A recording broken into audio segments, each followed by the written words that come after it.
The day is finally here. 2025 NFL Draft Round 1, just an hour and change away. Welcome on into our live coverage of the NFL Draft. Matthew Peterson here, streaming on 3 different YouTube channels by Chat Sports.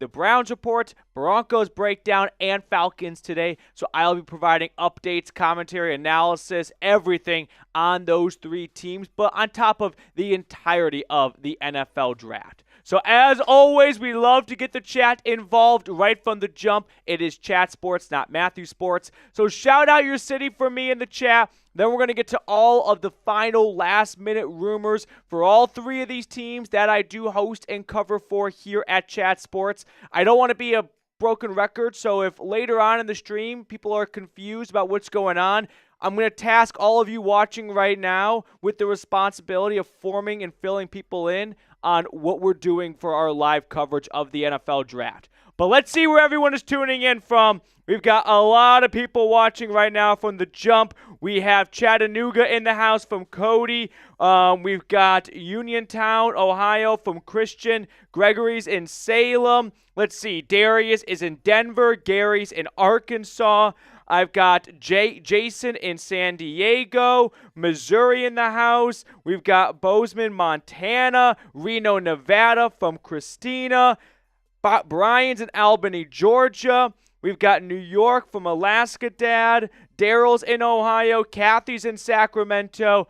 Appreciate everyone for tuning in, hanging out with us for the NFL Draft. A lot to get to. So, where should we begin? Let's go in order of when the teams are picking a little bit. We've got a few super chats we're going to get to in just a second, but I do want to share some of the last-minute rumors, starting with the number 2 pick in the draft, the Cleveland Browns, who, according to Diana Rossini, are working to trade back from number 2. I interpret that as the Browns are doing everything they can at the last possible moment to see if someone is willing to give them an absolute haul for the 2nd overall draft pick. So I think the Browns are looking for something that they're not going to get, but they're going to go down swinging, and I expect the Browns to end up staying put at number 2 and take Travis Hunter. So that's the latest on the Brownies. They also made a trade not long before the draft started. It didn't involve a lot of sexy picks, but we can look at the details of that trade as Cleveland and Houston just moved around a couple of day 3 draft picks, which is probably better for the Browns overall, but better for the Texans in the short term. The Browns and Texans love trading draft picks. They did it for Deshaun Watson. They did it that upcoming draft, and now they're doing it again. But here are the trade details. It is the first trade of draft day. The Browns acquired a 5th-round pick this year and a very distant future 5th-round draft pick, while the Texans get 2 6 and a 7th. So I think we can all agree that this is better return, 2 5ths rather than 2 6 and just 1 7th.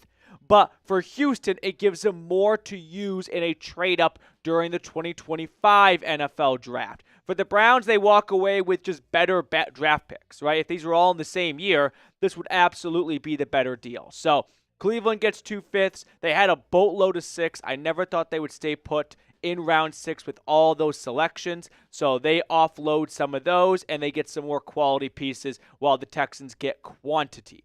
All right, so that's the trade that went down like an hour and change ago. So that's the, current beat on the Browns. Let's talk about the Falcons next. They're at 15 in the NFL Draft. I hate myself for saying this, but I think Terry might Terry. If you thought Petey Fontenot was bad, Terry Fontenot, there is a little bit of buzz out there, and I think it's just that. It's just buzz. On a scale of 1 to 10, it's at a 3. Matthew Golden, the Texas wide receiver, is getting a little bit of traction right now to Atlanta at 15. I sure hope not. Fontenot is addicted to going offense in round 1. It is the only thing he has done as the Falcons GM. The defense needs help. It needs a ton of resources poured into it. The offense is fine. You've got London. You've got Mooney. Golden, and this is kind of for me, Penix all over again. Matthew Golden is my number 1 wide receiver in this draft class. So I don't dislike the player. I just don't like the process of needing help on defense, only having 3 picks in the first 4 rounds, and then no more until round 7, and going wide receiver. Please don't Terry. Go defense. We beg you to go defense. Reed's going to throw up the draft order at the bottom as well so you guys can start to get familiar with who is picking where. I've got my mock draft we're going to look at in a little bit. We've got a lot to get to building up to round 1 of the NFL draft. I got my t-shirt on. I love it. I'm excited. Draft day is one of my favorite days of the entire sporting calendar because it is just so cool to sit back and be like, wow, that player's girlfriend has to move to Buffalo now. Because they're always right next to the player, and they're always sitting there, and they don't really give a shit about the offense or defensive scheme and the fit for the player. They're like, I'd much rather live in Miami than Minneapolis. So that's who I'm thinking of today. All right, really quickly, I do have to give a quick shout-out to our friends over at Game Time. Game Time makes getting tickets even faster and easier.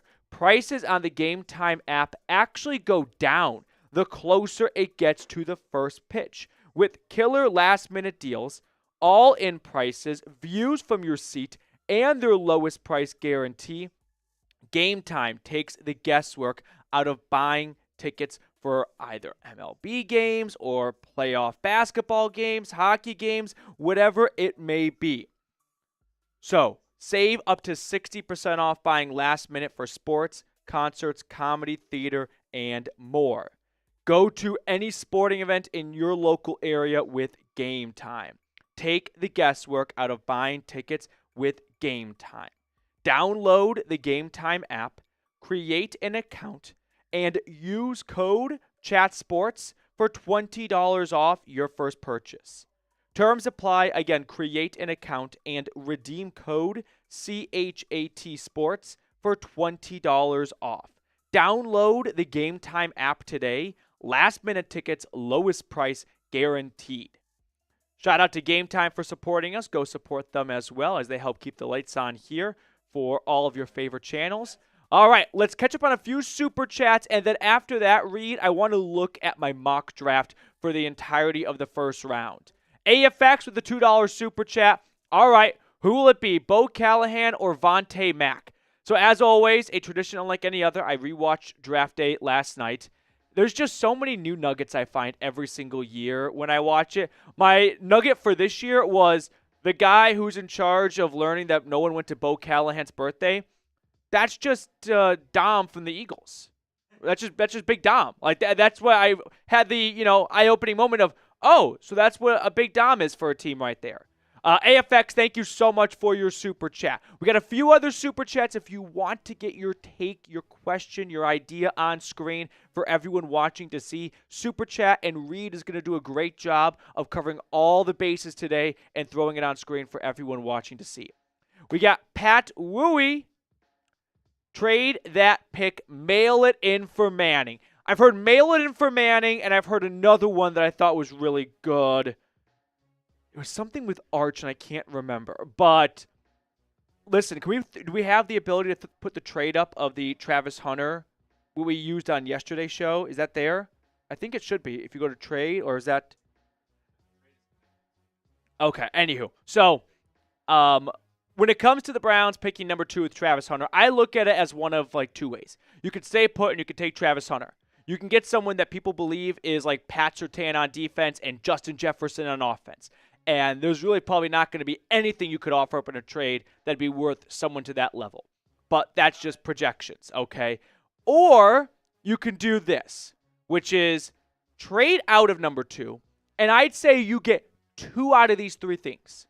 If you go back a few spots, you can get Ashton Genty, Mason Graham, or Will Campbell, okay? And you get a 2nd and 3rd round pick. If you trade back more than a few spots, you get someone's 2nd and 3rd round pick this year and a future first. You probably can't get a future first and one of those unless you go back to like New Orleans at 9 or Chicago at 10. Then you could get, one of those 3 players potentially and a first round draft pick. So ask yourself, would you rather have Travis Hunter or 2 out of these 3 things? I personally would take 2 out of those 3 things. And I'm not here to say that Travis Hunter can't be a good player, but I feel that that's a good enough haul to go, yeah, I'll take all of that over one player. So let me know your thoughts. Appreciate your super chat. Aaron Gonzalez from our Falcons Today stream. Why do people keep emphasizing a Grady Jarrett replacement? He has been on the same team that is dead last in sacks over the past few years. I think, Aaron, what people, or at least the way I interpret the Grady Jarrett replacement is, hey, here's a guy on the interior who can rush the quarterback, who can push the pocket, who can generate pressure. You don't find a lot of those interior type of players. Now, the last couple of years with Atlanta, really since the ACL injury, let's just say from the start of 2023, the last 2 years with the Falcons, he didn't have that same pop when it came to getting after the quarterback. But I think people are saying, hey, that's someone who can get sacks, who can generate pressure, and play from the inside. That's at least how I've always interpreted the next Grady Jarrett, which, if that is the case, I know Atlanta's pass rush has been awful the last couple of years, but that's not because of Grady Jarrett, of course, and that doesn't mean getting another Grady Jarrett would, be bad for fixing the pass rush. Aaron, thank you so much for your super chat. I see a handful of other supers coming in here. We've got a fun super chat competition, which we'll unveil in just a little bit. But Matthew Taylor over on our Falcons channel. That profile picture always gets me. Go Falcons, Petey the GOAT. Matthew, salute to you. Thank you so much for your super chat. Really appreciate all of your support here. Reed, make sure we kind of keep track of all these super chatters for the raffle. Just early on in the process before it gets too late. Braden Klosterman, do we think Seth Hennigan could be a good fifth-round pick? Let's go Browns, ordering my Travis Hunter jersey in 2 hours. Braden, spoiler, you may not have to order a jersey because this super chat just got you entered into a raffle for a Travis Hunter jersey giveaway, or whoever the Browns take at number 2. We're going to do a jersey giveaway, by the way, for the first-round selection for Denver, Atlanta, and Cleveland. You just got to send a $5 super chat in to be entered into that giveaway raffle. Now, as for a quarterback in round 5, I like the idea, if you're Cleveland, of double dipping at QB. Bring on the more competition. The more the merrier. Whether it's Seth, whether it's Max Brosmer from Minnesota, Quinn Ewers from Texas, Dylan Gabriel from Oregon. Yeah, bring them all on.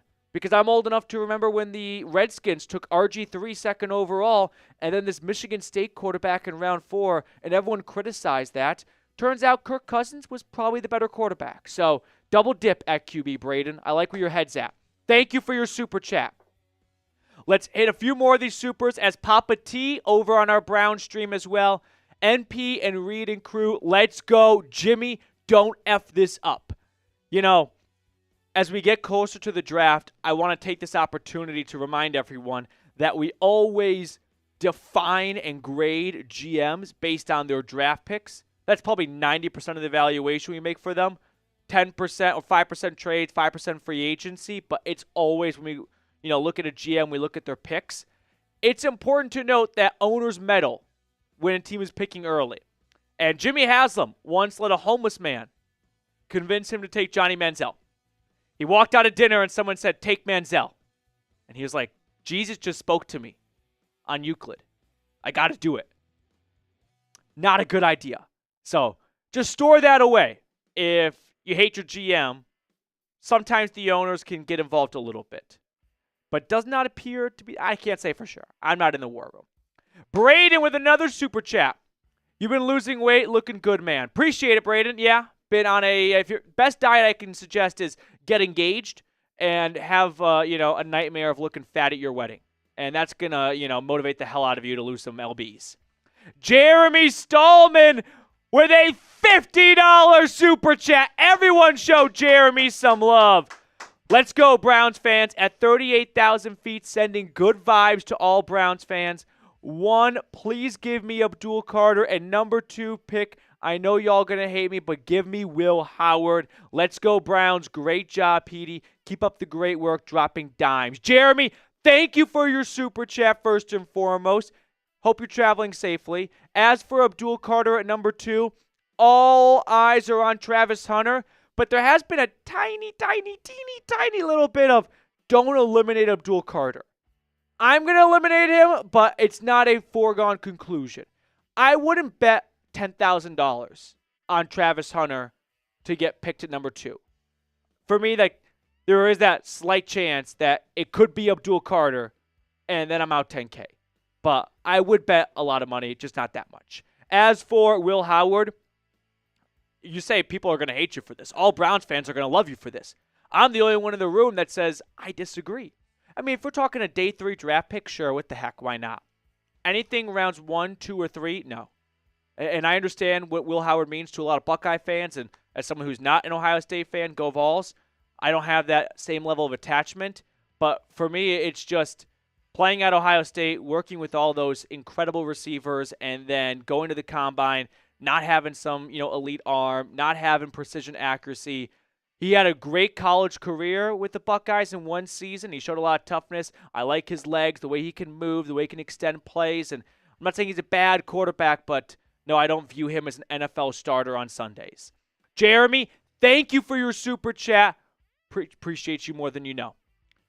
Stassi over on Falcons Today, draft night, PD, what would you be more happy with? Trade up for Abdul Carter, stay at 15 for Jalen Walker, trade back, land Will Johnson. Stassi, love the question.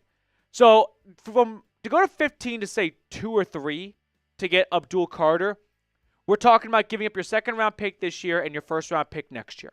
I'm not going to place Abdul Carter at 3 picks worth. 2 firsts and 1 second. I think you could get 3 players who are combined better for your defense than Abdul Carter. That's not always the case, right? If Abdul Carter was, perceived as like Myles Garrett, I'd rather have Myles Garrett than 3 players that you could maybe hit on. I'm not going to go that far for Carter. I like Carter, but everyone's got their limits. So stay put at 15 or trade back and land Will Johnson. It's a little bit dependent on what you're getting in a trade back. Like if you're going from 15 to 18 for a 4th-round pick, I'd probably just stay put and get Jalen Walker. If you're trading back and getting a 2nd or 3rd, then I'll say give me Will Johnson and a bonus day 2 pick. But I like Jalen Walker for a defense that just needs an identity. They just need some talent. They just need some guys. They need some dudes. And Walker's going to step in there and be a tone setter. He's going to be a team captain. He's going to be a jersey seller. He's going to be a fan favorite. Stassi, thank you so much for your super chat. We've got one more from Falcons Today. Tim Hart with a $20 super chat. I know you are good with trading back, but would you trade up for anyone, and how far would you go? It's just that Atlanta doesn't have much in their wallet, right? It's very thin. What are they going to offer up? One of their 7ths? Their 2nd-round pick? I doubt it. Future draft capital? They've done that for a couple of years. What is Adam Schefter wearing? Ooh, Shefty. Ooh, that's too European for me, Adam. Take it off. Be a man. Can I get a weather status on Green Bay, Wisconsin right now? I'm going to put the over-under at, based on what Adam's wearing, 58 degrees. You thinking over or under, Reed? Reed's going under. All right. As for trading up, I don't think so. I just think that the guy you're getting at 15 versus the guy you're getting at 10 is not so far apart that it's worth giving up a 2nd, a 3rd, or a 4th-round draft pick. So, Tim, greatly appreciate your super chat, but it's no for me, dog. We got another $50 super chat coming in from Falcons Today. Broncos breakdown in the rear-view mirror right now for super chats. Let's see if they can catch up. We're going to get to my mock draft as soon as we catch up on these super chats, which just should be another moment or two. Jose Santana. Guess who's back, Petey? Falcons, baby. Jose, thank you so much for your generosity and your support of the channel. Rise up to you, dude. Everyone, spam Jose in the chat. Show the guy some love for being an MVP on Falcons Today thus far. Jose Santana. Let's go, my man. Matthew, you like my profile pic, don't you? He. Also, do I get a chance to win? Yes, you do. $5 super chat. You get entered into the super chat raffle. I'll be honest. Like when I see that picture, I just think of the AI stuff. Have you the things that AI can do with people now? Like have them moving and talking. It freaks me out. All right. We got one or two more supers, and then I think we are ready to roll.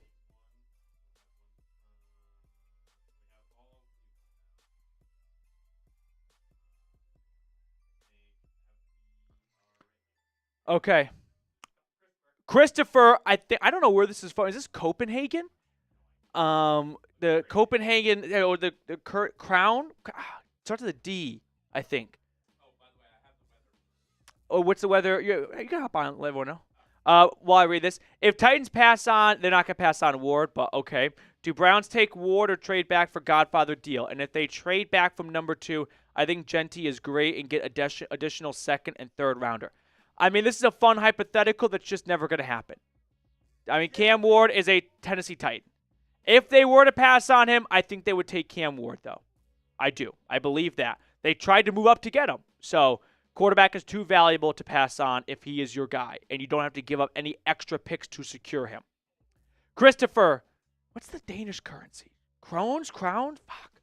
Okay. No, producer Reed, yeah. Hopping in. Weather status for Green Bay, Wisconsin right now. 55 degrees. Hey, that line was pretty good. I put it 57, I think. Adam, nut up, dude. Take the European sweater vest off. Kevin Wiseman with a $50 super chat. Kroner, thank you, Andy. LeBron, I know you're listening. Whatever happens tonight, the Browns will screw up. You know, can we go from this super chat really quickly to Ryan Chowdhury's? Because I wanted to segue to this, but Ryan, we'll just use you as my segue. Yeah, Mary Kay just tweeted out, Browns are believed to have something cooking at number 2, sources say. Teams are calling. They are listening. Strap in. Can we go back to that trade real quick, Reed? Because I understand at this point we've all kind of gotten, all Browns fans have talked themselves into Travis Hunter. They're like, mentally, we're bought in. There's plenty of upside. It's not like a quarterback where the room is split. But the Browns, not this trade, the other one, the Travis Hunter thing. So the way I look at it is ask yourself this question. Would you rather have Travis Hunter or get 2 out of these 3 things? You can't get all 3, but you can get 2 out of these 3. I'll take 2 out of 3. If you go from 2 to 5 with Jacksonville and get Ashton Genty or Mason Graham and get an extra second-round pick, yeah, I'm in. If you go from 2 to 10 with Chicago and the Bears get Genty, or maybe not Chicago, but the Saints, whoever it could be. I've heard Dallas really wants Travis Hunter. You go from 2 to 12 and you get a second, a third, and a first. I'm in. And you could still get Mason Graham, maybe. I've seen him fall a little bit in mock drafts as of late. So I'll take 2 out of these 3 over 1 player. I will. Ryan, thank you for your super chat. Okay. Quick little reminder for everyone that's just recently tuning in. We are doing a simulcast, a TriCast. So I'm the host of 3 different channels here at Chat Sports. It's a growing company. I cover the Browns, the Broncos, and the Falcons for them, and I didn't want to leave any channel to the side during the draft, so I am live on all 3 channels right now. I know that's a little unique. It's a little unorthodox. It's not everyone's cup of tea, but I view it as an advantage because I just get, a broader scope of the league, and I love the NFL. So it's a little unusual. It's a little quirky. I get that, but just kind of bear with me a little bit as I hop between, a few teams here. But we're going to cover all 32 teams for the draft, of course. All right, 1 or 2 more supers, and then I think we're all, then mock draft. I've got my draft shirt on for this year. I'm pumped. You're going to see this shirt today. You're going to see it tomorrow. You're going to see it on Saturday, and probably Sunday too. Bright Wolf, good to see you in the chat. We got Kathy here, Tim, Mike S., Chubathon, Landon Gentry, Nathan Johnson, Jalen Jones, Keanu Whitfield. Okay. Make sure to hit that sub button down below if you haven't yet. That way you can get the best coverage all draft long for your favorite team. Every single pick, we'll do a video for it. So if you want to know everything there is to know about all 57 picks and 300 plus prospects, make sure you are subscribed to the channel today. Okay.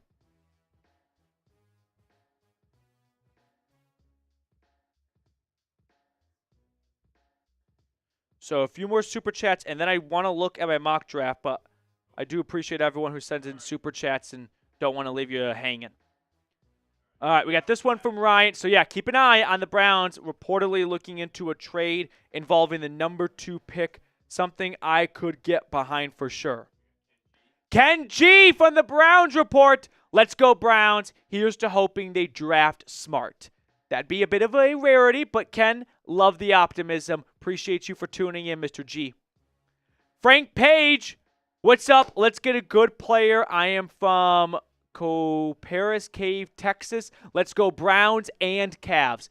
You know, I don't know how some other leagues out. Just take tonight off if you're the NBA, the NHL, the MLB. Don't try and compete with the NFL draft. It's a horrible idea. You're going to lose every single time. Frank, thank you for your super chat and your support of the channel.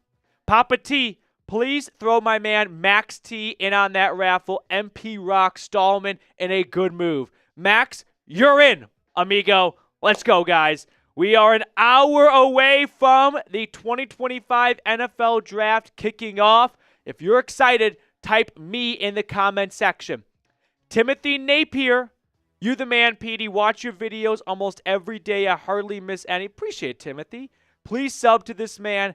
Have a great day, brother. I also want to know your opinion what position the Browns can get in the 3rd. Timothy, this super chat means a lot more to me than you might realize. Thank you so much.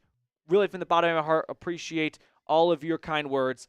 As for round 3, running back, if they don't go running back at 33, which I think 33 is going to be devoted to a quarterback, unless they trade back from 2, then they get some more picks, and that gives them a little bit more wiggle room and flexibility. But I'm leaning towards running back right now. But you never know with Andrew Berry. He loves young, athletic players. And if there's a young, athletic corner, a young, athletic defensive end, he won't look past them, even though they may not be a bigger need than a running back. Thank you so much, Napier. Kevin with a $50 super chat from the Cleveland Browns report.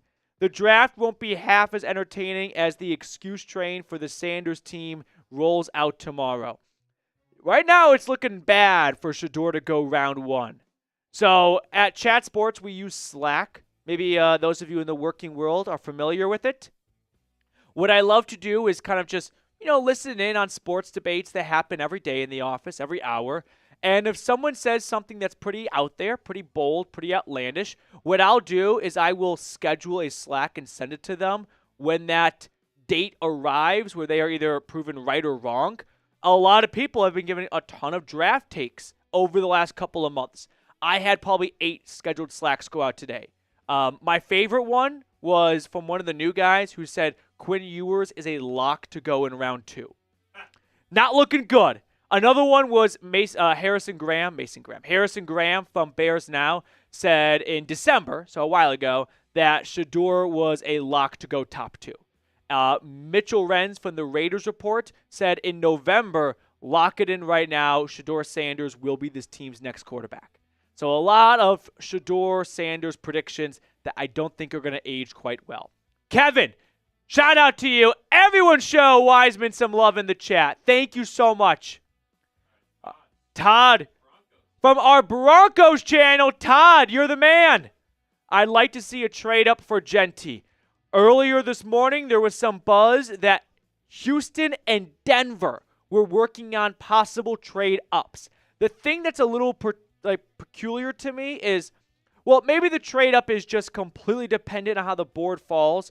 So teams are going to say, hey, we're going to have this in place if this guy is there. And the team on the other end goes, all right, we're on board. It seems like everyone in the top 10 except for Tennessee wants to trade out. So if Denver wants to get up and get Genty, it doesn't sound like it could be much of a problem. However, Chicago really wants Genty. So there could be a bit of a bidding war, and it's a lot easier to go from 10 to 5 than from 20 to 5, and the price might get too rich for the Broncos. Todd, thank you so much for your super chat. Danny over on our Broncos channel as well. Do you think Sean Payton made a deal with Evan Ingram to not draft a tight end? If so, and Loveland falls to us, do you think he sticks to that deal? No. You don't make deals with 29-year-old tight ends for what you're going to do in the NFL draft. That 29-year-old tight end coming off an injury is happy to get a 2-year healthy, thick contract. He's in no position to tell the team what to do in April. If Colston Loveland is there, some teams have him completely crossed off because of medical stuff. I think a healthy Colston Loveland could end up being the number 1 tight end in this draft. I would not be opposed to that selection for Denver. Danny, by the way, big extra thank you to you. You know what you did. Thank you so much. I love it. Todd, back on screen. Put me in for the jersey. Do you see a scenario where the Broncos get Genty? I don't. I just don't think Genty falls outside the top 10. And because of that, I don't think Denver goes from 20 to 9. Because Chicago is not trading out of 10 if Genty's available. They want Genty. So you got to go from 20 to 9. We're talking next year's first. We're talking a second, maybe a third. That just seems like too much in my eyes. So I hate to be the bearer of bad news, but I do not think Genty's going to end up being a Bronco. Would be sick, though. Would be awesome. Todd, appreciate your support of the channel. We've got another super chat from Falcons Today. Dijon Robinson, what's your reaction if we trade up for Abdul Carter at 3? I'm going to assume that from 15 to 3, it cost you your second-round pick this year, your first-round pick next year, and your third-round pick next year as well. So a first, a second, a third. For Abdul Carter, I'm going to choose to be like half glass full and go, F them picks. You got the best pass rusher. We'll worry about all the capital you gave up later. But there's going to be a little bit of, hesitation in my voice. There will be no somersaults. There will be as if I could do one. Or backflips or anything like that. Dijon Robinson, thank you for your super chat as always. Another one from Jose Santana. Hey, buddy, the world wants to know how much weight you have lost so far. Looking good, my man. Jose, thank you very much. Really appreciate it. So I don't want to make this the Matthew Peterson show. I'll keep it short and brief. I started a diet at the very beginning of February because my wedding is the last day of May. So that gave me 4 months to just lose as much weight as possible. I didn't have a goal in mind or anything like that. It was just balls to the wall. Basically, all I eat is broccoli or cauliflower and then a rotation of chicken, tofu, and salmon. That's my dinner every single night. For lunch, I just have lettuce, cucumbers, and a protein bar. And that's it 7 days a week. No alcohol, no sugar, no carbs, no bread, nothing fun, no red meat. I haven't had a cheeseburger since January. We'll talk more about that later. I'm at 201, and my goal was to get back to the 100 club. And I started at 240. So 39 pounds. Yeah. Jose, thank you so much for your super chat. Really appreciate it. All right, we got a few more super chats here, and then my mock draft. Papa T, Petey, rolling with you, doing a great job. Papa T, I love you. Thank you so much. Hope you're having a great day 1 of the NFL draft. I love the draft. Love the draft.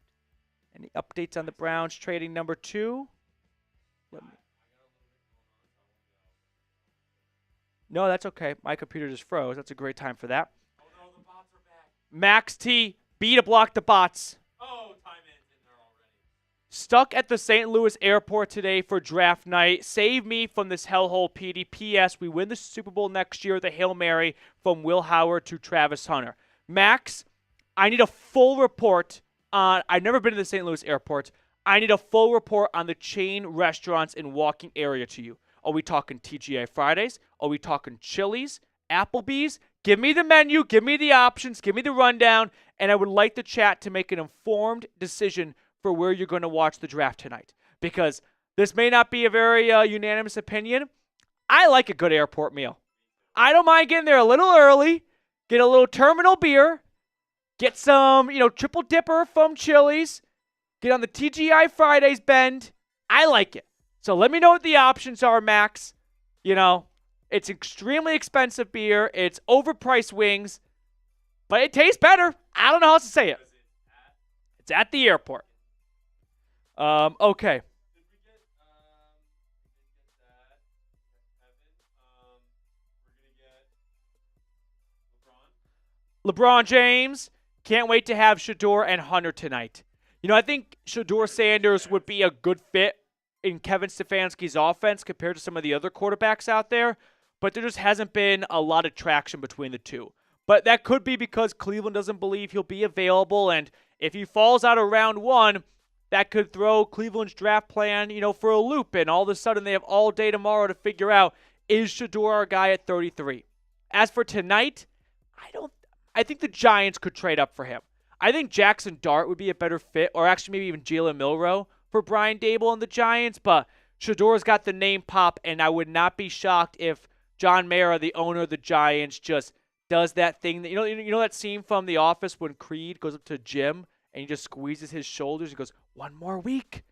I could see Mara going, "Shedeur's available," and we see owners meddle all the time. LeBron, thank you very much. All right. L. Smith with a question from the UK. Question. You're starting a new franchise. You've got 5 first-rounders in this draft. Who do you take? Go Browns. L. Smith, let me just say that these 5 first-rounders would be spaced out, right? I assume, not 1 through 5. If I did like 1, 10, 15, 20, 25, at 1, I would have to take Cam Ward since I have 5 picks anyway. At 5, I'd go with Ashton Genty.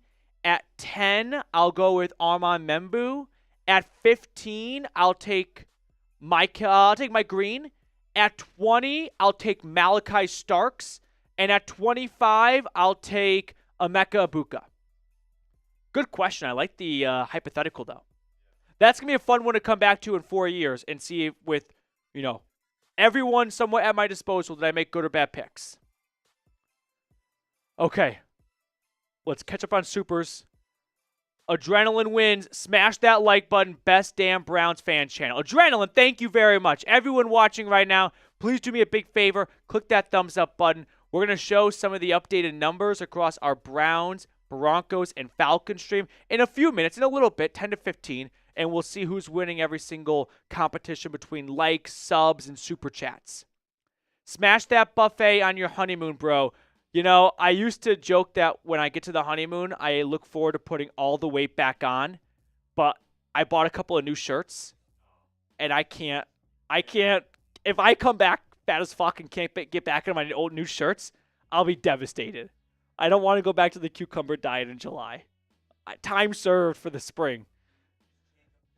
I will say if you really want hey, I'll never be able to do a diet, it's too much commitment, but if you really want an easy half diet, just go to the grocery store, get rotisserie chicken. It's $9. It feeds you for 5 or 6 days. It feeds 2 people for 4 days, me solo for a week. Get some salmon, and it's lean fat, high protein, good meals. That's like the biggest takeaway I'm going to have moving forward. I no longer am going to stop at Wendy's and Cane's for dinner after work. I'm just going to go back and have my rotisserie chicken and salmon, and then I just do roasted broccoli. And I think roasted broccoli tastes 100 times better than steamed broccoli. And you can keep that up and actually, lose a couple lbs. Papa T, thank you. All right. 1 or 2 more supers until we catch up on super chats, basically. As soon as we catch up, we're getting to my mock draft. From Falcons Today, William Harley. Love James Pearce. I think he's going to be the pick. He's got the perfect height and reach. Don't get why the Falcons aren't as high as him on as Green. So a little bit of background on James Pearce. He's extremely fast. He's got good reach. I would say like a basketball player build. He's not quite that tall, but he's 6'5".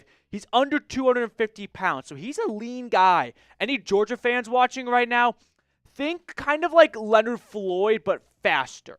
All right? Just like that physique, if you will. There are some character concerns, and this is coming from, a proud UTK grad. That can be a non-starter for a lot of teams, and we forget about that. If there are players who they just feel aren't going to be a good fit in their locker room, they put a red sticker on their name on their board, a black sticker sometimes, and they're done. That's it. And I have no idea if the character concerns are real for James Pearce or just Twitter rumors. But if we're just talking, pure on-the-field talent, Green's got a little bit more strength, a little bit more size, a little bit more bend, but Pearce brings a ton of speed, and he can generate a lot of pressure. So you can't go wrong with either one, but I am more so on green than Pearce. But I hear you, William. All right, next one. Matthew PD fan. PD, are you hungry? I'm hungry all the time. That is the one downside. I go to bed hungry every night. Over on our Broncos channel, enjoy the draft, PD. Let's go Broncos country. Odd F, thank you for your super chat from across the pond. Let's get the Broncos country going a little bit. It's third right now in viewers and likes and supers and subs. So Broncos country, show some support for your team right now. Kind of get the good mojo going. Richard Belt, what's up, Browns family? Big night tonight. I'm hoping we take Travis Hunter. Regardless, I'm pumped for some positivity moving forward from our 3-win season. I love the NFL draft for 2 big reasons. One, every single fan at the draft or watching has the same record. Everyone's 0-0. And everyone can find some positivity if you look hard enough. The other reason why I love it, I just think the idea of it is incredible. You're sitting on your couch, you're in the green room, and if your name is called, you're moving to Green Bay, Wisconsin from small town Mississippi. And if your name's not called then, the next team up, and you get to go and live in Los Angeles or Seattle or DC, all over the country. I just think that's so cool. Imagine this draft existed for other professions. Could you imagine accountants just sitting, a bunch of nerds, and they're like, I get to go and do taxes in Detroit. Isn't that what doctors do? Doctors do residencies, but they get to put down their preference. Well, So there's some level of it, yeah. Yeah. You're right. Halfway. Preferred draft.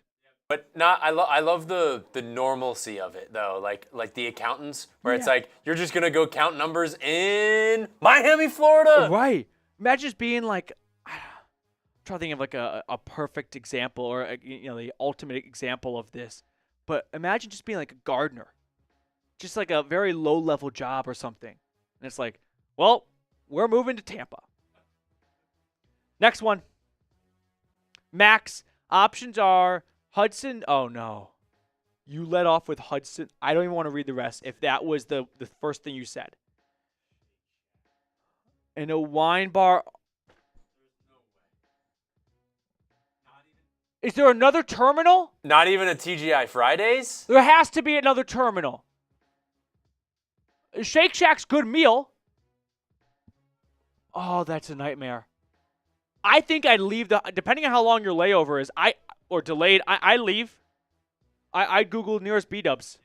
Just get out of security and come back through. That's terrifying to me. Oh, man. Max, thoughts and prayers. When I saw Hudson News, I felt sick. I felt ill. Stretch that shirt, bro. Appreciate it, Papa T. Appreciate it. Right now, I'm watching a highlight of the Falcons-Eagles game from last year. Atlanta, the only team to beat a healthy Eagles team in 2024. Do with that information what you will. Are we all caught up? Todd on Broncos really quickly. And then there's one more on Browns. Yep, one more on Browns. Uh-huh. David Dilly on Browns. Let's go, Broncos. Todd, Odd F, trying to get some momentum going on the Broncos breakdown. I respect it, Todd. Thank you. Ryan on Atlanta with a super chat.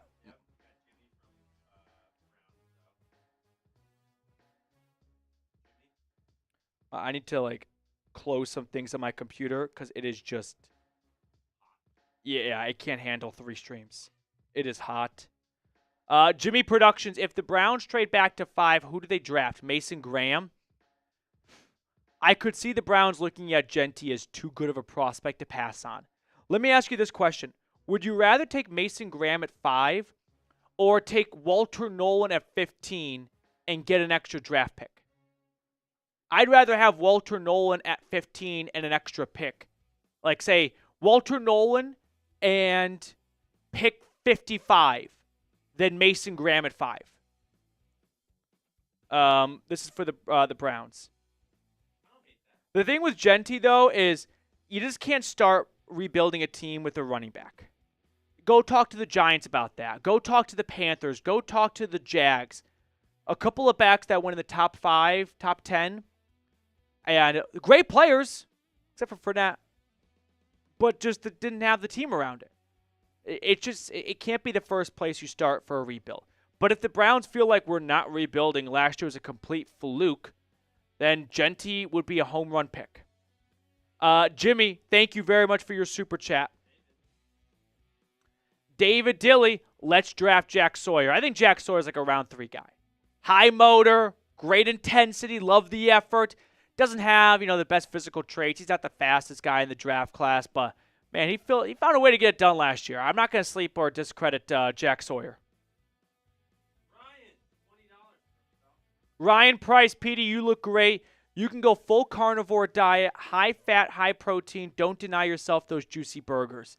You see, it's the cheese, the bacon, and the bun that I want with the burger. And those are no-goes for me. But I'm going balls to the wall up until the wedding. So I've learned all about tofu. Tofu and broccoli have been my best friend for the last 2 weeks. I miss beer a lot too. Haven't had beer in a long time. Oh boy. He said, Matt, do you ever think you will get a real job? I don't know. This feels kind of like Peter Pan. Will I ever grow up? Maybe he's him. Are you hiring? Get back to me. All right. Mock draft time. Mock draft time. We are 40 minutes away from round 1 starting. The first pick's not going to be actually anywhere near, 8 p.m. Eastern. Probably like 8:10 to 8:15 p.m. Eastern. Yep. Sounds great. So, I want to share with you guys my final mock draft. I'm going to preface with this right now. 2 things. One, for anyone just tuning in, I am doing a simulcast, a tricast on our Browns, Broncos, and Falcons channel. So, if you're a little confused as to why we're talking about not your specific team, that's the reason why. I host all 3 channels here at Chat Sports, so it is just the best way to make sure all 3 teams get good coverage today. So it's not everyone's cup of tea, I get that, but it's just the way the cookie crumbles. So, yeah, everyone show some love to your team right now. Spam your team letters, DEN, ATL, CLE in the chat. Let's see which chat can get the most buzz going in the live chat. All right, are we ready for my mock draft? I have about 4 screens in front of me, so I just want to see my screens and monitors go crazy with Cleveland, ATL, Denver. Yeah, I want to see which screen goes crazy. I want to see which chat moves the quickest. Yeah, see if you can mess up my monitors. Yeah. Right now, I feel like Cleveland's chat's moving the quickest. I think it's Falcons. You think Falcons? Yeah, they're kind of. Falcons is cooking too. All right. Here we go. Let's take a peek.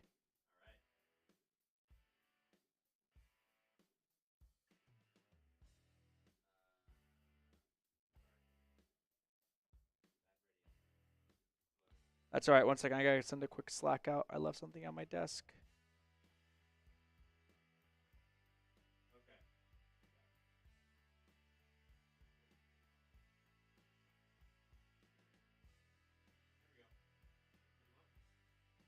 That's the one.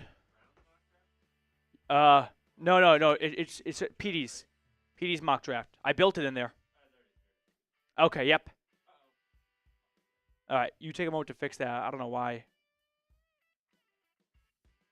Hopefully I didn't screw all of them up. Anywho, let me get some shout-outs. Terrence Smith, Carson, Lav S. We've got Dennis, Reisman, Jacob Robinson. I don't think it's the player. It's the logo. Yeah. Ghostface. All right. Is there an update on the Browns potentially trading pick number 2? Thank you very much. So Mary Kay, for anyone that's just tuning in, said the Browns have been getting a lot of buzz and traction on that 2nd overall draft pick. Nothing yet. James Palmer, my understanding is we won't know if the Browns are moving out of the 2nd overall pick until they are on the clock. So I think the Browns are just letting time do its thing right now and seeing if anyone is willing to pony up for a huge haul. I feel like they're not going to get anything worth moving off number 2. But they're certainly going to try. What the fuck? Is it every single 4? Check the next one. All right, just take this off screen and let's fix it, and then we'll come back to it. Sorry, guys, we're having just a little bit of technical difficulties. All right, Papa T, Richard Bell, yeah, hit that thumbs up button. I'm just going to call out the number of likes on all 3 channels right now. Browns Report leading the way. I'll just give some verbal standings. 483 viewers, 155 likes, $275 in super chats. Meanwhile, Falcons Today, 341 viewers, 89 likes. Can we get to 100 likes on Falcons Today? We are 11 likes away, and $139 in super chats. Over on our Broncos stream, 284 viewers, 93 likes, and it looks like we have $10 in super chats if my computer would not bug out right now. Yeah, my computer just $17, excuse me. Cannot process what's going on right now between 3 different streams. Okay, here we go. Back to my mock draft. So, I'm going to preface with this as well. I have very little confidence in this mock draft. Not that anyone should have a lot of confidence in a mock draft. Last year, I low-key killed it. I'll have to go back and look. I got like 15 or 16 picks. No, like 14 picks right. So I'm not going to come anywhere near that number today. But here's what I'm going with. Cam Ward, Travis Hunter, Abdul Carter. 1, 2, 3. Will Campbell going to New England. There's been a little bit of chatter that they could go Genty. I'm going to say BS and go Campbell for Drake May. This is where I truly am just taking a shot in the dark. I don't know what the Jags are going to do. There's been Ted McMillan talk. There's been a lot of Mason Graham, devalue talk. If Mason Graham was spending a ton of time on like Jacksonville Zillow, he should hop off that right now. But I'll say Tyler Ward. Give Trevor Lawrence a big target that's just impossible to miss. Like Ted McMillan potentially as well. Raiders, I think, go offensive line. I don't think they're going to go Genty there. I think they're going to add to the trenches first and circle back to running back in day 2. Armand Membu is one of the best physical athletes at the offensive line position this year. Played right tackle for the Tigers. He's nasty in run blocking. He's solid in pass protection. That's going to be a good stabilizer up front. Calvin Banks, I've seen go as early as 5 to Jacksonville. I think he's going to go earlier than he should, but the Jets go O-line back-to-back years with the Texas left tackle. Mason Graham falls to the Panthers at 8, and that has a nice pairing with Derek Brown on the interior. Jalen Walker then goes to New Orleans at number 9. Oh, Genty following suit at number 10 for Chicago. I don't think Genty actually falls to 10, but I didn't want to do too many trade-ups.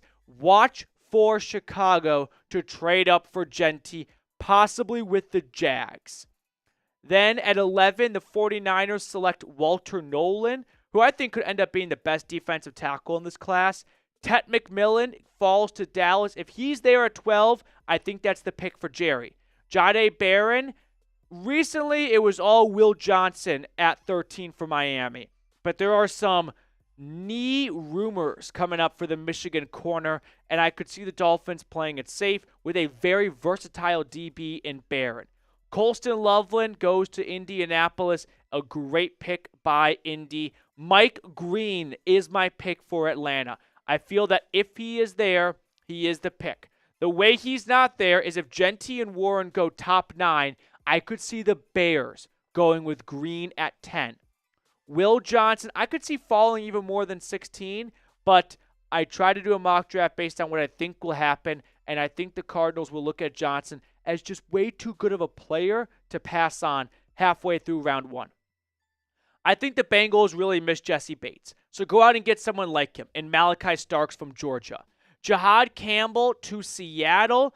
To me, this just screams like a best player available type mentality of let's go out and get a linebacker with pass rush upside.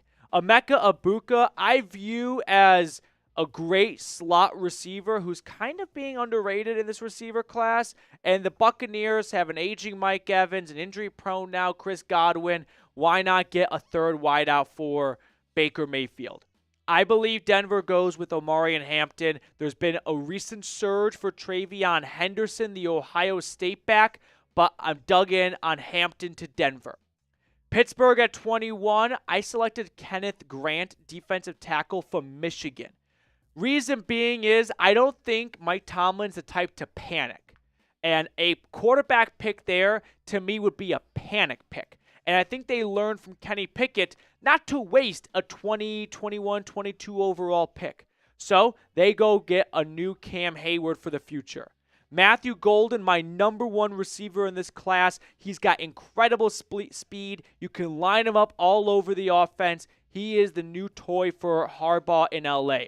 Green Bay, hosting the NFL draft, takes Gray Zabel, who can play all over that offensive line. I think he's best on the interior. I don't know why. Nick Emanwari going to the Vikings at 24. I don't think Minnesota picks at 24. But if they do stay put, Emanwari could be a good addition to that secondary. Tyler Booker is next up for Houston at 25. They have to improve that interior offensive line. He is the best man for the job. Then I have a trade. Giants trade with the Rams to 26 and select Shedeur Sanders. You could swap out Shedeur for Dart, for Milroe, but I think the Giants get antsy, and I think they jump back into round one for a quarterback.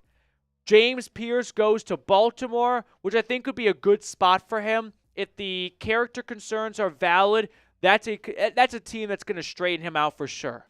Shamir Stewart can go as early as 9 to New Orleans and as late as 32 to Philly. He's the best athletic defensive lineman in this class without a doubt, but he only had 1.5 sacks in the last 3 years.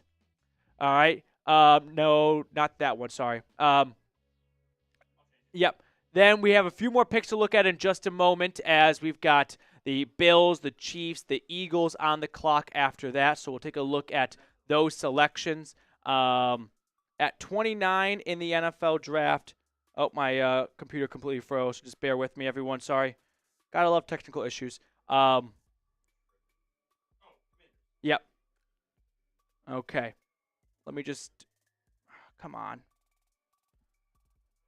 Okay. So, at pick 29, it is the Washington Commanders. I got them going with the defensive end out of Boston College, Donovan Ezeuroku. To me, this just screams pass rusher for Dan Quinn. Then Trey Amos going to the Bills. They need help in that secondary, and this might be the best option. If it's not him, watch for Maxwell Harrison. Then the Chiefs at 31 go with Josh Simmons, offensive tackle from Ohio State. Got injured halfway through 2024. Had he stayed healthy, I think he'd be going top 15. And to round it out, it would not be an NFL draft without the Eagles selecting a Georgia Bulldog. So how about Mykel Williams falling to the city of brotherly love? Under 30 minutes to go until the start of the NFL draft. If you are riding with me for all 32 picks tonight, show me by hitting that thumbs up button like today's video. What do we think of my mock draft? I don't like it, and I made it. But this draft I'm so excited for because I was texting my cousin this morning, and it's a draft. My cousin was asking me, what's going to happen, and I dumbed it down because he's not a big NFL guy. But I told him, listen, maybe most drafts have like 8 to 10 players with true A grades, just like guys that you just know are going to be good. And it just comes down to preference of position and fit for your team. In this year's draft, I think there's only 3 guys that I truly would stick my neck out and go, there is no doubt in my mind they're going to be fantastic.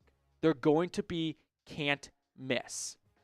And that would be Ashton Genty, Abdul Carter, and I want to say Travis Hunter, but if Hunter's only able to play one way effectively, is he second overall good anymore?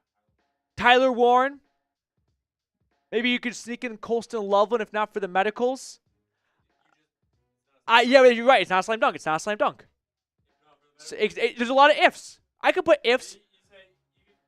You could say, oh yeah, I could have had $500 if I didn't lose it. Yeah, I could say, I mean, even Abdul Carter has a bit of an if with that foot fracture before he even gets to the league. There's a lot of ifs for all these top players. Like, I don't even think Mason Graham is a slam dunk. So, the point I'm making is there are very few A grades. I think Amarian Hampton is close too. You think who? Amarian Hampton. Yeah, you could sneak him in there. There are a lot of B-plus grades of guys who are going to be starters for a while. Like Mykel Williams, like James Pearce, like Malachi Starks. They just probably aren't going to be 4 or 5-time Pro Bowlers in a 12-year career. And you're kind of hoping that in a round 1 pick, right? Guy who makes 3 to 4 Pro Bowls in 10 years with your team. That's a bit ambitious, but that's kind of what you're realistically shooting for. Okay, before we move on to the rest of our pre-draft build-up, quick shout-out to our friends over at Game Time. Game Time makes getting tickets even faster and easier. Prices on the Game Time app actually go down the closer you get to the first pitch. With killer last-minute deals, all-in prices, views from your seat, and their lowest price guarantee, Game Time takes the guesswork out of buying MLB tickets. So if you want to go to a playoff game, a baseball game, or any other sporting event in your area, get started with Game Time. Last minute deals save up to 60% off buying last minute for sports, concerts, comedy, theater, and more. Take the guesswork out of buying tickets with Game Time. Download the Game Time app, create an account, and use code CHATSPORTS for $20 off your first purchase. Terms apply. Again, create an account and redeem code CHATSPORTS for $20 off. Download the Game Time app today. Last minute tickets, lowest price guaranteed. All right. 600 people tuned in on our Brown stream. Let me know who you want your team to pick, as we are 24 minutes away from the Tennessee Titans officially being on the clock. Give me a name. While you're giving me those names, Reed is going to tally up all of the pregame data when it comes to likes and super chats and things like that, and we'll get a bit of a leaderboard going for our Browns, Broncos, and Falcons stream right now. I'm going to give some shout-outs in the meantime. Let me know who you want your team to draft. Don't be a stranger. Get in the chat. Let me hear from everyone tuned in right now. Tim Hart says Mike Green or Donovan Azuroku. I like how you said Donovan Azuroku. You know, you can always tell when someone's a little timid, and I've been there before to say the last name. Like, I'm just going to call that guy Chief. Hit him with the BC guy, right? Which, listen, for Atlanta, Matt Ryan, Chris Lindstrom, kind of worked out. Boston to Atlanta, like the Braves. Travis Hunter says CIA. Time Man the Buckeye says Hunter and Will Howard. King says Abdul Carter or Jalen Walker. Kevin says Jalen Walker or move back. No one on our Broncos stream has given us a name yet. Don't be a stranger. Hop in the chat, Broncos country.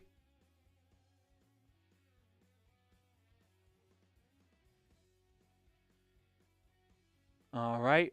My computer is so mad at me. Sean, Travis, Omarion, Hampton, and Henderson, Will Howard to Cleveland would be perfect. ATL Falcons talk, Mike Green or James Pearce. Yeah, it feels like those two are the leading edge candidates at 15. 22 minutes to go. I see a handful of supers have come in. We're going to get to those super chats in a few minutes. Just hang tight for a second. Let's look at the updated leaderboard real quickly. We've got 133 likes at the moment on Falcons Today. So hit that thumbs up button. Updated like battle here. So this is a fluid thing, but the Browns at 230, Broncos at 149, Falcons at 133. Keep in mind, Falcons is second in viewership, but third in likes. So Falcons today, hit that thumbs up button. Broncos, keep your lead. Browns, keep piling on. Just love the competitiveness. Let's go. I just kind of feel like I feel as if I'm on a football field for 2 days and I am my freshman B team coach. Coach Joshy. To the sleds. All right, and then we'll get Super Chats up in a second here. Super Chat total. Browns in charge at 341 USD. Falcons today just behind, now at 149 thanks to Trent. And Broncos breakdown, which, listen, if you were here for free agency, you know better than to sleep on the Broncos viewership. They're at 17. I expect that. Now, I feel like, what's the guy's name from NBC? Scott, the guy with the map? Kornecki. I feel like Scott Kornecki right now. Watch for Denver. There's more votes coming in from this county. All right. Reginald Banks with a $2 super chat. So let's recap on some supers. I'm just going to publicize this orally right now. If you send in a $5 super chat or more, we don't put the menu on. I'll just verbalize it. If you send in a $5 super chat or more, we are going to add you to a raffle for your team's first-round draft pick jersey. So if you're a Browns fan, we add you to the Browns raffle, right? Broncos fan, you get added to the Broncos raffle. Falcons, add to the Falcons raffle. So if you enjoy the content and you want to support the channel and walk away with a Travis Hunter, Omarion Hampton, James Pearce jersey potentially, super chat $5 or more and your name will be added to that raffle. Should we do 3 different duck races or maybe just do 3 duck races and it could be like 3 Browns fans that win, 2 Falcons, 1 Broncos? I'll let the chat decide. Should each channel get their own race or 3 races so everyone's got 3 opportunities to win? Do you like that one more? Yeah. Yeah. We could do 3 race. We'll get the choir going. We could do 3 different races and everyone's in every single race, but it may be 3 Broncos winners and no one from Browns or Falcons wins. I'll let you guys decide after the draft is over. All right. Few other. What song? I have no idea. Okay.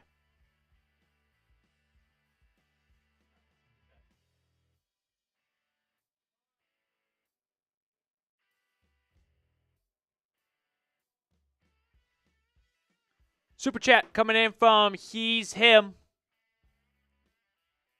After your weight loss, you can be my pool boy. What's the starting pay? I don't know if I'd make a good leaf picker. This one will tell you exactly what he wants with your with the pool boy. Oh, okay. Well,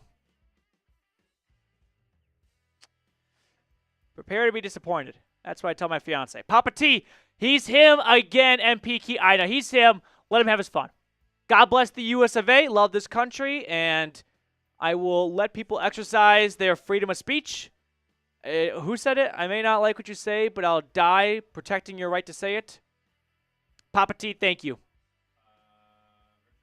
Richard Belt. Also, you and your crew are killing it like always, Petey. There is a camera on Reed, but I wish there was a camera of the camera on Reed. The guy's got 1, 2, 3, 4 monitors in front of him. He's clicking a million buttons at once. It is a video. It's like, I would say, imagine Guitar Hero on on Expert, but instead of just 3 buttons on the controller, there's 30. That's what Reed is doing right now. And we haven't even started the draft, and that's when things really get complicated. Do you want to hear something? Go ahead. Something wild. 2 or 3 years ago, early on my chat sports career, I did the draft live solo, talking and pushing the buttons at once. And then that went well enough where they hired you. So it was a pretty good transaction. Richard, thank you very much, dude. All right, we are 15 minutes away from the draft starting. Let's get going. John Porter. Petey, you looking good, my brother. I'm excited for another Brownie season. Let's go, Browns. John, salute to you, my man. Thank you so much for all of your support here at the Cleveland Browns Report. By the way, there's walkout songs, not just unique to this year, but I just never noticed it until this year. All right, actually, before I read the next super chat, I'm going to grade the outfit. Will Campbell, pandering to the crowd with a green tuxedo, a green suit. I like it. I'm not really sure what to make of Abdul Carter's outfit. Mason Graham, that's a little, like, white clubby. Got the suit, but got the chain on, right? Half and half. Maxwell Harrison, I respect it. I hate Kentucky, go Vols, but he's going all out for his college. It looks good. Travis, hey, I remember one time I was like in the 8th grade and someone yelled or made fun of me for wearing pink, and I went home and was sad, and my older brother said, only a real man can wear pink. Travis pulling off a pink. Ashton Genty's 1-1 right now. That's a great suit. Will Johnson, it's white suit / kimono outfit. It's a little too white. Teteroa McMillan. He's got like the lay kind of going on. I put that in the middle of the pack so far. Jalen Milroe, it looks like a deck of cards threw up on him. Not a fan. Not a fan. Malachi Starks. Yeah, I like it. You know, it's a little Easter-esque, but it plays. Shamir Stewart. It's green. Shamir Stewart. Yeah. It's green silk. That looks comfortable. That's the one word that comes to mind. Cam Ward. Simple. It's a little 90s draft, is it not? 90s like NBA, early 2000s NBA draft. Who's the 1-1? I got to give credit to Maxwell Harrison. I think 1-1's Ashton Genty. Oh, look at Will Campbell.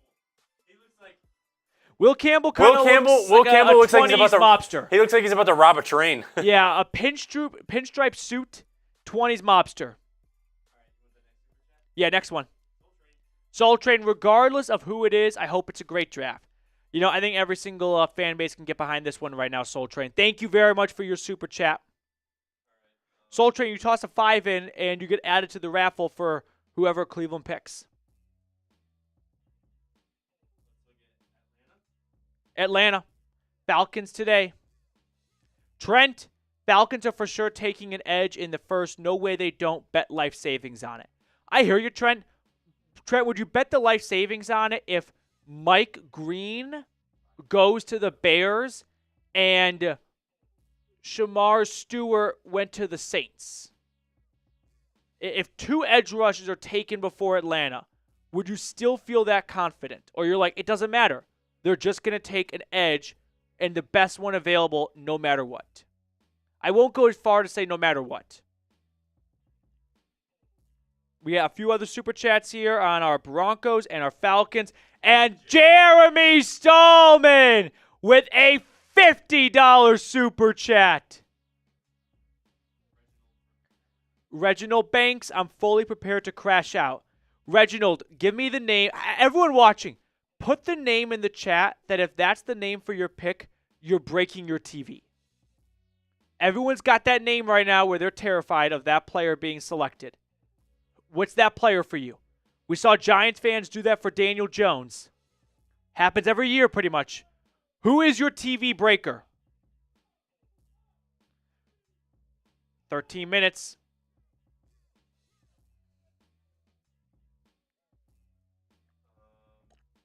let's go over to Julian from Denver. Julian on our Broncos Breakdown channel.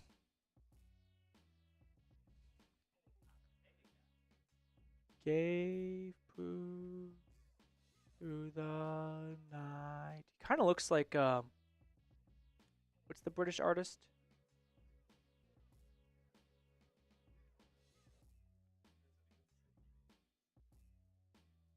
I can hardly hear him. He's whispering it.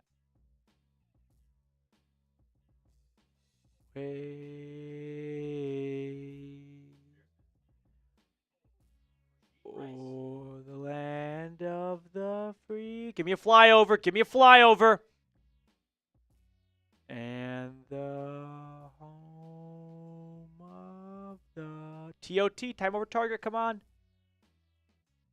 Brave. I want the flyover. Give me the flyover.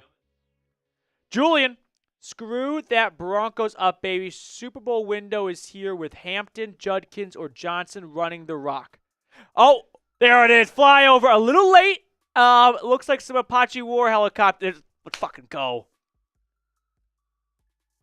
We got a helicopter flyover. There we go. All right. Julian, thank you for your super chat. And I think taking a running back in round 1 or round 2 is an absolute must for Denver. Willie, give me Colston Loveland on our Broncos channel. Willie, I think Colston Loveland has truly the potential to be the best tight end in this class. I think he could be a true, field stretcher when it comes to what he does over the middle with the ball in his hands. And he is maybe the best receiving tight end we've seen. I don't want to say in recent, definitely the last 2 drafts. Could go back 3 drafts too. Willie, thank you very much for your super chat.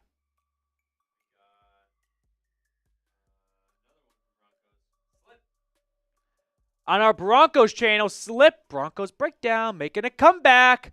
How you feel about Andrew Armstrong? That's the Arkansas wide receiver. Slip, he's an ex-receiver. Right? He's an outside receiver. I don't think he's ever going to be like a true number 1 for a team. And listen, that's fine. You can find good, number 2, number 3 receivers and be happy with that. I'll give you a better in-depth answer, Slip. I don't want to cuck you, but tomorrow. That's maybe, I think Armstrong goes round 4 or 5. So once we get closer to that range, I'll have a little bit more brain power to start talking those guys. Slip Trank, thank you very much for your super chat. Anyone, bring him on. Just in time, add me to the raffle. Love the content. Keep up the best plays for the best first news out. Go Broncos. Just in time, thank you very much for your super chat. Best of luck to you in the raffle. I'm kind of leaning towards just one big raffle with everyone and 3 different races, and it could be a 2 Falcons winner, 1 Browns. It could be 3 Browns and no one from anyone else. I feel that 3 races, just everyone has 3 chances to win, so it just keeps it a little bit more spicy.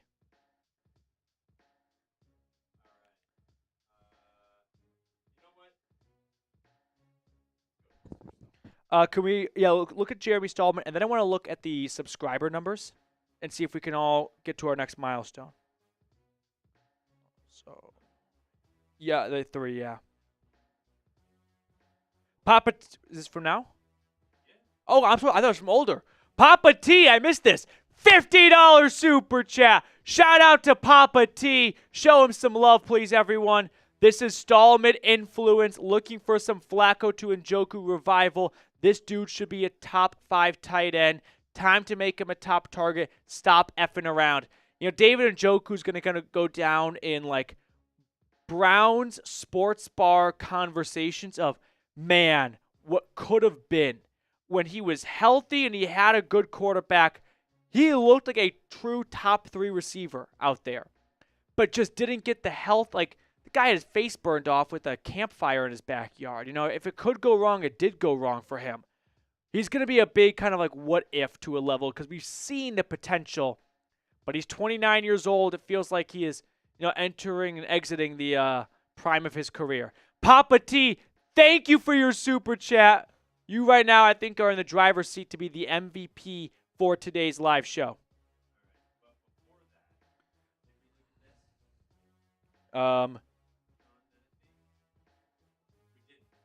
John Menifee, all the way from the Bronx. No doubt about it, boys. I am ready to go be heard again. Go Browns. Believeland. Hope we get Travis Hunter and Shedeur Sanders. John, thank you for tuning in and supporting the channel. Yep, I mean, this is usually the way Browns fans feel going into the draft. Hopefully it's not like a 2016, 2011 draft all over again. What was the draft when the Browns didn't pick until round 4? I think that was 2011. I don't really remember how that even came to be. But Travis, if they don't trade out of 2 as the pick. Shedeur, I don't know. That could go really any direction. Anyone that tells you they know what's happening with Sanders is full of it. We got a few more super chats coming in here. Let's catch up on these supers. Joseph, who's the team in the top 10 you predict will be picking number 1 overall next year? Great question, Joseph. Let's quickly peek at the NFL draft order. You got the Saints at 9 and the Bears at 10. I don't think Chicago's picking number 1. I think New Orleans really has the potential to pick number 1, so I'm going to lead off with them. But Reed will throw up the top 8 teams in the NFL draft this year. Great question, Joseph. I invite everyone watching to, toss their answer in as well. Titans, I think, could be bad. Giants, their defense with that pass rush might be enough just to get them to 3 or 4 wins and avoid. Well, the 3 wins this year got you the first pick. I don't think Jacksonville. I don't think Pete Carroll. I don't think the Jets. I don't think the Panthers. I don't think New England. I really think it could be the Titans all over again. I do. I don't think Cam Ward is going to be an instant savior to a team. Look at it this way. The Panthers got Bryce Young, and they picked first overall the next year. Who's a better prospect coming out, Bryce Young or Cam Ward? Exclude what you know right now about Young, but coming out, the rest of the Titans roster, meh. Coaching staff, meh. I think I'd go with Tennessee, which I feel like is a little chalk just because they're picking first this year. But either them or the Saints, I'll say. One of those two teams, Joseph. All right.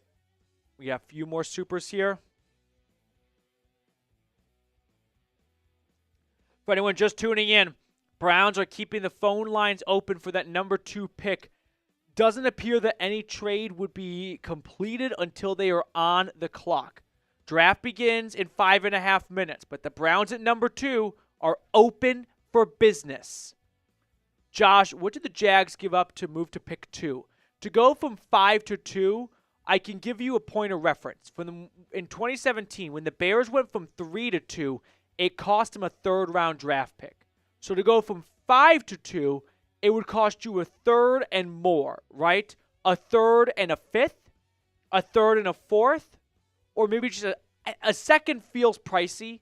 I would say a 3rd and a 5th. That'd be my best guess. Thank you, Josh. Yeah, let's do that real quick. You're right. All right, we're going to get to all the remaining Super Chats in just a moment here. I do have a really fun deal that I'm excited to share with all of you right now. So, we've got a sponsor that has an awesome deal for everyone watching right now. I'm just going to put it on their radar right. Actually, we'll just knock it out right now. Yep. Here's what I want everyone to do. Spam the number 1 in the chat right now. Whichever of the 3 streams has the fastest moving chat, I'm going to pick someone out of that chat and give you a Mando starter pack for free. A giveaway. It's going to have a bunch of deodorant, body wipes, all that stuff. So if that's of interest to you, spam 1. If you don't think you're going to want it, then don't spam anything because you might get picked and then be like, I don't want this. But it's awesome. I love Mando. Reed had his scooter breakdown like 2 weeks ago, so he joined the Walk to Work Club. And now he's like, I think I need to, you need a Mando in the office. So I'm going to make the decision as to which chat is moving the quickest and then pick someone out of that chat for a free Mando starter pack. Right now it's definitely between Atlanta and Cleveland. Oh, the Broncos, though. Broncos now starting to get some rhythm. Oh, the Falcons are going fast. Reed, I'm going to let you make the decision. I don't want to have any, I would say bias, but people. Hey, right coming now at the me. Falcons are going the fastest. Oh, Cleveland's picking it up a little bit. So is the Broncos. This is tough. I'm going to count down from 5 and let Reed decide. Just gut instinct. 5, 4, 3, 2, 1. Pick. It was the Falcons. Falcons. All right, Falcons, keep spamming 1. I'm going to pick someone out of the chat and get you a Mando starter pack for free. Okay. 3, 2, 1. Pause in the chat. I've got Toxic Oxide. That sounds like a name that could use some Mando.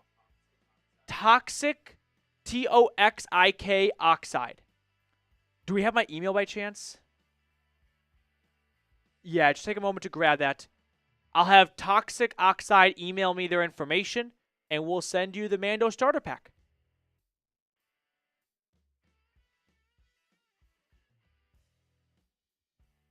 Two minutes. 2 more minutes. Super chats we're going to get to in just a second.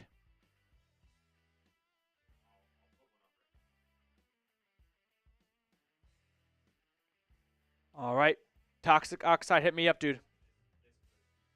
Reed holds his channel together. Matt sucks. Hey, Reed does a fantastic job. Underpaid. Majestic, you think tight end Harold Fannin Jr. from Bowl? Are you talking about this mock draft that I saw from 93, whatever the fan? No, at least not in rounds 1 or 2. I don't think Harold Fannin goes until round 3 at the earliest. Majestic, thank you for your super chat. Petunia, thoughts on the Browns taking Genty after a Jags trade? You know, I used to be kind of against the idea of going Genty to Cleveland because they had so many other needs. I didn't want them to have another Saquon Barkley situation on their hand. And I partially still feel that way, but here's the difference. Who are you getting that's better than Genty? I don't think Mason Graham's better than Genty. I don't think Ted McMillan or any of those offensive linemen are better than Genty. I'd go Genty because I just feel like you're getting the best player. So, give me Genty if you move back to 5. I'm all the way in on Genty. He is the player that I would put my name on the line for. He's the guy that I'd resign if he didn't have a successful NFL career. Petunia, thank you for your super chat. The toxic dude, email me, Matthew at Chat Sports, so we can get you your Mando starter pack. Toxic, email me.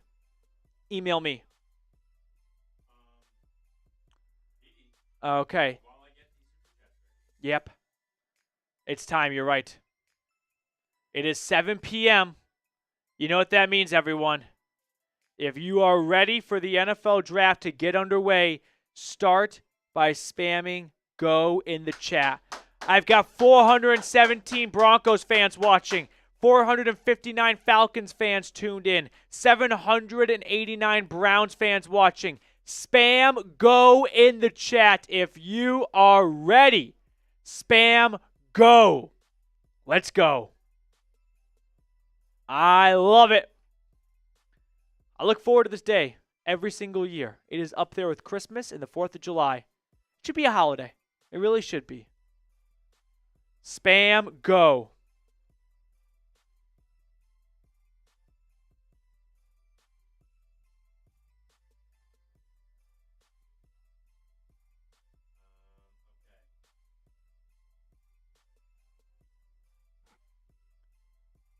All right. Yep, and we'll get the draft order back up at the bottom, too. Christopher D. Hobbs, you're next up.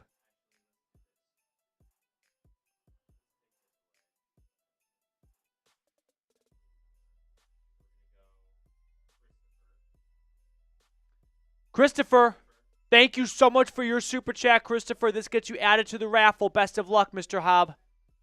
William Teets. William, thank you for your super chat. Best of luck to whatever you're hoping and wishing for this NFL draft. Next one up. Patwooey. Here's my Genty and Brown, please. If Cleveland trades back out of 2, gotta feel like Genty's going to be catching their eye. The Browns shopping pick number 2. Reportedly, nothing will get done until they're on the clock. I think they want to see if anyone can come in with a better offer at the last minute. They're going to let the bidding war build up until the timer hits 000. Paula Chandler, I hope I'm not making you repeat yourself, Matt, but are we guaranteed to get Hunter here? I was late to the party. Sorry. Paula, don't apologize at all. If the Browns are picking 2, I'm going to put it 99%. I'll put 98. There is a little bit of like Abdul Carter, not even whispers, but like sign language. If I could sign, I think this is like M or something. There are some Abdul Carter signing, but I think it's going to be Hunter at 2. Unless Andrew Berry wants to throw everyone off, which he has nothing to gain by making people believe he's going with Hunter than taking Carter. Right? He's not picking at like 10 or something where he wants to fool people ahead of him or behind him. He knows what Tennessee's doing, and he's next, so what does it matter? He more or less has the first overall pick in the draft. So I think it's Travis Hunter if Cleveland stays at number 2. Paula, thank you so much for your super chat. Okay. Quick reminder, we are, for anyone just tuning in, live on our Browns, Broncos, and Falcons channels here at Chat Sports. So everyone play nice. We've got 3 different streams going on. I host all 3 channels, so I just want to make sure all 3 teams are getting proper NFL draft coverage. So live in a TriCast. Roger Goodell pandering. He rides his bike out to the podium like it's training camp. Boo, everyone. Boo, Goodell. Like it's Packers training camp day 1. Do you remember a few years ago, I think it was 2 years ago, he walked out with a couple of kids from like the cancer hospital, the children's cancer hospital, as a shield? Because how could you boo kids with cancer? That was so cowardly of him to use children with like leukemia as a shield. Pussy. All right.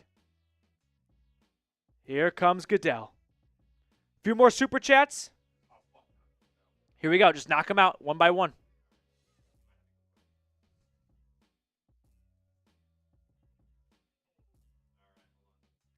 A lot of Packers players. Clay Matthews there.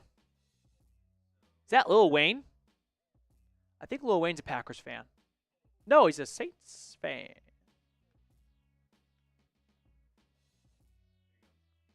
John, thank you for your super chat. Greatly appreciate it, my man. Byron Wessel, been loving the channel for a while now. How much you weighing now? Byron, thank you very much. I feel like people that have been tuned in from the start are so tired of listening to me talk about it. I'm at last I checked 2-3 days ago, 201 pounds. Big goal was to get to 190 something, so we're almost there. Papa T, Reed kicks ass. Reed, this is for you, buddy. Thanks, Papa T. Appreciate it. Next one rolling in. William Teets, Petey and Reed keep killing it. Let's go Browns. Hopefully AB doesn't F it up. What would it be an F up? Jeremy with another $50 super chat. Broncos, what Falcons, what Raiders, what NFL teams, what other than the Browns? We are the best fans in the NFL as we always have the Browns host as PD legend has been made. Let's go Browns. Jeremy from 38,000 feet in the air with Southwest Airlines. No free ads, but shout out to Jeremy Stallman. Thank you for your super chat. I love to believe that someone's like ringing their bell and Jeremy's like, piss off, 14D. I'm busy right now on the Browns report. Mr. Stallman, you're the best, dude. Thank you very much. All right, we got some more super chats coming in here. Joshua, is there a way AB screws up our first-round pick? I don't see one. He's got 3 options. Travis Hunter, Abdul Carter, trade it. Unless you think trade is a screw-up, which I don't think it is. I don't see a way. Jim Miro, would trading back for Genty and an extra few picks really be really that bad? I don't think so. Ask yourself, would you rather have Travis Hunter or have Ashton Genty and an additional 3rd-round draft pick? I'd rather have Genty an additional 3rd. You got 3 3rd-rounders then. You can use that to trade up in the draft, get in round 2 again. I'd rather have that. Plus, you're getting Genty, who's incredible. Thank you very much, Jim. Next super chat coming in here. Paula, did you read my $5 super chat? Paula, we did. Sorry. Just a little bit of a, backlog here. Backup indeed. Soul Train, this draft is the one where you fill the team out. Then next year, the franchise QB like Lenora Sellers, Arch Manning, or whoever else you like. This is not a draft to get superstars. This is a draft to get starters, like Soul Train is saying. This is a draft where you can get a bunch of B to B plus players. Not a lot of A players. So if you're going to get a B at 5, why not move back to 10, get a B player as well, and an extra draft pick? That's my mindset.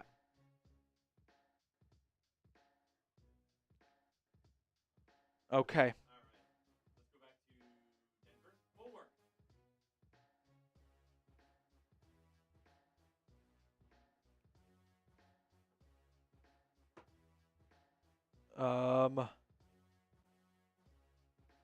Just let them know they're going to email me. Let me see if he just already emailed me. Bulwark from our Broncos channel. Yep, they emailed me. Bulwark, ready for another season of the Broncos. Trust the team. George and Sean will find the players we need. I wish George and Sean Payton spelled it the same way. It'd be way easier for titles and thumbnails to go Paytons. So it's Peyton and Peyton. Bulwark, that's going to be your NFL first. Same name, more or less, for a coach and GM, like last name. Yeah, Denver, I think, just has to address running back and then just go out and find good players, right? Just fill out the depth and the rest of the roster where you need it. Sal, to start off a new season where the Browns shock the world. Sal, thank you for your super chat and all of your support. Cannot appreciate all of your generosity. Josh, let's go Browns. Let's go Carter. What a scary defensive front that would be. Yeah, Abdul Carter and Myles Garrett would be awesome. To me, the way I look at it is if Abdul Carter and Travis Hunter both have great careers, I'd rather have Travis Hunter on the Browns than Abdul Carter because you already have Myles Garrett. If Abdul Carter's a better career than Travis Hunter, then give me Carter. But if both are equal, which is difficult, but it does happen every so often, give me Travis Hunter for what he brings to the table that you don't already have. Thank you very much, Josh. L. Smith from across the pond. Another hypothetical. You're stuck at the airport for 5 hours with one active NFL player. Who do you have the best time with, and what's your food choice? Great question. I would go with who's like a good storied guy who'd have a lot of funny stories to share. I feel like Ryan Fitzpatrick could be a good one here. I'm not thinking like favorite player. I'm thinking like who'd be entertaining to spend 5 hours with. Not someone that's like, hey, I loved you when I was 10. I'd go with Jameis would be pretty. I think Jameis, though, after 5 hours would be a lot. Like, dude, can you settle down a little bit? Like, you can't give a motivational speech to the waitress when we're placing our order. It's got to be at Chili's, too. And player Peyton, man, it would be a lot of fun. I love Peyton. That's kind of chalky, but not a bad idea. All right, L. Smith, thank you for your super chat. Joshua Miller. Of the playoff teams, who has the best chance of picking in the top 5 of the first round next year? Minnesota Vikings. Brand new starting quarterback. A rookie, more or less, in J.J. McCarthy. We see teams kind of get hot like the Browns 2 years ago, and then look where they went from playoffs to picking second overall. Kevin O'Connell's a great coach, but they jump out to me for sure. Anyone else? I'll stick with that for now. The Vikings. Thank you very much, Josh. Tom Brady, breadsticks. I'm going to be mad if the Browns trade the pick.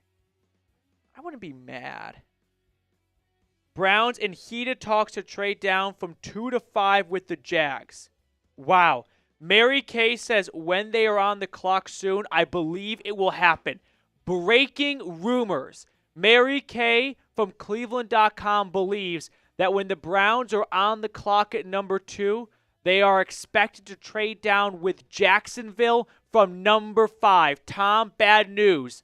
One more time. Browns and Jags believed to be in heated talks for a 2-for-5 swap. Jacksonville likely moving up for Travis Hunter, and the Browns moving back to 5. We're going to continue to keep an eye on this. This would be quite the turn. I don't hate it. Ashton Genty and an extra day 3 pick. Oh, yeah, the Titans, the NFL always tells the first team, hey, do you mind taking like 8 minutes so we can just talk about Cam Ward or whoever the first pick is for a while? Riley, my prediction is Browns select Travis Hunter and trade up into round 1 for Greg Newsome in a 4th to get Shador. Here we go, Brownies. I think you got to value Greg Newsome at a 5th round draft pick. So you're saying a 5th and a 4th can get you back into round 1? I don't think so. Got to offer it more. Greg Newsome and maybe like a 3rd. That could probably get it done. Riley, thank you for your super chat. But right now, Mary Kay saying Browns, Jags in heated talks for a 2-5 swap. Don't do the raffle, Matt. That's very kind of you, he's him. Thank you. Latest development, he's him is like, I got a new address. Me, what's the address? He's him. I'm not going to tell you. Well, I guess I will get to 2 in the drawing since you didn't acknowledge my first. Paula, I thought we put your first one on screen. I'm very sorry. There's a million super chats. Yeah, I really apologize, Paula, if something got skipped, truly. But you're in the raffle for sure. He's him. Matt is the new Jared. Okay. I have not had Subway in like 5 or 6 years. I've lived in Dallas for 4 years. Have not had it once since I moved here. Used to have it every week for lunch in Wyoming. Papa T. Browns are on the clock. The Titans pick is in. The Browns are on the clock. Watch for a trade with Jacksonville. 2 and 5 swap. Make it worth it, Jimmy. Guys, I don't know if you're going to like it or not, but get prepared to say goodbye to Travis Hunter and hello to maybe Ashton Genty or someone else at 5. The Titans pick is in. The Browns are on the clock. Browns are trading the 2nd overall pick. Browns it is. Here it is from Schefter. The Browns are trading the number 2 overall pick, a 4th and a 6th, to Jacksonville for pick number 5, a second. Oh my God, they got a future first. Browns get pick number 5, pick 36, a 4th, and next year's first rounder from Jacksonville. They get maybe all 3 things that I tossed out there in a trade back from Ashton Genty. Win for the Browns. Here it is. Browns trading number 2, a 4th and a 6th, for number 5, a 2nd, a 4th, and next year's first rounder. They more or less just swap 4th round picks. They swap 1st and 4ths, but they get a 2nd and next year's 1 from Jacksonville. I like it for Cleveland. You have 2 first-round picks in next year's draft now, putting yourself in a much better position to get a quarterback. By the way, we all knew this, but I'll verbalize it. Cam Ward, you are a Tennessee Titan. But the Browns are no longer on the clock. They have traded pick number 2. We'll get the details up for you in just a second. To Jacksonville, and the Jags are on the clock now. Wow. One-word reaction. Love. I like it. You're getting 2 firsts in next year's draft now. Yours and Jacksonville's. Not a bad team to bet on that could suck next year in the Jags. I know that Travis Hunter is no longer going to be a Cleveland Brown, but I think a first-round pick next year, along with an extra 2nd this year, is going to smooth things over. Holy smokes. Details will be up in just a moment, but Cam Ward going to Tennessee. Wow. Cam Ward off to Tennessee. Jacksonville on the clock now. Here are the trade details. I would ignore the day 3 stuff because you're swapping 4th rounders. Who gives a shit about a 6th rounder? Here's the meat and potatoes. You get, for pick number 2, pick number 5, pick 36, and a first rounder next year. For pick number 2, you get pick number 5, pick 36. You now have pick 33 and pick 36 and a first. I like this pick. I like this trade for the Browns a lot. Yeah. It should say 2025 for sure. Let Sam know. Okay, hit space bar. So, ignore the day 3 stuff. That's just, robbing Peter to pay Paul.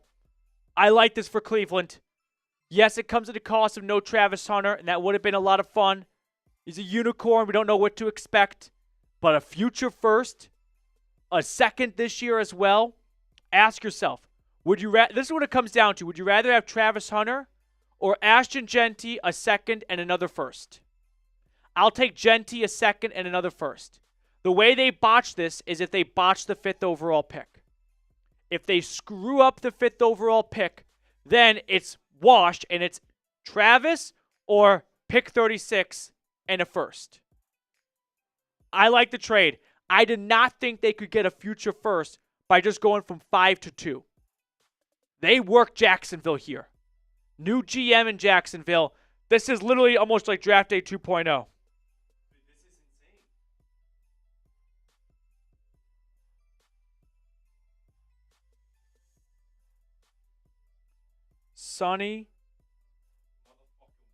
Sonny Weaver just torched the new, yes, torch Jeff Carson. Oh my God, it's Jags. That's what I'm saying. It's Jags, yeah. This is draft day. Okay, let's talk about what the Browns are going to do at 5 now. You got a handful of different directions you can go. You can go Ashton Genty. You could go Mason Graham. You could go with Will Campbell if he's there. I mean, you're picking 5. You know the Jags are trading up for Travis Hunter, right? Maybe Abdul Carter, but no. They've got Josh Allen, Hines Allen. They've got Trayvon Walker. I think it's Travis Hunter to Jacksonville. So the Giants, the Patriots, and the Browns, those 3 teams have their pick between Ashton Genty, Mason Graham, and Will Campbell, or Tet McMillan. I would love Genty. I'm in on Genty. I used to kind of be skeptical. Hey, they're not good enough for a running back. But Genty's he's once, and he's the best running back maybe since Saquon Barkley came out. That was in 2018. He went second. I like it. I like it. All right.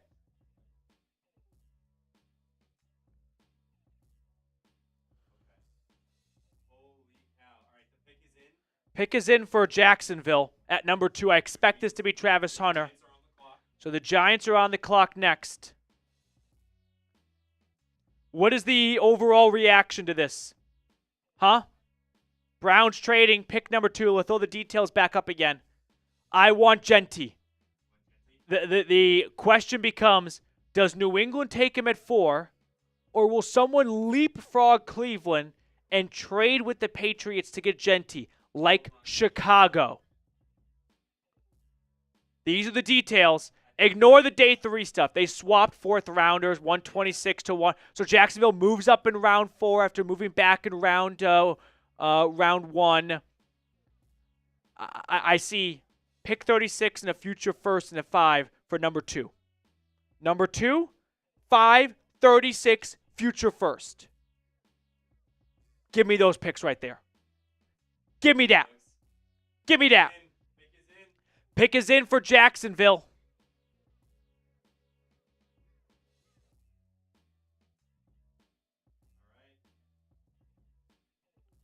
I also add, did not think we were going to see the Browns trade number 2. Didn't think that any team would pony up that much. And there it is. With the 2nd overall pick in the 2025 NFL Draft, the Jacksonville Jaguars select Travis Hunter, wide receiver, cornerback out of Colorado. So Hunter goes number 2. Man, he woke up this morning thinking he might be a Brown. He woke up this morning, he was looking at Zillow in Berea, right, in Parma, in Cleveland suburbs. And now he goes down to Jack, which, by the way, is near where he's originally from in Florida. So a bit of a homecoming for him. So the first 2 picks, though, chalk. Just different team. That's got to count for something. If you get the wrong team, but you get the right player. Giants are on the clock. I expect them to go with Abdul Carter. New England, do they go Will Campbell? I'll be honest, right now my top 2 for Cleveland at 5 are Will Campbell and Ashton Genty. How can you not get excited about this? I don't want Mason Graham, not at 5. If you're going to trade away the pick to get Travis Hunter, that's Eric Armstead, the NFL Man of the Year, Walter Payton Man of the Year for the Jags. Yeah. I want one of 2 guys for Cleveland, Genty or Campbell. One of them is guaranteed to be there at 5. I know offensive tackle is not sexy, but the Browns need a new left tackle. Campbell was a day one starter for LSU at that position. He got the number 7 patch. That's a very rare thing for an LSU player to get. It's not easy just to have it handed to you. People are concerned about the arm length. I don't care. Worst case scenario, he moves to guard and he's the next Joel Petonio for this team. Would you be upset with that? I'm down to 2 guys, Genty or Campbell. Those are my top 2 players for the Browns at number 5. Oh my God, this is exciting.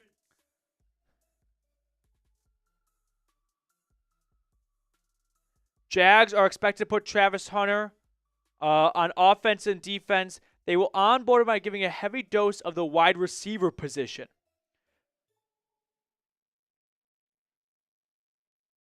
Wow. By the way, kind of like best of luck to Travis Hunter. Yeah.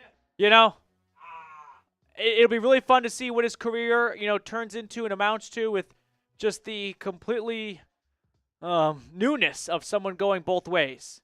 But the Browns, I think, come away very happy in this trade. A first, don't forget that. They have 2 bullets in the chamber next year to get a quarterback in the draft now. That's much more valuable than Travis Hunter.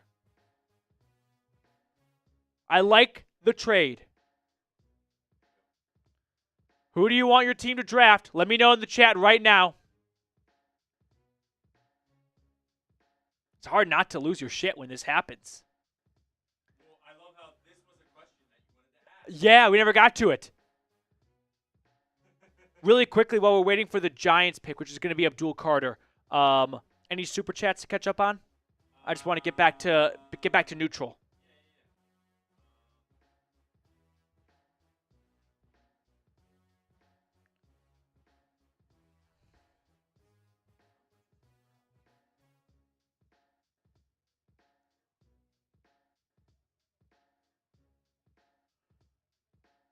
Or you can.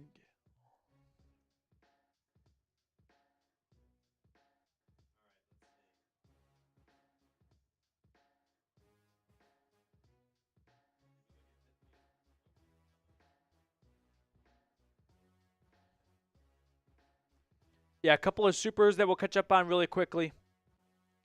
Make sure, by the way, if you haven't yet, do me a big favor. Click the like button. It does help, bring a lot of new eyeballs to the channel. So if you like the free stream, I just ask you like the video.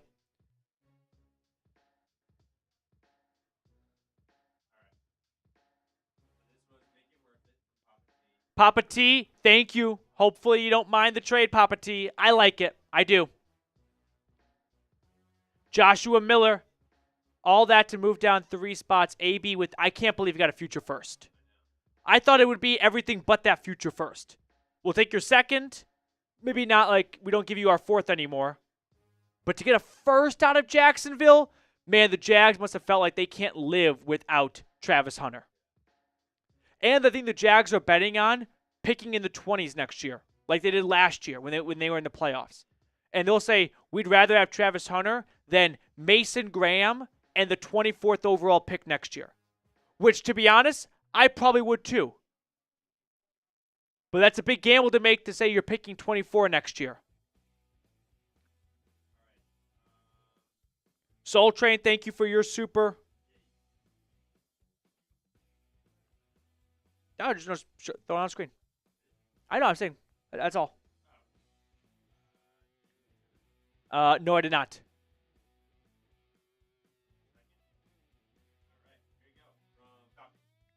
Wow, ready for this? Travis Hunter had 0 conversations with the Jags at the Combine.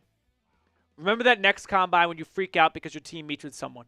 Tracy, what's your take on a Kyle Pitts trade during the draft? Seeing him leave would really hurt. Atlanta only has 5 picks. That's the second fewest in the draft, 2 of which are in round 7. If a team gives up a good enough offer, I could see Atlanta at least taking the call. They've held on to him this far. It's a good tight end class. My guess is if a team wants a tight end, they'll just draft one. Tracy, Giants pick is thank in. you for your super chat. Really appreciate your support. The Giants pick is in at number 3. We'll throw it on for you as soon as we have it ready.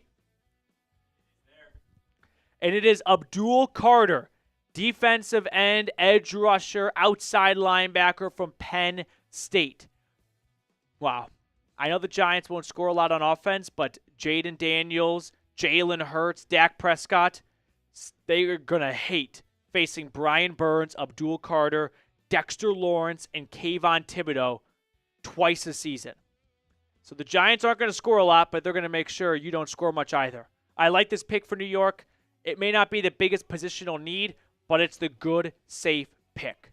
You go get someone who I think can put up 9 to 12 sacks for the next 8 to 9 seasons. Quincy McBride, thank you so much for your super chat. Shout out to you, Quincy.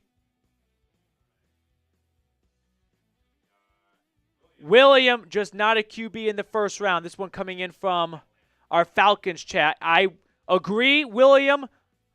Keep an eye on Matthew Golden at 15 for Atlanta. That would be my, whoa, they did it again. If they go Matthew Golden, you know what the thumbnail's going to be? It's going to be the Home Alone scene of when the parents wake up. We did it again. That's the thumbnail right there. We did it again. We did it again. Catherine O'Hara. Aiden, hoping for Mike Green.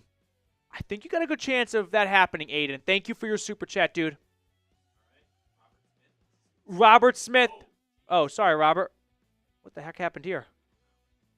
I'll just 100%, yeah, 100% chance. Rich's puppet, Terry, screws this up. Who's the tallest available? Shamir Stewart? I guess so. I don't know who'd be the tallest available. You know, it's not a very tall draft. Even the linemen aren't that tall. Tallest of, I don't know who'd that be. Good question, Robert. It was so funny. My dad, he goes, man, the Giants about to ruin another career of a Penn State player. And I was like, oh no. So Abdul Carter, the pick for the Giants at number 3. That means the Patriots are on the clock at 4. I think they go Will Campbell, but this is where things can go sideways. They could go Ashton Genty. One's got to think that the Browns moved back to 5 with a specific player in mind. If they don't get that specific player, is this all for nothing kind of, right? Is it like, damn, that took a lot of out of the wind out of our sails? So one quick reminder, Cleveland trading out of number 2 with Jacksonville, who took Travis Hunter. The Browns getting, ignore the day 3 pick stuff, the 4th, the 6th, that's garbage. They get pick number 5, pick 36, and a future first. For pick number 2, swapping going back 3 spots, 36 and a first. I love this. I don't like it. I love it. I do. I like Travis Hunter. He'd be a very fun, special player, and I'm not trying to sandbag the guy now, but there were always some level of risk involved with taking a guy who wants to play both ways, and the challenges that would come with that, right? From a conditioning standpoint, from just a logistical standpoint, how can you practice offense and defense every single week? How can you be prepared on Sunday in crunch situation on defense when you were working with the offense Monday through Saturday? So there was always some level of a risk there. Best of luck to Hunter in Jacksonville, but a future first, that's the real thing that I'm gravitating towards. Now you got 2 horses in the race to stink it up next year to get a new quarterback. So what's your one-word reaction? Mine's love. Love it. All right, waiting for the Patriots pick at 4. I think it's going to be Will Campbell to help keep Drake May healthy. Could be Genty. That's one possibility. I'd say it's one of those 2 guys. Yes, while we're waiting on the pick from New England, quick shout out to our friends over at Game Time. Game Time makes getting tickets even faster and easier. Prices on the Game Time app actually go down the closer it gets to the first pitch. With killer last-minute deals, all-in prices, views from your seat, and their lowest price guarantee, Game Time takes the guesswork out of buying MLB, NBA, NHL tickets. Save up to 60% off buying last minute for sports, concerts, comedy, theater, and more. Take the guesswork out of buying tickets with Game Time. Download the Game Time app, create an account, and use code CHATSPORTS for $20 off your first purchase. Terms apply. Again, create an account and redeem code CHATSPORTS for $20 off. Download the Game Time app today. Last minute tickets, lowest price guaranteed. The pick for New England is in. Oh, yeah. That means, you know what that means? Will Campbell. Browns are on the clock. Reed, can you give some shout outs here? If you guys want to know a little behind the scenes, I made everything for the video ready for Travis Hunter. So I need to undo all of that work right now. Yeah, that's I forgot about that. Yep. All right. Hey, shout out who you guys think your team's gonna get. Especially Brown's channel right now. Who's the pick right now? Who is the pick right now? I think it's Ashton Genty. I think they want to stockpile some picks and grab Genty. I want Genty. I think it's gonna be Genty, but we got Falcons saying, we got Joe saying Jalen Walker. I like that. Carson saying Mike Green. Tim Hart saying Browns shouldn't go running back. I think you grab the best running back in the draft, and you get picks from the Jags. It's a great plan. I love it. And from the Broncos, we got the Recovering Out Loud podcast. Brett, Jackson, J-Nap, Demented Tree. Power move would be to trade again for another first. That's a good point, Demented Tree. I like that. We got Kathy saying Genty. What's up, Kathy? Kareem, Pat Wooey, Mohammed, Joshua Miller saying Tyler Warren. Okay. Scott saying Chubb is peaked. Let him coach Genty.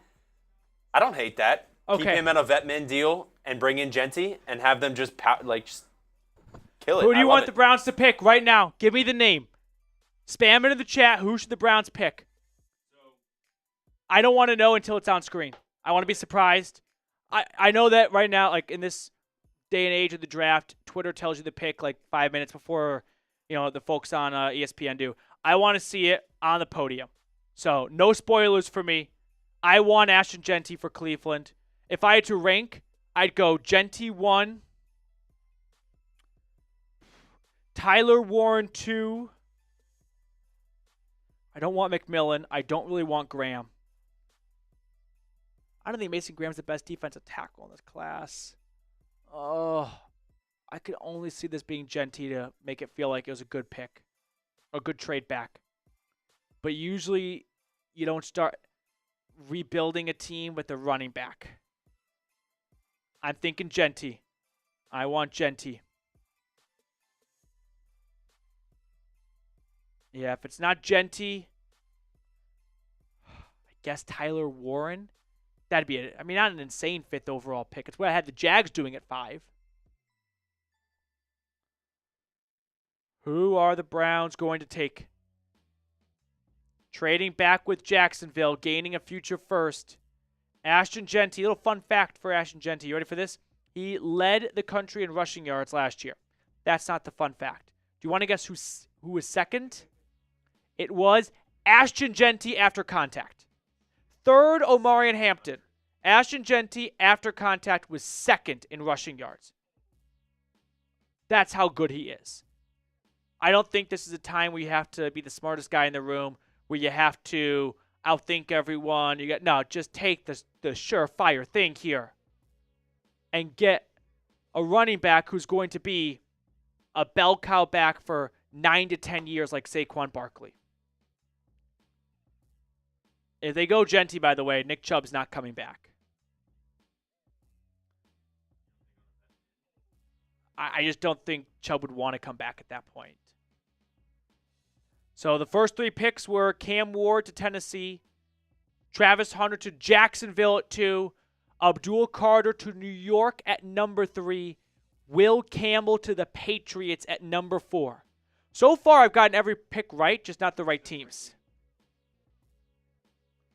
I think Genty be the best pick here. Oh, we haven't had the Patriots pick announced yet? So Our coworker Chase Senior said the Jags have Travis Hunter listed as a cornerback and wide receiver instead of wide receiver and corner like the Browns did. There's going to be a lot of trial and error with him. Is the pick in for Cleveland? Okay, I'm not looking. The pick is in for Cleveland. For reference, the Patriots just announced Will Campbell's walking up to the podium right now. That's how far ahead Twitter is versus the actual broadcast and podium. The pick is in for Cleveland. I'm going to close my eyes.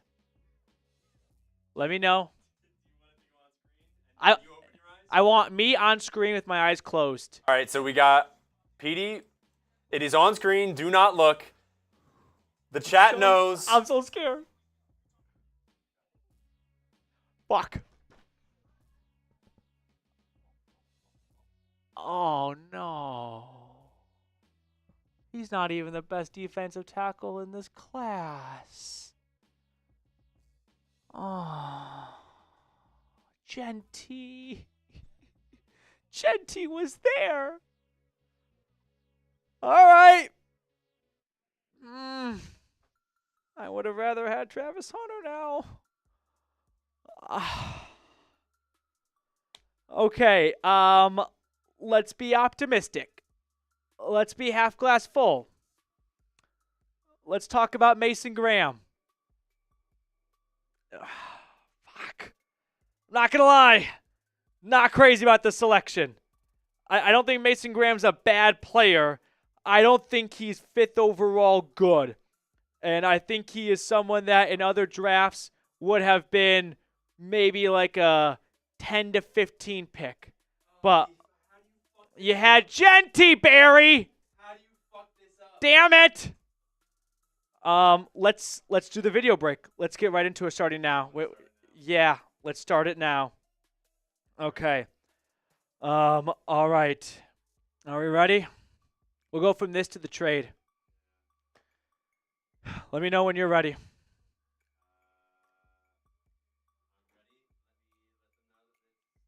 Yep.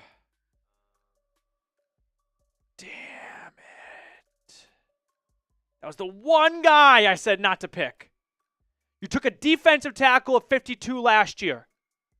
What happened to Mykel? Is he done? How many more resources have to get poured into the defensive tackle position? All right. Here we go. After trading back with the Jags with the 5th overall pick, the Cleveland Browns selected Mason Graham, defensive tackle out of Michigan, and I'm deflating by the minute. I don't like this pick, really. It's not that I think Graham's a bad player. It's just that I don't think at pick number 5, he is going to make a big enough impact to be worth the 5th overall selection. Let me give you a little bit of background on him and then more on my reasoning. First things first, here's how we got here. And I liked this trade back, but it was somewhat contingent on what you did at 5, and I wanted Genty. It would have been fun. It would have been awesome.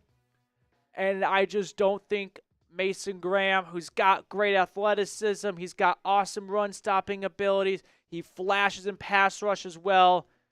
It's just tough to look at that and get fired up at pick 5, right? I mean, you rarely see interior defensive linemen go early, and when they do, it's because they can get to the quarterback, like Aaron Donald, right? But otherwise, they are just not frequent top 5 pick flyers. Now, I still like this trade back. You're picking at 36. You have a first next year. But this trade, forget the day 3 picks. It's going to come down to who has a better career. Travis Hunter or Mason Graham, whatever you do in the first round next year, and pick 36, which I expect them to probably trade pick 36, by the way, and maybe a move up to get a quarterback. But, anywho, I don't love the pick. Let me give some background on Mason Graham. He was a 2-year starter for Michigan. He's 6'3", 306 pounds. So here's like the short and sweet breakdown of him and everything consolidated to an 8 to 10 minute bite-size format here. Last year for the Wolverines, 45 tackles, 7 tackles for loss, 3.5 sacks. Browns fans are going to have to get used to cheering for this guy because, let's just say he didn't make a ton of friends in Columbus last time he was there. But he's not this pass rush phenom. Let's get that straight here. I do think he's got some good pass rush skills and moves and flashes. What you're getting here is someone that just can completely control the line of scrimmage, right? Someone who is going to get offensive linemen on their heels. Someone who is going to put themselves in positions to redirect running backs, to just completely blow up plays. He is not someone who is going to generate a ton of pressure and get 8 to 10 sacks from the interior. That's not what you're finding in Mason Graham. But when it comes to the, not player itself, but the overall fit, I feel like Andrew Berry was forever scarred from the Joe Woods lack of run stopping, and he is just over-investing on the interior defensive line. You went Mike Hall with your first pick in the draft last year. You signed a $20+ million free agent defensive tackle. How much more needs to be invested to a non-cornerstone position? That's where I'm really struggling to see eye to eye with this one. I don't think Graham is necessarily a bad player, but I don't think he is someone that is going to kind of transcend this team a little bit. And I felt that Genty could do a better job of that. So while I think Graham is going to have a strong, long NFL career, and there's nothing wrong with that, and it's why I'm not like, hey, fire everyone. This team is a joke. This franchise is a joke. I'm not at that level. I'm not close to that level. I'm not excited. Now, I wish I was going to be excited because then you'd be excited. But make sure to subscribe to the channel. I want to get to 44,000 subscribers before the night is over. Do me a big favor. Scroll on down. Click that sub button if you have not already. All right, let's get more info on Graham and less about my opinion on Graham. So here's what Dane Brugler does a great job with the Beast leading up to the draft set. Graham is a leverage monster and skillfully destroys blocks with his strength, quickness, motor, and play recognition to make an impact versus both pass and run. He projects as a versatile interior presence with the floor of an NFL starter. He's played around the defensive line, as Tom Downey, our NFL draft expert at Chat Sports, points out. But for being a top 5 pick, I feel like there are one too many questions, right? From a physical standpoint, from a trait standpoint, he's not like the most athletic big man we've ever seen in the draft. You know what I mean? He's not some freak of nature who's way too big to move that quickly. He's got some length concerns, which might sound a little nitty-gritty, but man, a length, an inch in arms, the difference between you getting your hands on the offensive tackle and him getting his hands on you and controlling where you go. So those are, flags where usually those guys don't go in top 5 drafts. Now, this is not a draft class that is filled with star-studded talent. I would have preferred Genty, a safer route at pick 5, who I believe is going to be a superstar running back. But the Browns played it, I wouldn't say safe, but they went with someone who they think is a little bit more impactful. Not even impactful, but someone that they can't find later in the draft where they may feel they can get a very good running back in day 2. So Browns fans, get ready to cheer for someone from the team up north. Before we move on to the rest of our breakdown of this selection, quick shout out to our new sponsor, which is House of Atlas. After trying to get some facial hair going, I knew that I would never really grow a nice beard. So before the draft, I came in clean shaven thanks to House of Atlas, our new sponsor. They gave us some of their new razors to try out, and it's honestly the nicest looking razor I've ever owned. I started using that as my primary razor, and then shifted my primary razor to my travel razor. First of all, this Atlas razor looks sick. It has a sleek design. It's easy to hold and maneuver with a nice weight to it. I really enjoy it. It's the best looking razor I've ever seen. And now for a limited time, they're offering 15% off your first order when you purchase any razor kit and the before and after set, which includes the Precision Shave Cream and Calming Aftershave. Use code CHAT at houseofatlas.com. That's HouseOfatlas.com with promo code CHAT for 15% off your new razor kit and before and after set. Stop wasting your time and money on shaving products that don't look good, aren't effective, and cost way too much. Visit houseofatlas.com today. Trust me, you'll love it as much as I did. I put all that information in the comments and description of today's video. Let's talk more about Mason Graham. We can throw some of his stats on screen as well. It's just, I mean, in some ways it's a little fun because this is, Ashton Jensen to the Raiders, by the way, as we film this live. Bad news for Todd McShay. He said no way that was happening. So Jensen to Las Vegas. But Mason Graham. So let's go through the pros, right? Let's be optimistic, Matthew. Here's what Dane Brugler points out about him, right? He's got good build. He can get low. He can win leverage. Fundamentally and technically, he is as sound as they come. I think he is going to step right in next to Malik Collins and make Shelby Harris a rotational player who's in his mid-30s at this point. Mykel, I guess his time is done. I mean, you took him 52nd overall last year, and now he's DT4 already behind Collins, Graham, and Harris. Maybe it's the knee injury he suffered or just a complete, acceptance of a bad second-round pick last year, which I wasn't super jazzed up about that pick last year. So more positives on Graham. He doesn't miss a lot of tackles. He's not someone that is going to put himself in a bad position and become a liability on defense. He's probably someone that Jim Schwartz is just not going to have to worry about, right? He's someone that he knows that is going to be in the right position at the right time. He's got, average to above average size. He's got some good athleticism as well. The cons are he doesn't have like the desired length, which we talked about earlier. There's a little bit of, as Brugler points out, some sloppy weight on his frame. I mean, I'm not fat shaming here, but just something to watch for right there. But let me know what you think of the pick here. Give me a grade. A, B, C, D, or F. I'm going to give it a C+. It's going to be tough to get this fan base to calm down after spoon-feeding them. Like Andrew, Barry, just don't talk about Travis Hunter that way if you're looking to trade back. You got everyone excited for Hunter. And let's be honest, it's going to be a bit of a gut punch going from the unicorn do-it-all man to a defensive tackle who's not going to fill up the stat sheet. That's not something that the fans are going to like. And that's okay. Your job is to do what's best for the team. But then just get ahead of it by not getting everyone pumped up for Travis Hunter. By talking about how Travis Hunter is this, rare phenom and we love everything he can do. Just keep it to a minimum. But here we are, talking about Mason Graham, who very few people really discussed, I feel like, going into the draft for Cleveland. I mean, it always felt like it was Travis Hunter.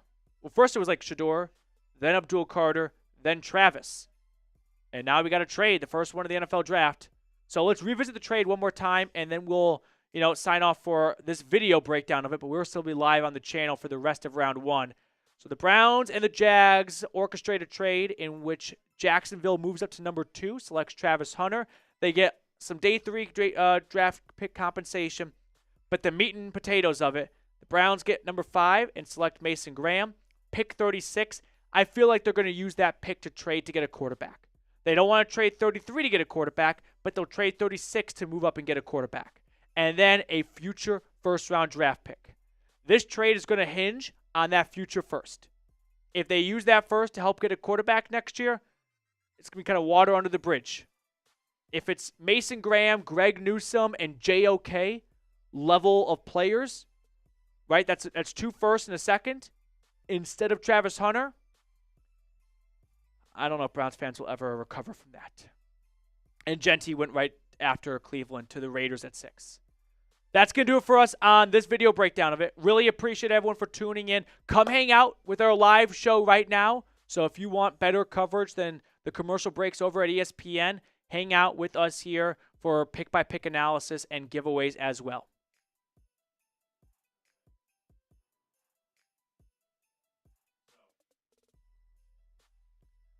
Let's catch up a little bit here. Ashton Genty, like I mentioned, went to the Raiders at 6. That was one of the most frequently mocked names, and it comes to fruition.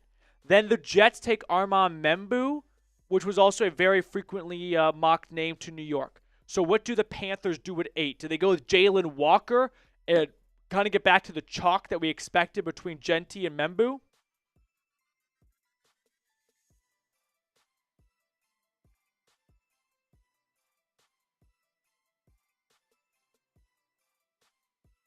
All right. Yep. Oh, okay. Yeah. For anyone that's just tuning in now or recently, I am live right now on a Browns, Broncos, and Falcons channel. I host all 3 channels. I know that's not everyone's, preferred way of taking content in, but it's a growing company at Chat Sports, and there are 32 NFL teams, and it's just basic economics. Chat Sports is still growing. Don't have 32 people to cover 32 teams, so until we get there, some people have to double or even triple up. So I know it's a little strange, it's a little quirky, but if you enjoy the free content I provide, I hope you can be, somewhat understanding. Okay.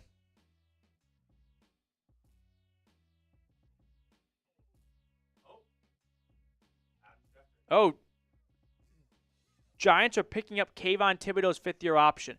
I thought he might have been a trade target for Atlanta, but the Giants wanted a 3rd for him. The Falcons don't have a 3rd to give up, so they decide no trade. We're just going to keep Thibodeau. Okay. I am.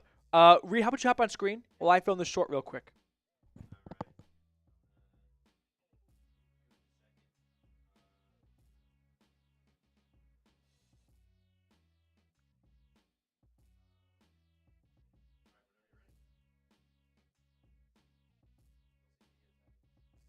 Okay, yeah. Take it away. All right. Petey's going to take a second to do the little behind the scenes that he has to do for being in charge of 3 teams. So I'll take over for a little bit. I'm Reed. I'm Petey's producer. So I am the reason I'm not on screen a lot right now.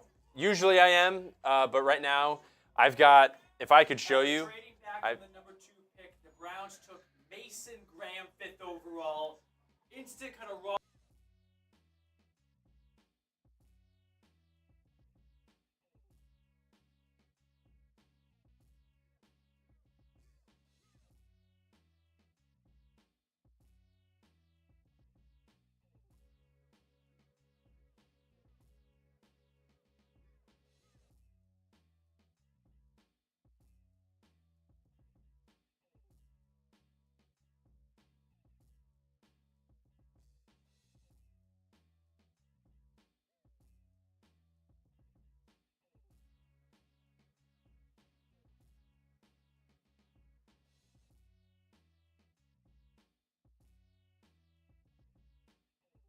all right, Petey's done. I didn't want to ruin his little video that he was doing, but being in charge of 3 channels is tough. So he's got he gets stretched thin a little bit on each channel, making sure everyone gets the love. So he's doing a little short video that they'll see. But Tim Hart saying Reed Barkis, number 15 pick. If I got drafted right now, that'd be awesome. I actually saw a video of this guy. He got drafted into the war. And he played at Syracuse. Didn't find out that he actually got drafted, I think, by the Eagles, maybe? The Eagles drafted him in, I don't know what year it was, but it was old. But he went to the war. 55 years later, there was an article that said, these are all the people from Syracuse that got drafted into the NFL. And he sees his own name, and he's like, I got drafted 55 years ago? So if that happened to me, and they show just a video of me on my couch, and I'm like, I got drafted. That'd be awesome. Let's see, what do we got here? So who do you want your team to draft? Let me look at Falcons. We got Jalen Walker. Jalen Walker for sure. Duck Life saying he saw that. Yeah, that was a funny video. Broncos maybe going with Warren. Vickers and Bulwark from Broncos. We'll get to your super chats in a second. I gotta let PD do his thing for a second. Let's see who's top people on the board, as well as the picks that have happened. So Armin Membu to the Jets, Ashton Genty right after Mason Graham goes to the Browns. Not ideal.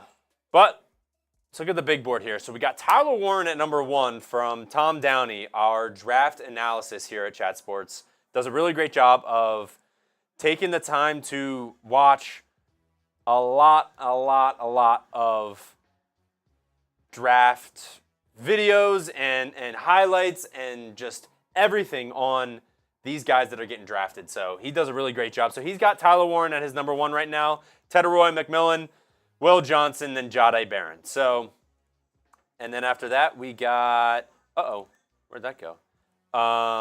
After that we got Mike Green, Luther Burden, Jalen Walker, Colson Loveland. I think for the Falcons Today watchers right now, I think Mike Green is the pick for the Falcons. If he makes it to 15, that's the pick for the Falcons. All right. I am back. Appreciate everyone's patience. The pick for Carolina is in, and it's good for Atlanta. I'll say that much. It's good for Atlanta. It is, yeah. I know. It is not a pick that maybe you saw coming.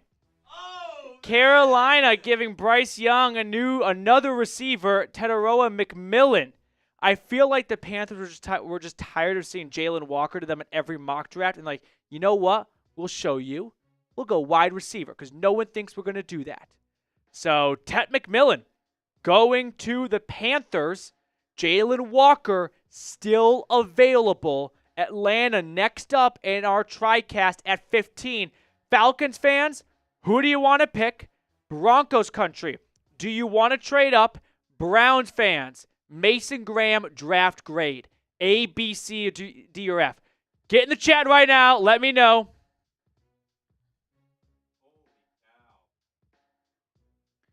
We have a few super chats possibly to catch up on here. And then when we get those super chats up, once we run through them, we updated standings. Yep.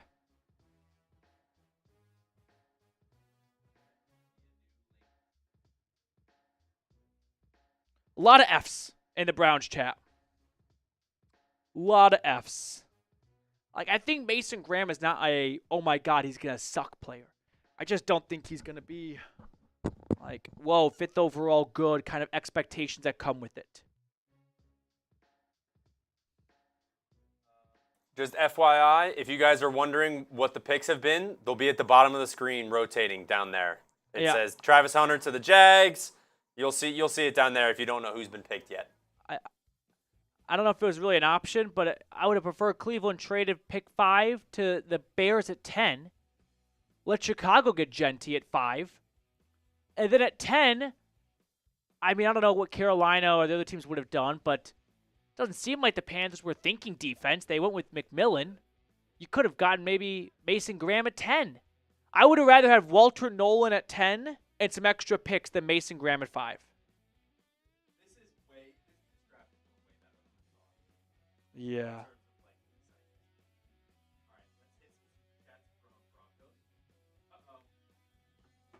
Vickers, sympathy tip for the Browns. Go Broncos. Vickers, thank you very much for your super chat. I'm sure the Dog Pound appreciates that.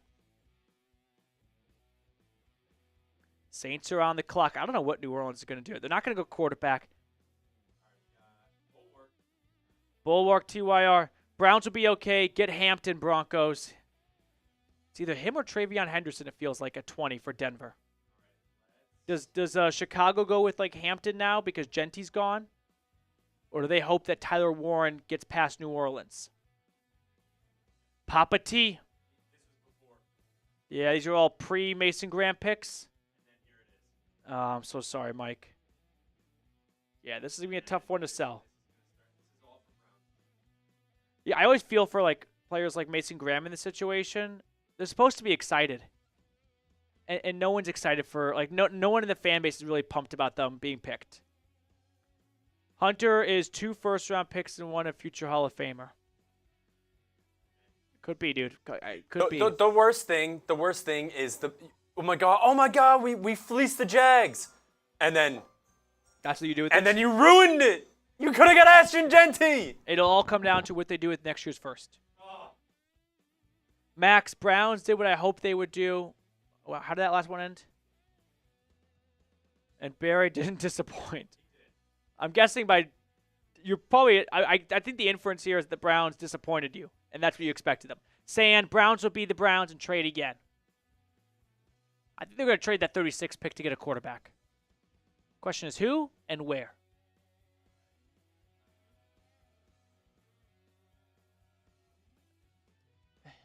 Yeah, not Genty. All right, here we go. Yeah. Not going to be an easy thing to get the fans on board with. Christopher, there's the fire train. Horrible choices for Ray Benning. There's always next year. Here comes the fire train. Choo-choo. Oh my God, that's true. I never felt like the Browns in February told Miles exactly how the draft is going to go.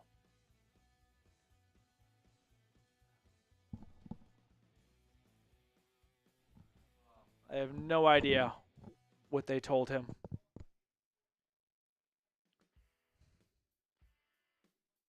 AFX. Graham is a heck of a player. Oh, Papa T. Not here to disagree with anyone. I'm here to let you guys vent. That's the thing. Like Mason Graham, I don't think he's a bad player, but I think in most drafts you look at him as like a, good 13th overall pick. Top 5. Ooh, that's got to have a little bit of juice to it. I don't see the juice. I don't see the juice. Saints pick is in. New Orleans at number 9 with Chicago on the clock. Thank you, AFX. Okay.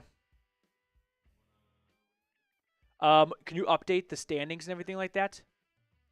Atlanta's coming up soon. Yeah. No, actually, we'll say that's okay. Joseph, if you could show this for the hats. So, yeah. So, this is not going to apply to everyone, and I didn't really have much of a say in this at all. Actually, not much. I had 0 say in it.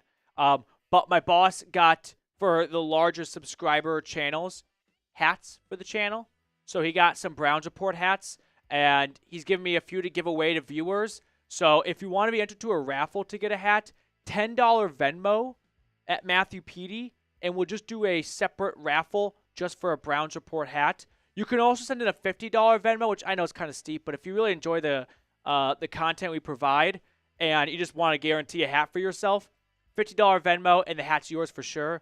I think I've got like 30 hats to give away, so not much of a shortage. But if you enjoy the channel, you want to support it and get some merch in the same process, Venmo only, not Super Chat, at Matthew Petey. Has to be Venmo. Okay. Reed's going to update some of the big board standings. I think they're pretty cool hats, too. The white's kind of like slick. I'm hoping, Falcons and Broncos are next, but my boss just did the top 10, I don't remember, 15, like subscriber-based channels at Chat Sports. So incentive, by the way, to subscribe for Broncos and Falcons. Yeah, Super Chat coming in from Fletcher. Reed's going to update some of the standings. I'll just read Fletcher's Super Chat out loud right now. Waiting on the Saints pick. Oh, we got Jet Setter 6. Thank you, Jet Setter 6. And we got another Super Chat. A couple of them here. Oh, yeah, Tex Rex. Oh, Joseph. Graham and Garrett on a Jim Schwartz D plus an extra second and first. It's not sexy, but wait until pick 36 is into Judge. Joseph, I don't disagree about the waiting part. I think you got to wait until next year's first. But, like, Joseph, let me ask you this. You had Myles Garrett and Dalvin Tomlinson last year on the defensive line. Tomlinson was great last year. Browns' defense was still kind of average.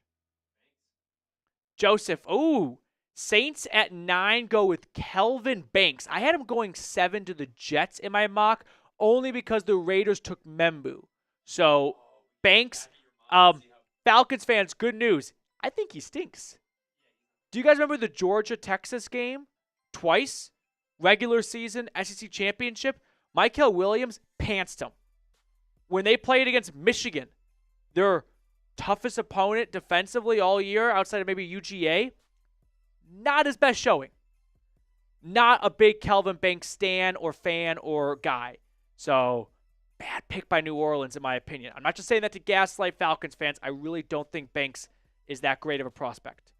If that was the pick for Cleveland, it would have been pure meltdown mode.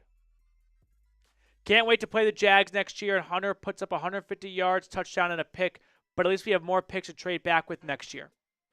I can't say you're wrong. I can't. Foot cramp.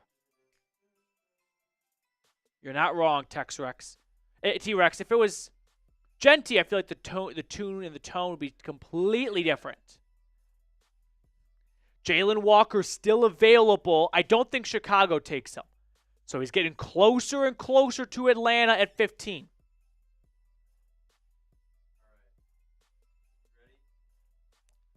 One or two more super chats.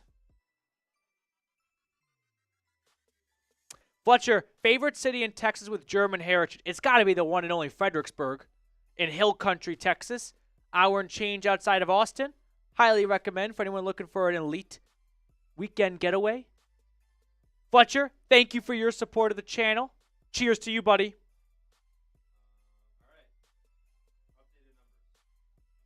Yeah, updated leaderboard right now across all three channels we are streaming on here. Our Browns, Broncos, and Falcons YouTube channels at Chat Sports. Super Chat battle. It's a pretty, clear-cut first, second, third. So we'll see if anyone can make some noise and reshuffle the deck a little bit. Like battle, Browns in first again. Very close here. So hit that thumbs up button and help maintain your second place lead or reclaim second place from the Broncos breakdown. And then can we look at last year's really quickly? Those ones, yeah. But I don't want you guys to hate each other because these are three very distinct different fan bases. So I thought you guys might enjoy hating each team's biggest rival. So last year I looked at I made Reed look at all the numbers from Steelers, Chiefs, and Saints. I got to be honest. Browns, can we beat 1,000 likes from Pittsburgh last year? Broncos, can we beat the Chiefs? Saints, Falcons, can we take down the Saints here? This is just, that reminded me of the last scene in Draft Day, the movie, when it's the first game of the season, and what is it? What's his name? Anthony Molina. Yeah. They go, wow, great job at the draft. You did so well. And he was like, well, I don't want to take all the credit, but I will. So a little motivation for all three teams watching to beat their biggest rivals' numbers from last year in likes, in subscribers. How about super chats as well? So, beaten? Almost beaten. You're $10 away from beating the Chiefs. Saints put up a distant number, 1K in super chats last year. Bears pick is in. I want to close my eyes for this one. Haven't done closed eyes one in a little while. Bears pick at number 10 is in. Let's see who Chicago predict. I'm going to say Tyler Warren. Genty's gone. All the good tackles are gone. I think Warren. There's one other name I'll toss out there. Mike Green. I think it's either Tyler Warren or Mike Green. Okay, based on Reed's reaction, I'll toss out one more name. Travion Henderson is my deep sleeper here. What did Ben Johnson do in round one? Is it ready? Not bad. Colston Loveland. That's a good point. You're right. You know what? A lot of teams said they preferred Loveland over Warren. Warren is a Swiss Army knife. Loveland is a more refined route runner, receiver, yards after catch. The only real question for him is the shoulder, the medicals, the hamstring. He had a lot of injuries at Michigan. But the Lions last year used a lot of two tight end sets. It's what Ben Johnson wants to do. Cole Kmet and Colston Loveland now are going to be working in tandem up front. And Ben Johnson gets someone who he feels like is going to be instrumental in what they want to do offensively. Not a bad pick, but man, Tyler Warren still being available is wild for sure. Could Warren go to the Niners and then the Niners trade Kittle? The Niners are not on the clock. Oh, the Niners pick is in. It's right there. You see it? I see it. They don't see it. I know, but I'm just waiting. There it is. Falcons fans, cross Mykel Williams off your wish list. He's a 49er. San Francisco adds to their pass rush. They select Mykel Williams. All right. So that means Jalen Walker still available. Could he be the pick for Atlanta? From Atlanta. Jonathan, we need Jalen Walker in Atlanta. Dude, Mykel before Dude, Jalen. I mean, the Cowboys, Kel before Jalen's crazy. I don't think the Cowboys are going to take him. Dolphins and Colts. Jonathan, thank you for your super.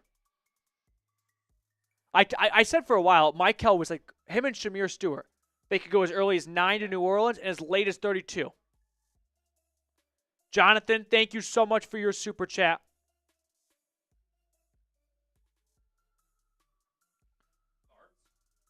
Thoughts and prayers? Yeah.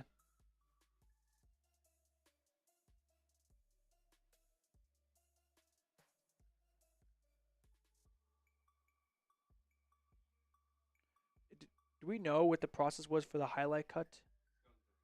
Someone's doing it? Stone is? Today? Hasn't been touched. Can you ask for like a status update?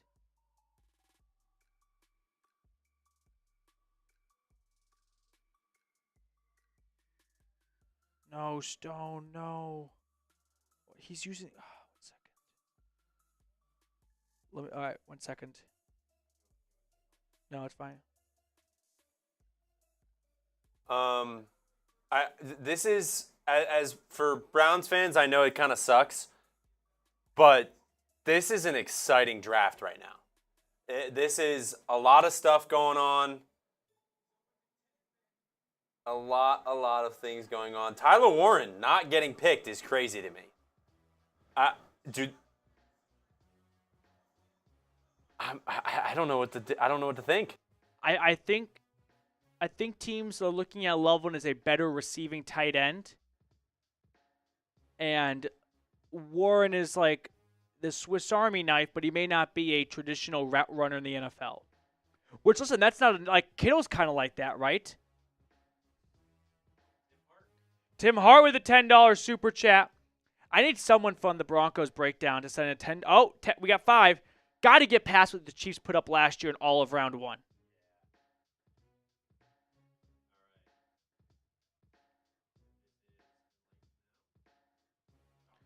Enlighten now. Got to do an argument with the Saints fan, and he brought up 28-3. I reminded him of the Ricky Williams trade and Bountygate. Did I miss anything? Well, Minneapolis Miracle. Stephon Diggs, sideline. That's got to be that's the 1-1 right there. Diggs, sideline.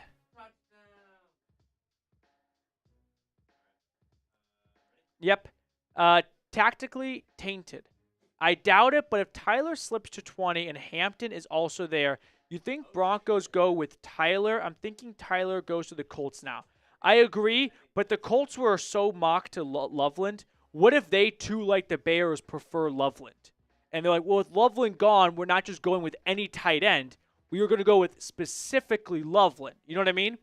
So because he's not there, we're going to go with a different position. Warren to Denver would be a ton of fun. I like that a lot. You get Warren at 20, and you get a running back in round 2, like Caleb Johnson. Would you rather have Omarion Hampton and Harold Fannin, or Tyler Warren and Caleb Johnson? All right. Falcons. Tim Hart. Petey and Reed, who's your favorite NFL team and Reed's college team? He doesn't even ask mine. I've been doing this job for 4 years now. I've learned that when you work covering the NFL, you got to separate fandom from work. Otherwise, you're just not going to, I think, do your job to the fullest if you're just constantly looking at things like a fan, which sounds kind of like a pussy cop-out answer, but I don't know. After a few years, you just start to look at things a little differently. But Reed, I'll let you answer. Since I'm a producer and I don't have a show that I host, and I produce for 3 channels, so I love all 3 of these teams now that I've worked here exactly for a year. My first day was draft day last year, so I've been here for a year exactly, and so my favorite team is the Philadelphia Eagles. Grew up there, but I love all 3 of these teams after covering them for a year now. I love it. So Eagles is my NFL team, and then I'm a Florida State alum. Go Noles.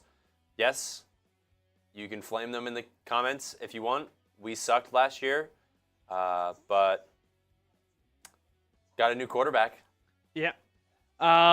Tim, thank you for the super chat. Really appreciate it. Fletcher. He's the next Falcons one. Fletcher H. If Penix doesn't work out this year, do you think the Falcons go after Nico next year? I don't think Nico goes to the NFL draft next year, actually, Fletcher.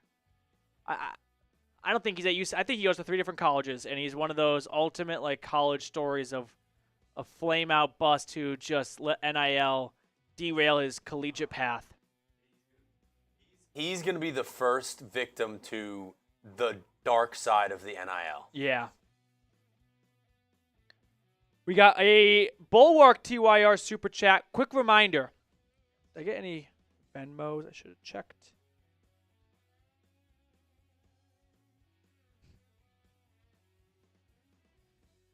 Oh, Ken Gard with a $10 super chat. Thank you, $10 Venmo. We got a couple of supers here. Do we need to hit game time at all? Okay. Yeah. Mason Graham to the Browns at 10. I just feel that at 5, you want to get someone who can impact the game a bit more, and I don't think Graham is at that level of a defensive tackle to warrant the 5th overall pick. I think it's a little bit of lucky day for him. Kind of a weak draft class, so he gets to move up a few spots. Derek Brown coming out of Auburn. Remember that a few years ago? I feel like Derek Brown's a better prospect coming out, and he went 8th overall to Carolina. It's not always going to be a perfect 1-for-1. The best guy goes 1, the second best goes 2. But at 5, I would have wanted Genty. He was right there. Okay. We do have a Venmo raffle going, $10 Venmo. We got these Browns Report hats. If you want to support the channel, $10 Venmo will add you to that raffle. If you want to guarantee a hat, it's a $50 Venmo. Just a good way to, show some love to maybe your favorite Browns YouTube channel. Okay. Yeah, got some super chats coming in here.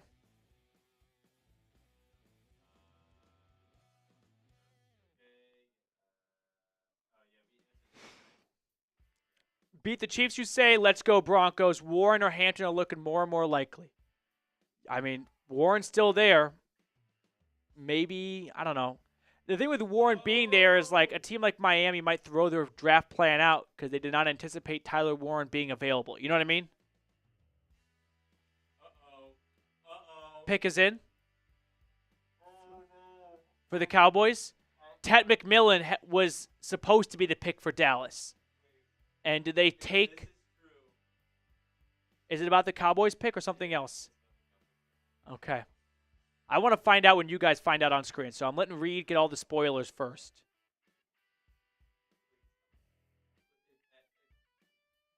If this is true, so I'm an Eagles fan, so if whatever our coworker just said in the chat is true, I am ecstatic. Oh. That means it's a bad pick by Dallas. What would be the worst pick by the Cowboys? Not a quarterback. They love going offensive line. You're probably thinking a random DB, I bet. All right. Pineapple Breeze. My top 3 for number 20, Hampton, Will Johnson, James Pearce, and still go for Cam Scadaboo in the third duo RB, but I'm just a fan. I like Hampton. I think Will Johnson's going to be a stout corner at the next level. You've got 2 starting corners outside already, so I don't really see the home for him unless Riley Moss flames out. And James Pearce, same goes for him. Like, where does he slot in? You got Jonathan Cooper and Nick Bonito starting. And both those guys are going to be here for the next few years at least. So James Pearce is, going to be a backup. I like the best player available mentality, but you pick 2 positions Denver has got good starters at already. Pineapple, thank you for your super chat. Okay.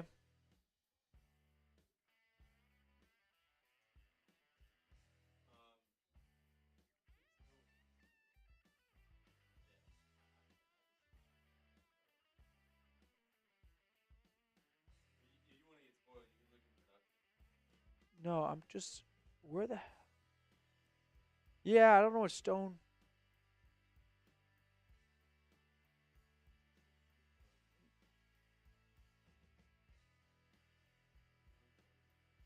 I might do that. Yeah. No, but he just didn't do the title I really wrote for the pick. Of the VOD? All right. Whatever.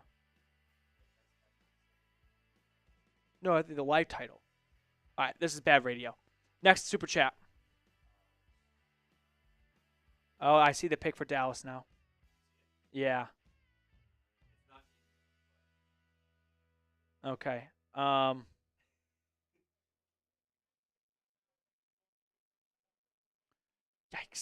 Oh my God! It's in now. You ready? I've seen it now. Tyler frickin' Booker. Oh, the Cowboys will cowboy. I love it.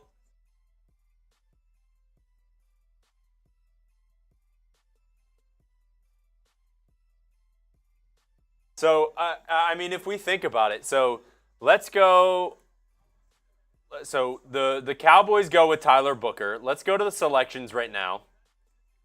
And then I think we got a couple super chats to look at as well, so we'll get to those. But if we look, so we got Tyler Booker to the Cowboys. And then Falcons coming up Falcons soon. are coming up in like 3 picks. All right. So let's make some predictions. Yeah. Who are the Falcons going to pick? Jalen Walker's still there. Mike Green is still there. Will Johnson is still there. Tyler Warren, if you want to replace Kyle Pitts. Jahdae Barron, if you would like a versatile DB. I mean, at this feel point, pretty confident that Mike Green's going to be there now. The troublesome spots were Chicago and San Francisco. The Niners took a defensive end, just not Mike Green.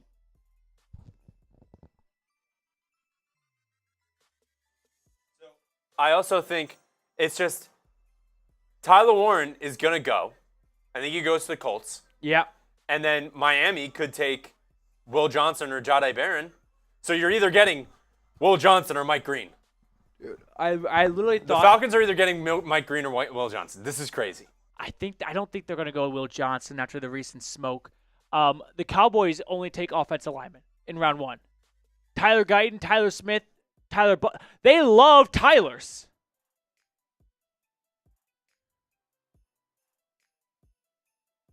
Jerry Jones has a Tyler fetish. 2024, Tyler Booker.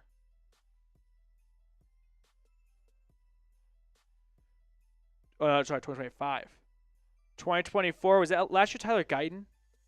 I think so. Yeah. 2023, Tyler Smith.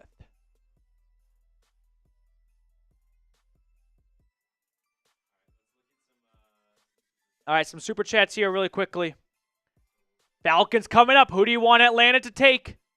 Then Denver, not far behind at 20. Genty to the Raiders is going to be a tough pill for Broncos country to swallow. Having to play him twice a year. By the way, people like to boo Goodell. He's the best commissioner in all professional sports. I mean, look what the NFL is doing right now compared to all the other leagues. 2, I got to give him credit. He treats every single draft hug like it's the last hug he'll give. He matches their energy. But I'm saying, like, for them, it's their, one shining moment. For him, it's his 15th, 20th draft. He's hugged hundreds of players. But he brings so much energy to every single one. It's awesome. We are lucky to have Pete hit the like button. Christopher, thank you so much for your super chat and your support, dude. I really appreciate that. He's him. Any Madden players switch outside linebackers, DN, then trade them? I don't really get that. Miami Mac, I'll be happy if Steelers don't get Sanders.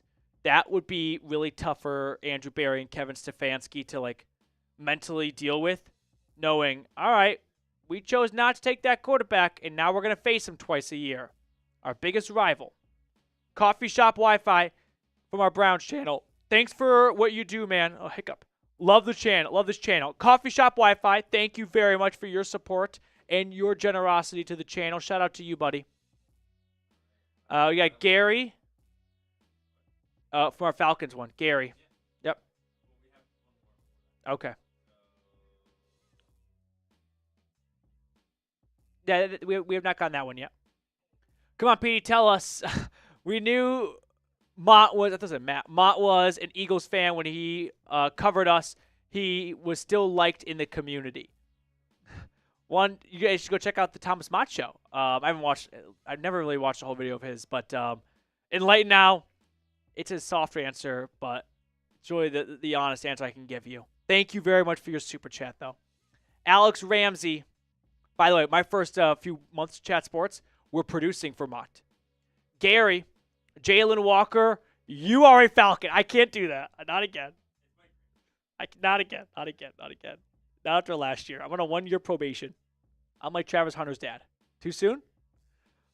Gary, thank you for the super.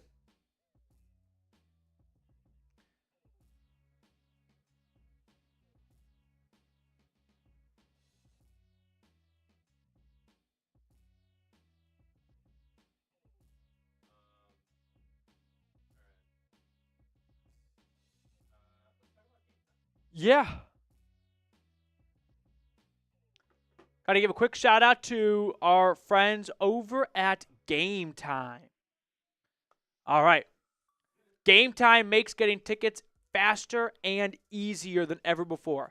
Prices on the Game Time app actually go down the closer it gets to the first pitch.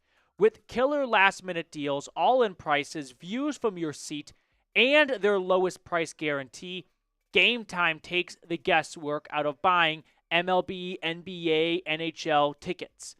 Over at Game Time, you can save up to 60% off buying last minute for sports, concerts, comedy, theater, and more. So if you like to procrastinate, you put things off a little bit, Game Time is going to be your new best friend. Take the guesswork out of buying tickets with Game Time.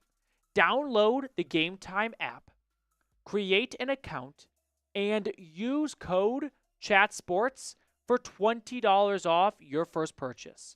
Terms apply. Again, create an account and redeem code CHAT Sports for $20 off. Download the Game Time app today. Last minute tickets, lowest price guaranteed. All right. Quick reminder for anyone that's just tuning in. 2 things. 1, we are doing a TriCast on our Browns, Broncos, and Falcons channel. 2, we're going to do a jersey giveaway, a raffle. So if you want to be added to a raffle to get your team's first-round draft pick jersey, Super Chat $5 or more, and you'll be added to that raffle. We'll do 3 raffles in total for our Browns, Broncos, and Falcons fans, and everyone will be entered into each raffle. So you got 3 shots at winning at it. So if you want to support the channel and get a jersey for the player your team just took, $5 Super Chat, and we'll add you to that raffle. No, we'll save that for tomorrow. Ooh, the pick is in. I just saw it for 13. For the Dolphins, it's, I'd say, kind of good for Atlanta. Kenneth Grant. Maybe a maybe a Christian Wilkins replacement. They go with the big guy in the middle. 330-plus pounds from Michigan. He was Mason Graham's partner in crime, so the two of them go top 15 in the draft. Kenneth Grant to Miami. So Jalen Walker, Will Johnson. One of them is guaranteed to be there at 15. Atlanta will have their pick between Walker, Will Johnson, and Mike Green. I'd say the first 13 picks have gone very well for the Falcons. Only one defensive end, one pass rusher taken in Mykel Williams. No corners taken. Terry and Raheem, they got to trust their board because a lot of their guys are going to be there. I got to think the Colts go Tyler Warren now too. So you're going to have your pick most likely between Will Johnson, Jalen Walker, and Mike Green. I'd personally go Jalen Walker, Will Johnson, Mike Green. That's the ranking of how confident I am that those players will play 10 years and start.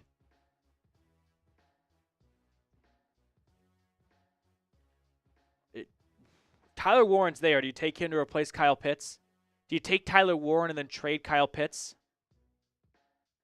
Broncos country, Tyler Warren, if he gets past Indy, I would not be shocked if Sean Payton started blowing up Atlanta's phone to get Warren. We could see a Broncos-Falcons trade sending Warren to Denver if Warren gets past Indy at 14.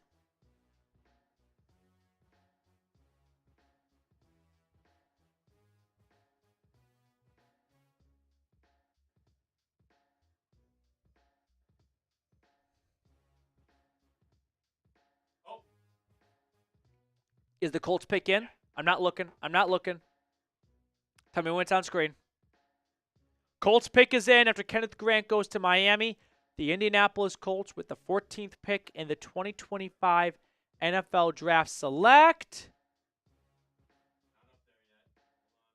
Almost. Yep.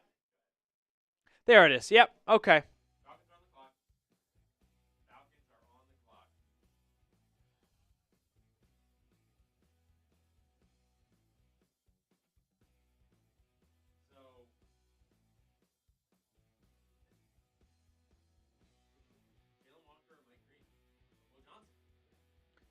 All right, Atlanta's on the clock. Let's discuss.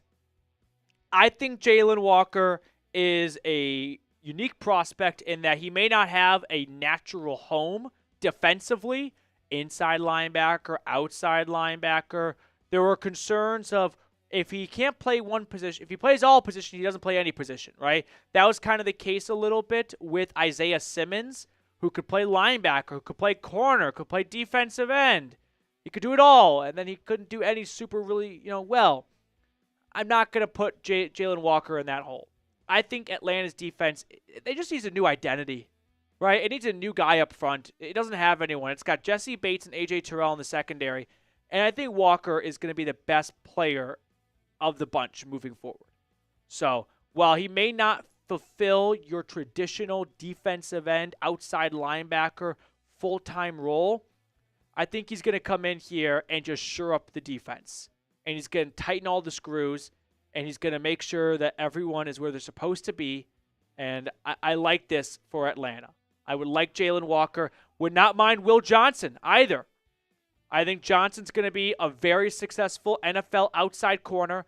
When you give Mike Hughes a 3-year contract, it kind of signals you're locked in for a bit of the long haul with him, but only $9 million guaranteed, and maybe they didn't expect for, Will Johnson to be available at 15, so they didn't think that they had a corner in the draft. They took Michael Penix last year after signing Kirk Cousins, so we really can't look at free agency as an indicator whatsoever when it comes to what they're going to do in the draft. And then if you just want your traditional PD, stop messing around, their pass rush sucks, go get the best defensive end, go get the best pass rusher. Right now there's two names out there. You've got Mike Green out of Marshall, and you've got James Pearce out of Tennessee. Those are the two names that I could see Atlanta looking at if they just want to go out and get a defensive end, an outside linebacker, your traditional edge to get to the quarterback and break Atlanta's very long drought of no player getting 7 or more sacks in a season.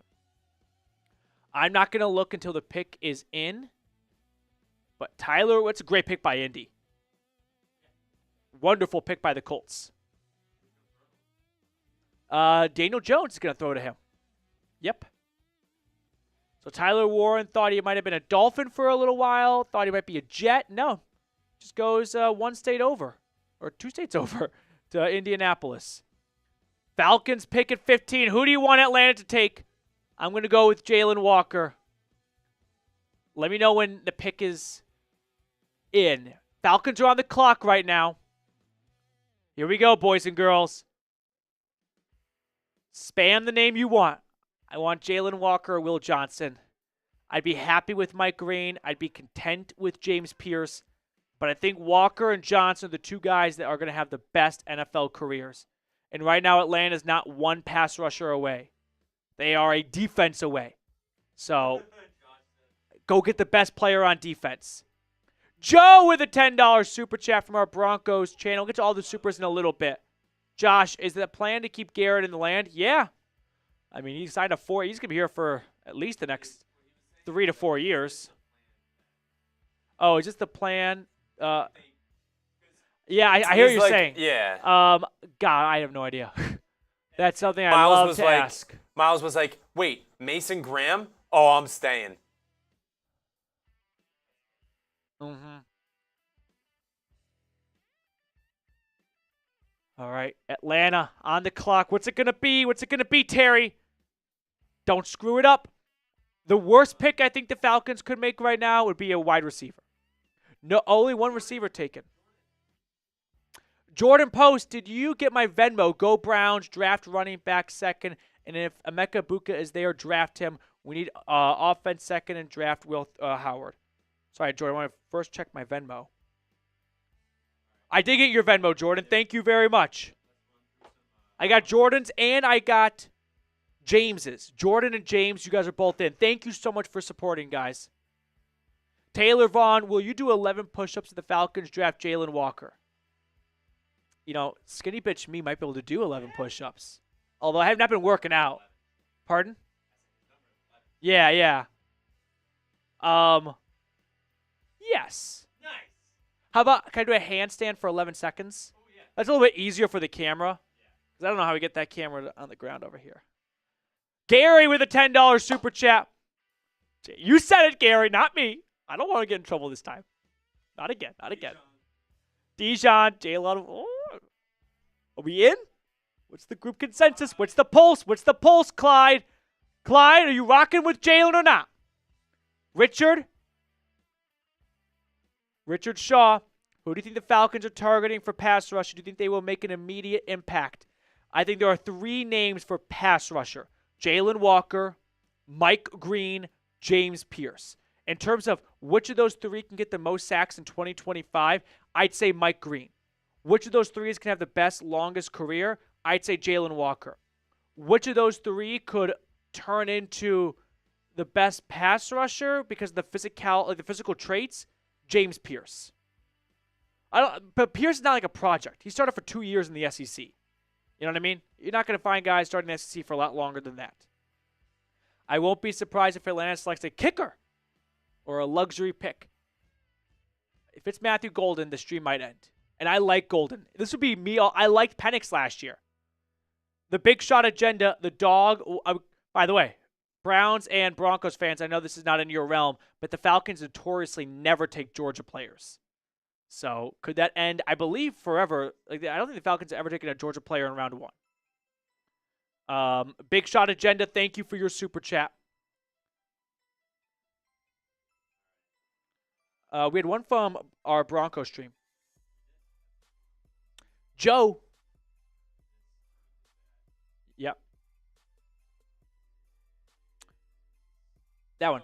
Predicting, wishing the Browns trade both of their second-round picks to my Broncos to get ahead of Pittsburgh and Sanders. We would still get a really good RB1 and another good player. Yeah, that's not a bad idea, Joe. Go from 20 back to 33 and get 36 as well. If I'm Denver, I'm doing that. If I'm Cleveland, I only do that if I feel Shador is a must-have. But since you have an extra third now, an extra second, it makes it a little bit more manageable because you're not giving up draft picks you had initially. It's just newfound currency you found on the street a little bit. You know what I mean? So, Joe, not a bad idea at all. I like where your head's at, Mr. Flax. Holly Flax. Browns, $10 super chat. Broncos channel is $20 away from reaching $100. Who wants to get us over that 100 milestone? Matt, you look weak. Yeah, I am weak. I don't work out at all. It's just pure diet. The whole point of the diet, though, is like not eating a lot. And if I start working out, then I got to eat more to kind of like keep my body moving. And that's somewhat counterintuitive. So, Joshua, I'll be passing on a... Dude, I might have a tough time finding someone. Yeah, Falcons running down this clock right now. Don't tell me. Even when it's coming in, don't react. I don't want you to react at all. Josh, I hear you, dude. Do you want to wait for the second round pick if it's a quarterback? Jay Wilson, Brownies just realized we paid to get rid of Baker. Enough said. You know, my unpopular opinion is that right now, obviously, the Deshaun Watson-Baker swap looks bad.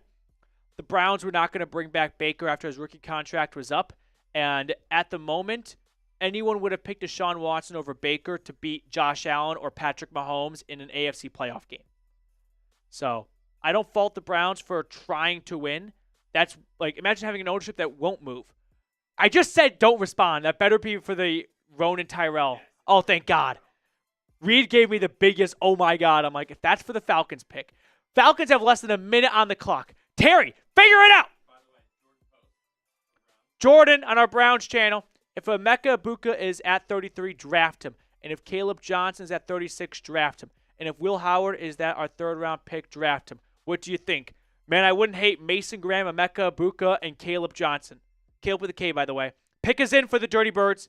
I don't think Will Howard's a third-round guy. I think Will Howard's a day 3 guy. And I think I will be proven right.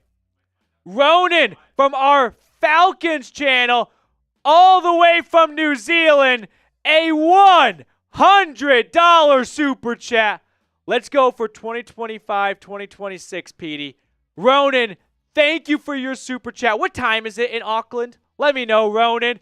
Everyone show the guy some love for being the MVP right now of Falcons Today. We got Vickers with a $20 super chat. Is the pick in yet? No? Okay. Pick's not in yet for Atlanta. Well, it's in, but we don't have it yet. It's not on Twitter, at least. I'm going to find out when you guys find out. I'm not going to... Once it comes on screen, I'll know with you. Ronan, thank you so much, dude. Let's hit up the next super chat here. Get all the way up to even Steven.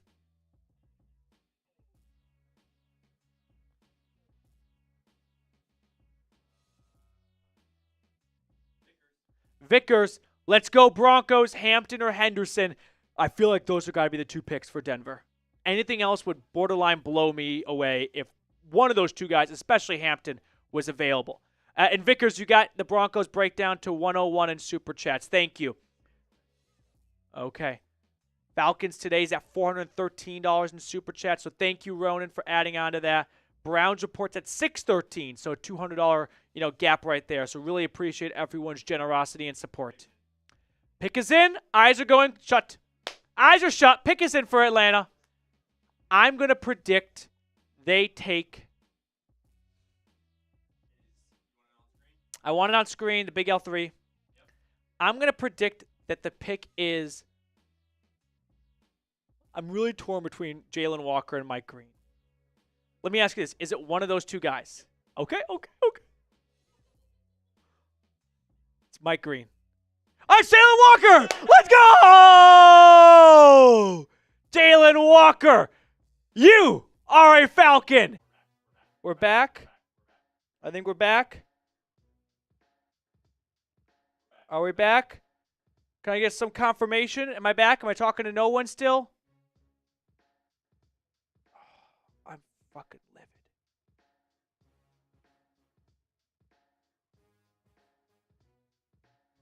Come on.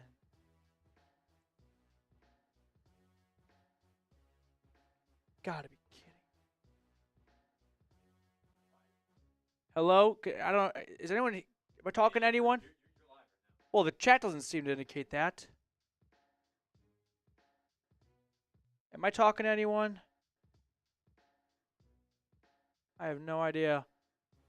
This is an absolute nightmare. Back? I'm live? Am I live? Jalen Walker, you're a Falcon, and I lost internet right when the pick was made. But control what you can control. I just want, before I start getting it, like, am I back?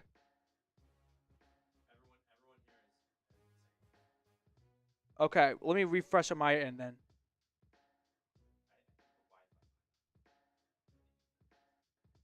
Okay.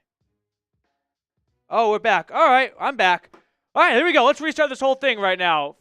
Thank you, Internet. Oh, grinds my gears. Jalen Walker, you are a Falcon.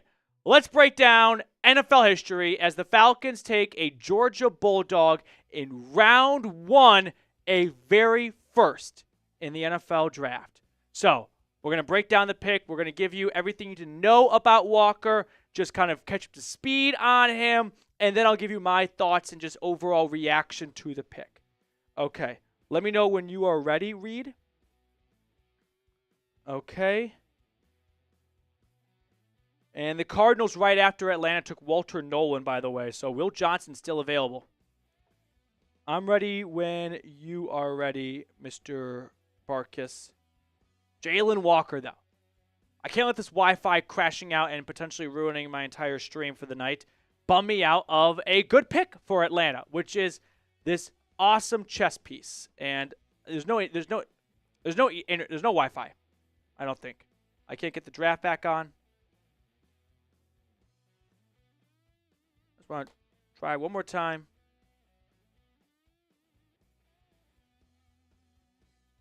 All right. Now I got MSNBC on. Here we go. This is... I'm ready when you are. Should we break down the pick? Okay. Are we ready or not? Until we lost Wi-Fi again? Well, I think we got Wi-Fi because I got YouTube TV going right now. I think we're all back. All systems go. Yep, all my things are reloading right now. Yeah. Yep. Okay. I'm so sorry, everyone. This was an awful night to lose Wi-Fi as my viewership just tanked. So, oh, that sucks. I'm really sorry, everyone. I'm really sorry. Here we go. Let's soldier on and move on. Jalen Walker, you are a Falcon. For the first time in NFL draft history, the Atlanta Falcons select a Georgia Bulldog in round 1, and I am a fan of this pick. I want to get you guys familiar with the player first, and then we'll talk more about his fit on the team and my thoughts and reaction to it. But initial reaction is big thumbs up to me. So let's talk about Walker and get you up to speed on him. 1, I don't think he is a traditional edge rusher. He was a linebacker in his 1 year as a starter at UGA. He's a little undersized to be an NFL edge. 6'1", 243 pounds. 5-star recruit. He was a 4th-ranked linebacker coming into the 2022 recruiting class. And I don't know how else to put this other than the guy's just a great football player. Let's not lose sight of what we're doing here. Building a football team. And Jalen Walker was one of the best players on Georgia last season. He played across that defense. He usually played as an off-ball linebacker, occasionally going to outside linebacker. He is not a defensive end. I'm going to caution anyone that thinks he is the next Micah Parsons to back off that a little bit as well. Parsons a little bit bigger coming out of Penn State than Walker. But I'll tell you what he is. He is a versatile chess piece who makes tackles, who generates pressure when he gets the opportunity to. The guy, for reference, ranked first in all pass rushing metrics last year for UGA. Anyone want to guess where he ranked in pass rush snaps? 7th. Didn't even get a ton of opportunities. And he still came up first in sacks and in pressures. He's just got a knack for getting to the quarterback when his number is called. But the reason why I really like this pick is I know pass rusher was the biggest need for this team. And it's crazy that I'm even defending taking a player who's not a traditional defensive end or outside linebacker like a Mike Green, right? But right now I feel that Atlanta's defense is just in a spot where it needs good players, just needs talent. They're not a defensive end away. It's the number one spot to start with, but you need good players. And Jalen Walker is a very good football player. He's smart. He's intelligent. He blew coordinators away at the combine, at the whiteboard. He is going to be a fan favorite. He's going to be a jersey seller. He is going to be the first step in getting this Atlanta defense back on track. I like this pick for Atlanta a lot. We'll talk more about him as a player in just a moment, but help us reach our next milestone in subscribers, 35,000. We're at 34,802. So if you haven't yet, do yourself a big favor, scroll on down and click that sub button. As I was saying, last year in his one season as a starter, 6.5 sacks, 34 pressures. Kirby Smart, if you like him, I think he's a pretty half-decent coach, said, quote, "You're not going to find a higher quality kid in any organization. He is unbelievable in what he stands for and what he represents and how he works." So, doesn't seem like he falls in line with a couple other Georgia players behind the wheel. Yeah, I'm going to take a quick jab right there as a Tennessee fan. But overall, I like the pick a lot. Here's what Brugu had to say. Doesn't have elite size for edge work, but he is at his best using his long, sleek athleticism to explode downhill and close at the top of his rush. There is projection involved with his evaluation, but his pass rush upside and overall versatility make him one of the best talents in the class. Here's a comp for you right now. You just got Black Caden Ellis on steroids, but don't actually test him, please, NFL. He is going to, I think, play a hybrid of off-ball and inside linebacker, but when you play him at inside, man, you can design some fun blitz packages, right? You can just let him pin his ears back on 3rd and 12 and get an extra edge rusher out there. But on 1st and 10, he can stop the run. He can help out in coverage. He does not pop out in one specific area. That's a little bit of the risk here, right? You're not getting a guy who's got a true calling card. He's got one season of starting experience in college, which, listen, if he played at any other SEC school, he would have started 3 years. Unlucky for him, and I wouldn't even say unlucky, he plays for Georgia, where they pump out NFL talent every single year. It's not the easiest to climb up the depth chart. Now, before we get on to the rest of my analysis and breakdown of this pick, quick shout out to our friends over at House of Atlas. That's our sponsor today. It's a brand new razor company that just hit the market. They actually gave me one of their new razors to try out, and it's honestly the nicest looking razor I've ever owned.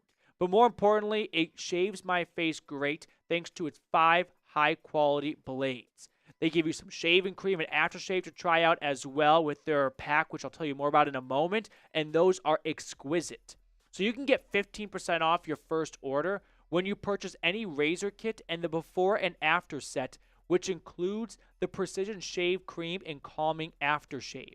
Their aftershave is awesome. It doesn't burn like old school aftershave, but it does have a nice cooling sensation, and it smells pretty good as well. My dog loves to lick it off my face. So, for a limited time, get 15% off your first order when you purchase any razor kit and the before and after set, which includes the Precision Shave Cream and Calming Aftershave.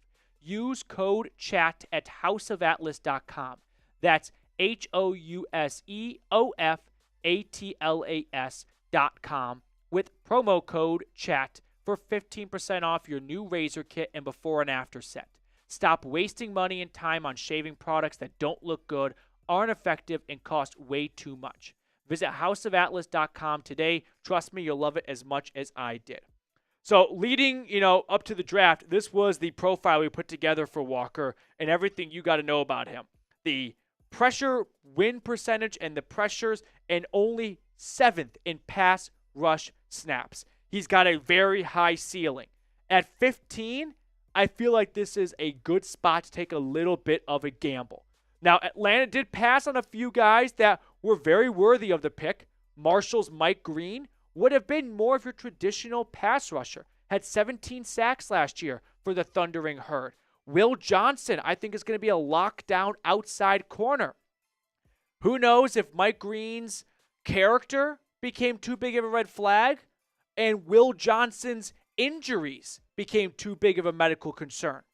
Those are going to be things that we'll always kind of wonder when it came down to what Atlanta wanted to do at 15. But if you want one short, sweet takeaway from this, it's the Falcons got a great defensive player for a defense that needs good defensive players. I know this is not the final stop in addressing and fixing the pass rushing issue, but it is the first stop in improving the defense as a whole. So you can swap him in with Arnold Ebiketie on 3rd down, and you can put him at inside linebacker with Caden Ellis on 1st and 2nd down. I don't know if immediately he's got a natural home in 2025, but by 2026, this guy's going to be, I think, the 1st, 2nd, or 3rd best player on this defense. I'm that high on him. And take it from someone who back in January was like, not an edge rusher, not interested, unless your name is Will Johnson. Then one layover on a weekend trip at a bachelor party, and I had like 3 hours at the airport, crushed a bunch of Jalen Walker tape, notes, scouting reports, got on the plane going, yeah, that's got to be the pick for Atlanta. Hopefully does not end up in Carolina. So I love the pick. Give me your grade for it, A, B, C, D, or F. I'm giving it an A. Last year, Atlanta threw us a curveball with Michael Penix. This year, they go defense. There was some buzz about like a Matthew Golden. No, none of that nonsense. No. A pick for me. A grade for me. A draft pick grade for me. All right. We'll be back with more draft content. I'm just too excited right now. The words are coming out so quickly. And we're live on the channel, so come hang out with us for the rest of round 1 and all the other rounds of the NFL draft. All right. Once more, and then I won't be a broken record. Very sorry about the Wi-Fi issue. Probably didn't handle it the best, but this is the biggest day of the year, and I just got my ball snipped more or less. Ken G with a $10 super chat. Falcons fans, send in your super chats right now with your reaction. If you want people to see what you're thinking about the pick, send in a super chat, and we'll throw it on for everyone watching to see. Reed's going to recap a couple of the picks that came in after 15.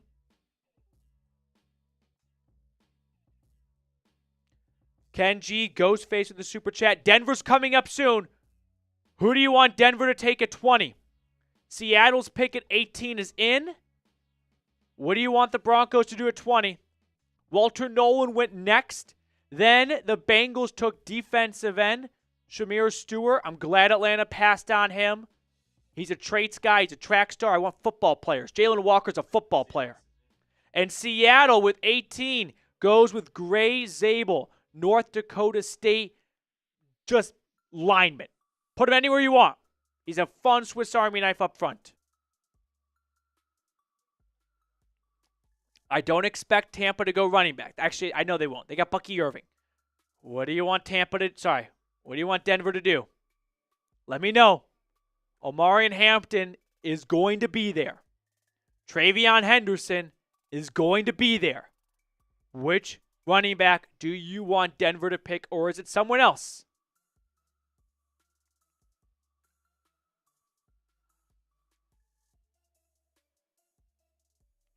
Grade the Jalen Walker pick. B. Yeah.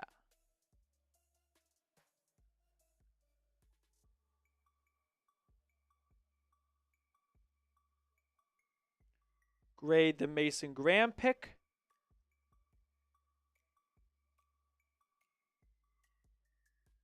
A, B, C D/F. Broncos country.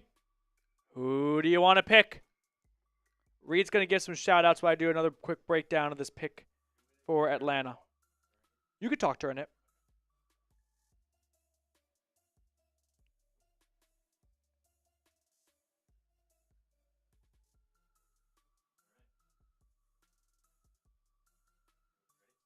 Yep. All right. I'm back. Now I can talk. I won't talk super loud because he is doing a little video. You can hear him in the background a little bit. So, Gray's able to the Seahawks. We got some super chats rolling in. Once PD comes back, we will go ahead and look at those. It is so weird having him in the background like that. But Broncos country, you guys are up. We got Florian Swanson. What's going on, man? Kathy, what's going on? I'll give some shout-outs. We got Ashton from the Falcons. Kylo, One Shot Gaming, what's going on? DJD, Poppin' Tees, Phelps. And then on the Browns, we got Kathy, Tyman, Kyle, Pure Life Water, Mohammed, Silly Prod, Broncos. We got Kyle B, Bulwark, Ashton, Juan, Grizzly, Ashton again, Lil Rob, Rogue. Let's see, what are we thinking for the Broncos? I'm thinking Amari and Hampton. I think we stick with Amari and Hampton and go with how it should be. I mean, it should be chalk for the Broncos to go with Amari and Hampton. Everything else kind of continued. I mean, we can look at the big board right now. Will Johnson's still there. They got Raleigh Moss and Patrick Surtain. I don't think they go with that. Same thing with Jahdae Barron. Maybe Mike Green to continue to beef up the anonymous crush. Or Luther Burden, maybe. I wouldn't like that. But I don't know. And then we got Jahad Campbell, Malachi Starks.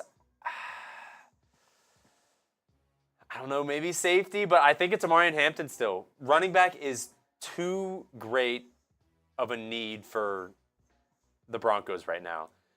We can go ahead and look at their team, I guess their needs. PD's back.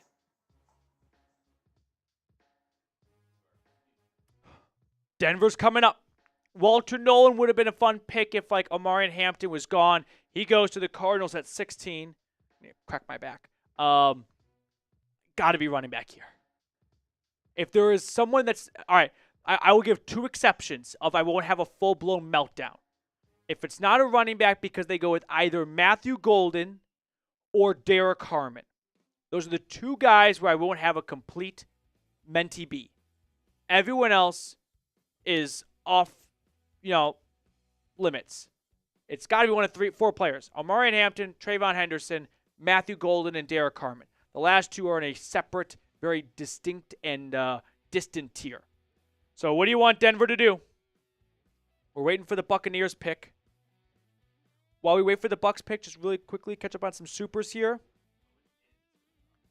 Oh, the Buccaneers pick is in. Denver's on the clock. The Broncos are on the clock.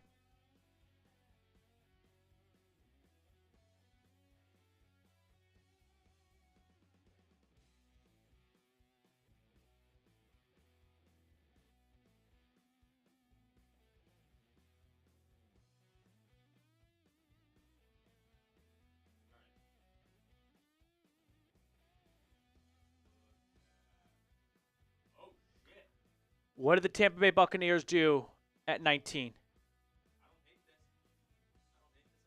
Hey, that's my mock draft.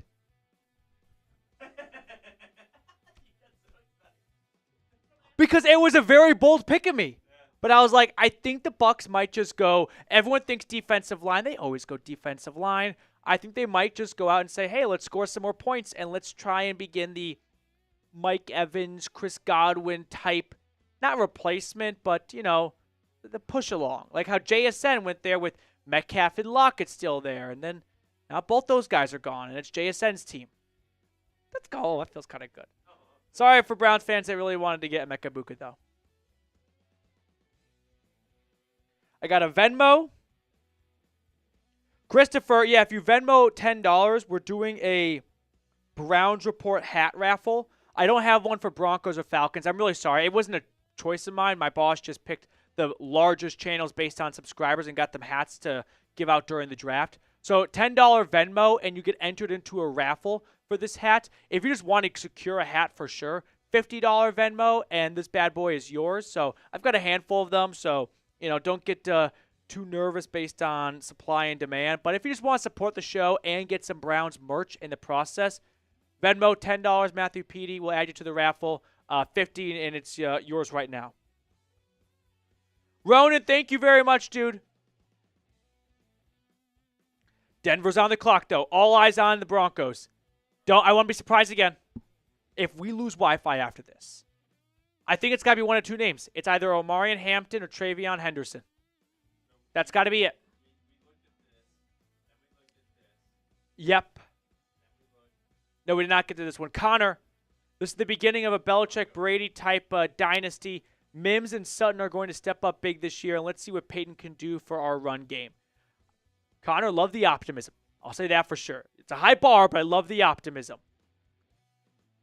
Next one.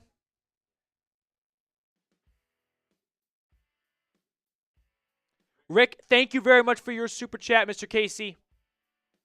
Bulwark, technical difficulties won't stop this train. Yeah.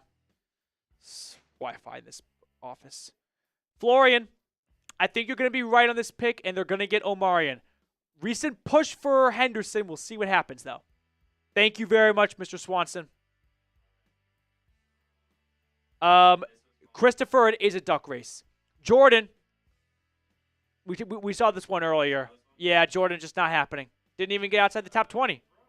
Rose, I'm not upset at picking up Graham, but there were so many better options.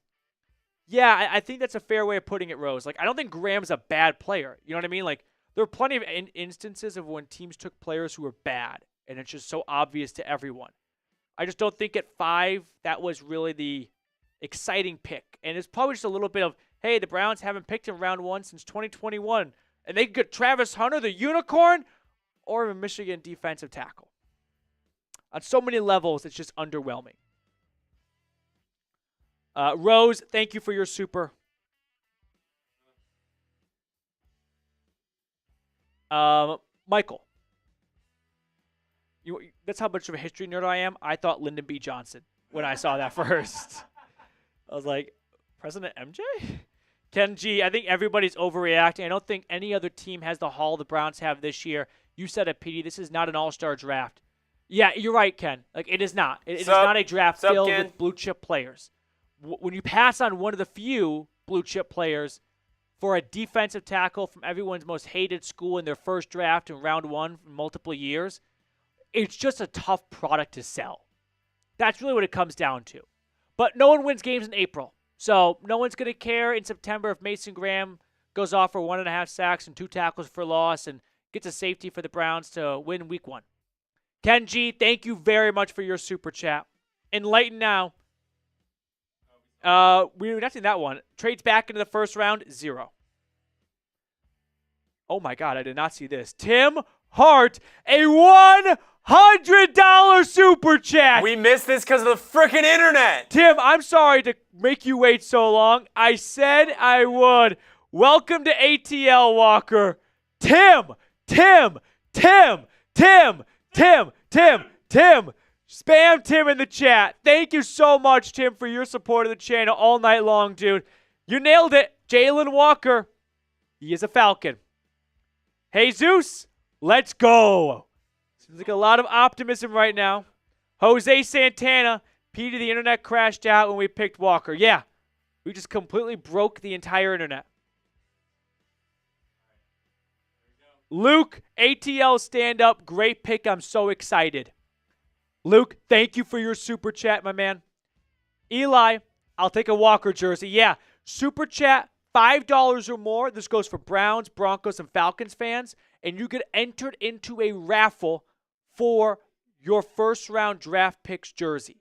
We know 2 out of the 3, Mason Graham, Jalen Walker, waiting on Denver. They're on the clock still, under 2 minutes to go for the Broncos. $5 super chat to get entered into a raffle, supporting your favorite channel, and potentially getting a Jalen Walker, Mason Graham, or who knows who Denver picks, or Ryan Hampton jersey. We'll see. JCP, I'm still with you, brother. Thank you, JC. Shout out to you, my man.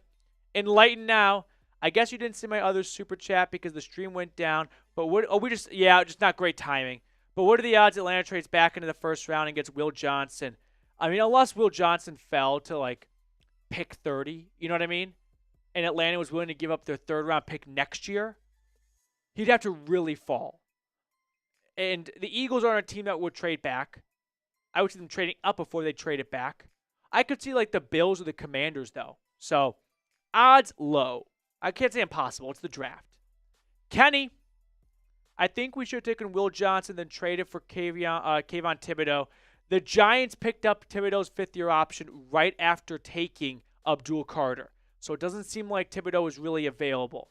And as for the Isaiah Simmons comp, I kind of get where you're coming from. I can't shoot you down, but all I've got is a better gut feeling. Walker's a bit bigger and a bit of a pass rusher. We got Kai.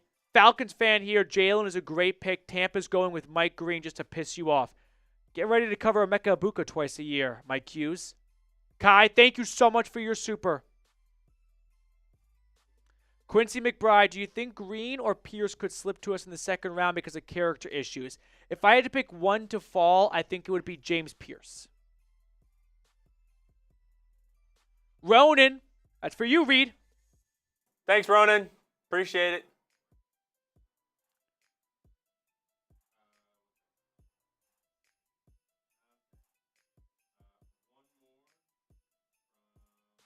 McLovin, don't lie, Petey. Tell me your sincere thoughts about the Jalen Walker pick.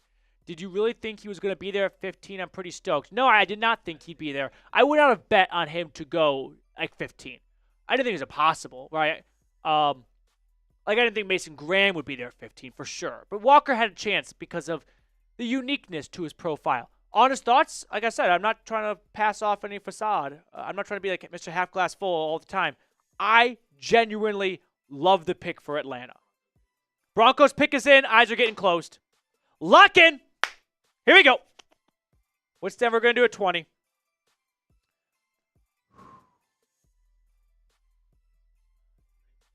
Let me guess. I want to guess first. Is it on screen? Is it one of 2 players, Ryan Hampton or Travion Henderson? Oh, no. Matthew Golden? Whoa. Okay. Yeah, sure. What? Jahdae Barron. You're a Bronco. And no one in the world would have predicted this. All right. Let's break this down. Skeptical, but not dismissive. I feel that this is a traditional best player available pick, and you figure out his home later down the road. Ian Rappaport, the Broncos made calls to move up, made calls to try to move out in front of the Steelers, but pick at number 20, Jahdae Barron. They tried to move around, but they couldn't. Who do they want to move up for? I don't know. That wasn't there at 20. I don't know. Like, did they really want Emeka Egbuka? And Atlanta wouldn't part ways? I guess with Jalen Walker available, they decided to stay put. All right. So, hey, if you're in the camp of just take the best player every single year in the draft, here it is. Jahdae Barron. This is your best. Whoa. This is your best player available. That's a pretty cool fact. Okay. Are we ready? Let's break this one down. So, Barron, you're a Bronco, and I would not have guessed this in a million years. So, give me your one-word reaction right now. What? on Raiders. Jeepers. Okay, let's get into it. One word reaction right now. For me, it's shocked. That's what I'll lead off with here. Jahdae Barron, I'm going to give you a full breakdown on who he is as a player and then what I think of the pick. With the 20th pick in the 2025 the NFL start over. With the 20th pick in the 2025 NFL Draft, the Broncos make a shocking, surprising pick in Texas corner DB Jahdae Barron. So let's get you guys familiar with Barron since we spent all of, 0 minutes talking about him the last 3 months, who he is as a player, and then my thoughts on him. First thing you got to know about this player is he is a very versatile DB. He was an All-American last year for the Longhorns, first team All-SEC. He won the Jim Thorpe Award, which is the nation's best DB, and the production backs it up. 5 interceptions, 16 pass breakups. He truly had a breakout season in his 5th year. He was a 3-year starter, but I think what you got to know most about him is he is not some traditional Pat Surtain outside corner. No, for Texas, he played the star hybrid position, which saw him play corner, nickel, and safety. So you are getting a jack of all trades. You are getting someone that I don't know initially where they're going to fit in on this defense, but I think Denver just saw a player who was way too good at a cornerstone position at pick 20 and felt like they can get a good running back later in the draft and that they were blown away to see Barron there. Now, Ian Rappaport said that Denver was working the phones to move up, to move back, and to no avail. I really would love to know who are they trying to move up to get that wasn't there at 20. Like, do they really want Emeka Egbuka, for example? Because no running back has gone since Ashton Genty. But a little bit more on Barron as a player and then more of just my pure kind of raw reaction and thoughts to it. So, one, he's not like the greatest physical specimen in this draft, right? They didn't go out there and just get someone who's got the fastest 40, who's got insane length and reach. That's not Barron. No, what Barron is someone who's got great instincts, incredible IQ, and just an all-around solid football player from coverage to tackling to ball skills. So I like the idea of loading up at corner. George Paton has done this time and time again since becoming Denver's GM. His first year, he had Ronald Darby, Pat Surtain, Kyle Fuller, Bryce Callahan, right? He had too many corners he didn't know what to do with. But Barron's a playmaker. He had 3 career non-offensive touchdowns. He blocked a punt, a pick 6, a scoop and score. He's got great character skills as well. He was a captain for the team in 2024. Everyone's going to speak very highly of him. Now, where does the other shoe drop? As I was saying, he's got average height and weight, right? He doesn't have the best arm length to really get his hands in the cookie jar and break things up. I don't think he's explosive. I don't think he's someone that's going to jump off the ball and just meet a receiver over the middle or jump a route like from that standpoint. But if you can get a guy who can play all over the secondary, that's going to be a very, very fun player to have on your defense. More on this in just a second. Help us reach our goal in subscribers, though, of 35,000. We've got some work to do, but I've got faith in Broncos country. Scroll on down, click that sub button.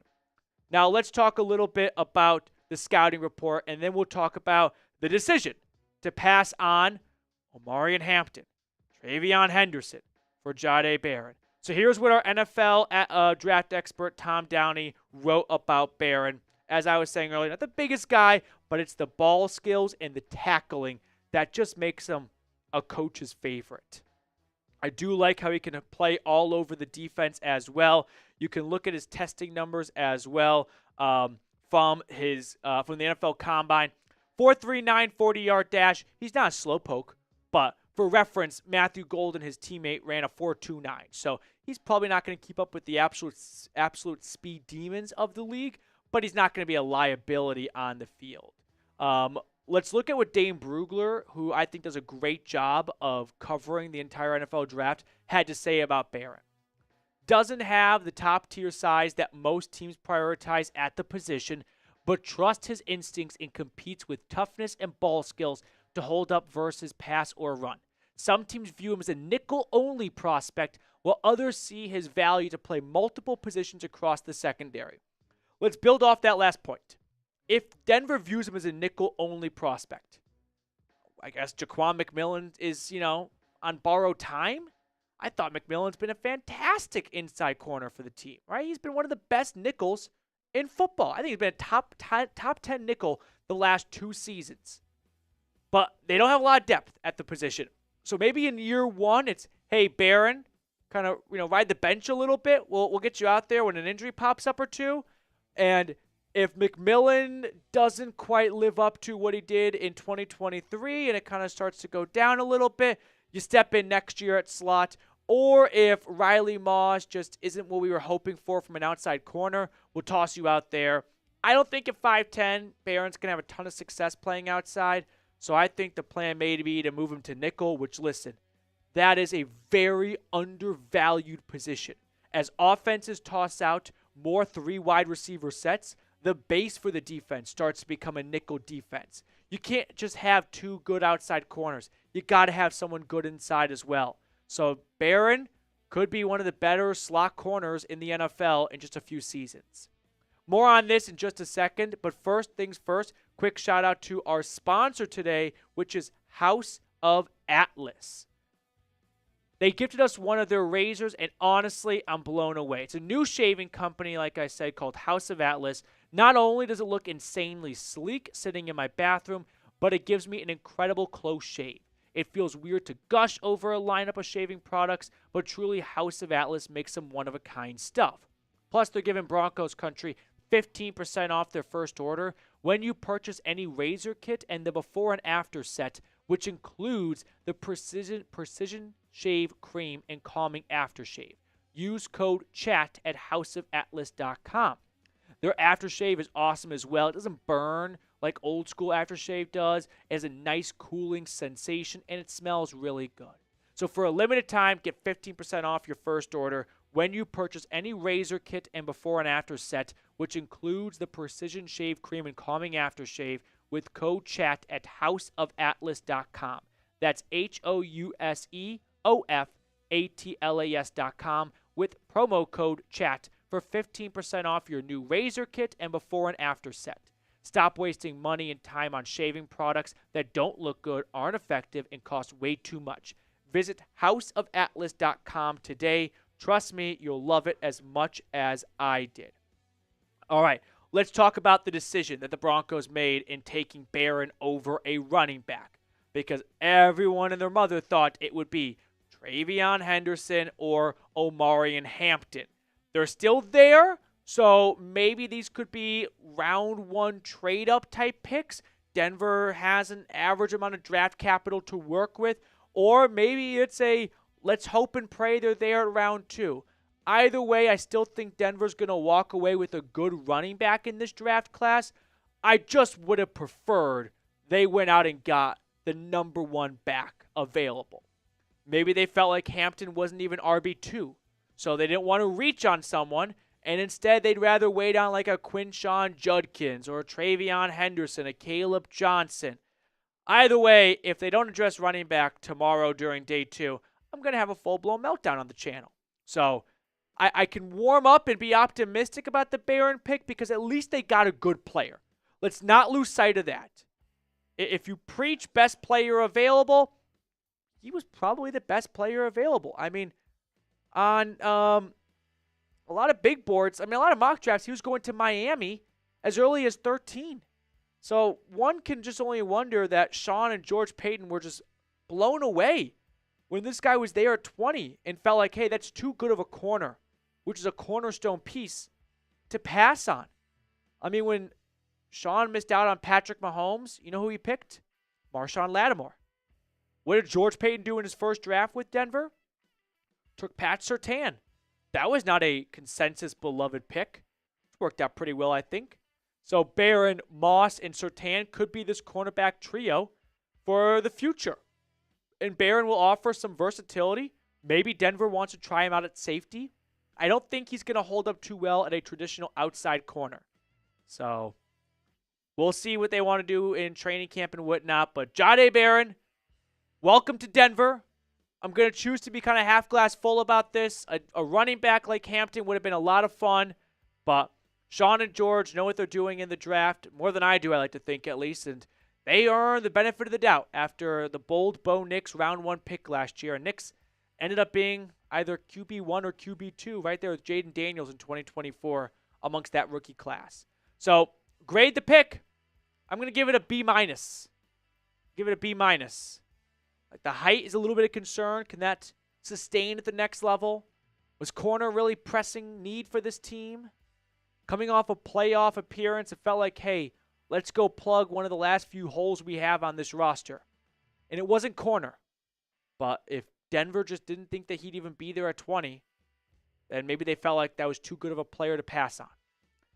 Thank you guys so much for tuning in for our breakdown of this. Make sure you come back for all of our live coverage of the NFL Draft and more pick-by-pick analysis when you subscribe to the channel. All right.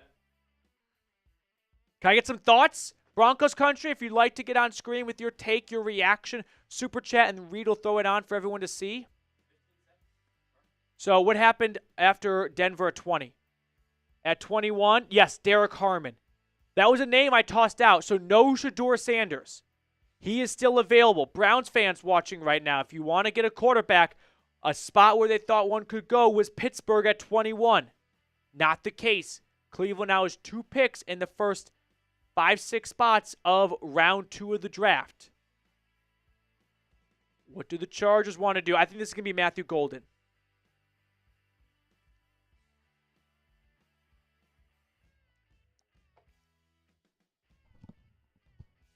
Ooh. Yeah, just the ears hurt. Yeah.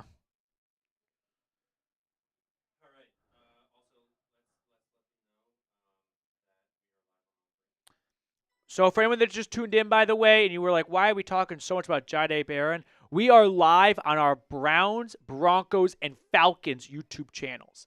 So a TriCast as I cover all 3 teams for Chat Sports. So I'm live on all 3 for the NFL Draft. Reed, if we're all caught up on Supers-ish, okay, we'll catch up on Supers while we wait for the Chargers pick. I think this is going to be Matthew Golden.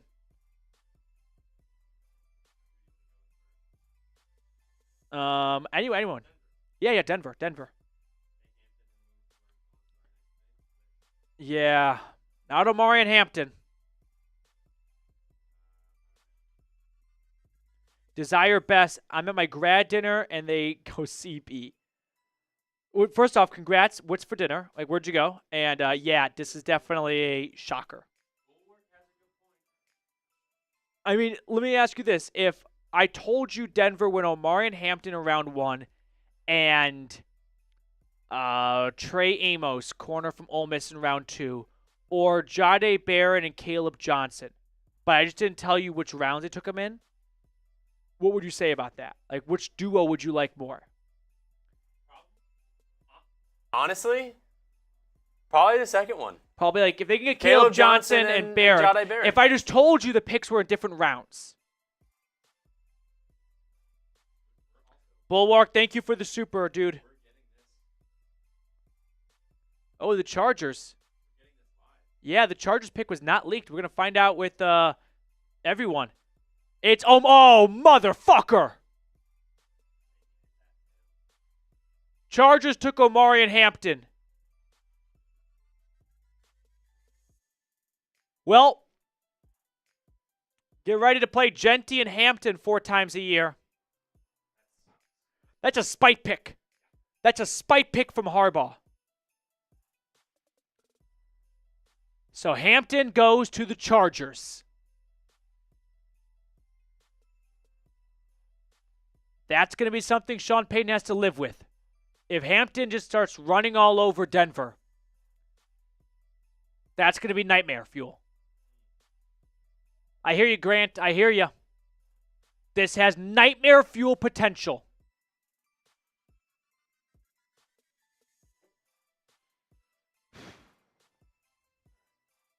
Okay.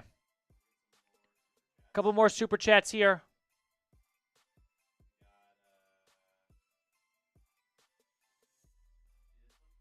No, Ghostface. How many DTs has Andrew Berry drafted with the Browns? He's taken Mykel, Siaki Ika, Jordan Elliott, Perion Winfrey, Tommy Togiai.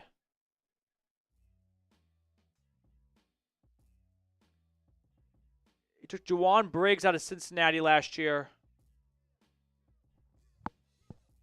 I think that's all the DTs he's taken.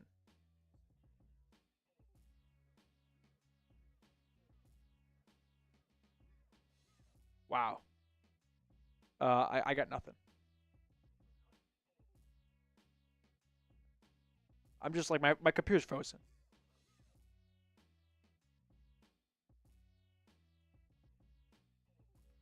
Okay.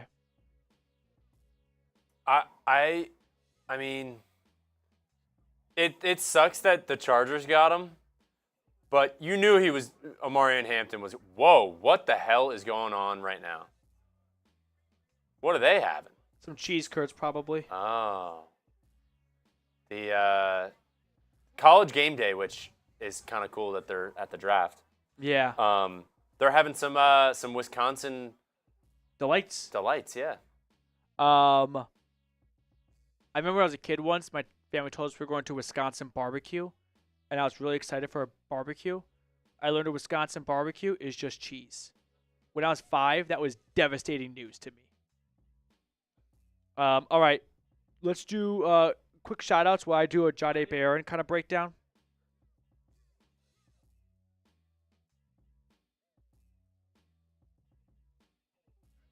Yep. All right, I'm back. It's me again, producer Reed.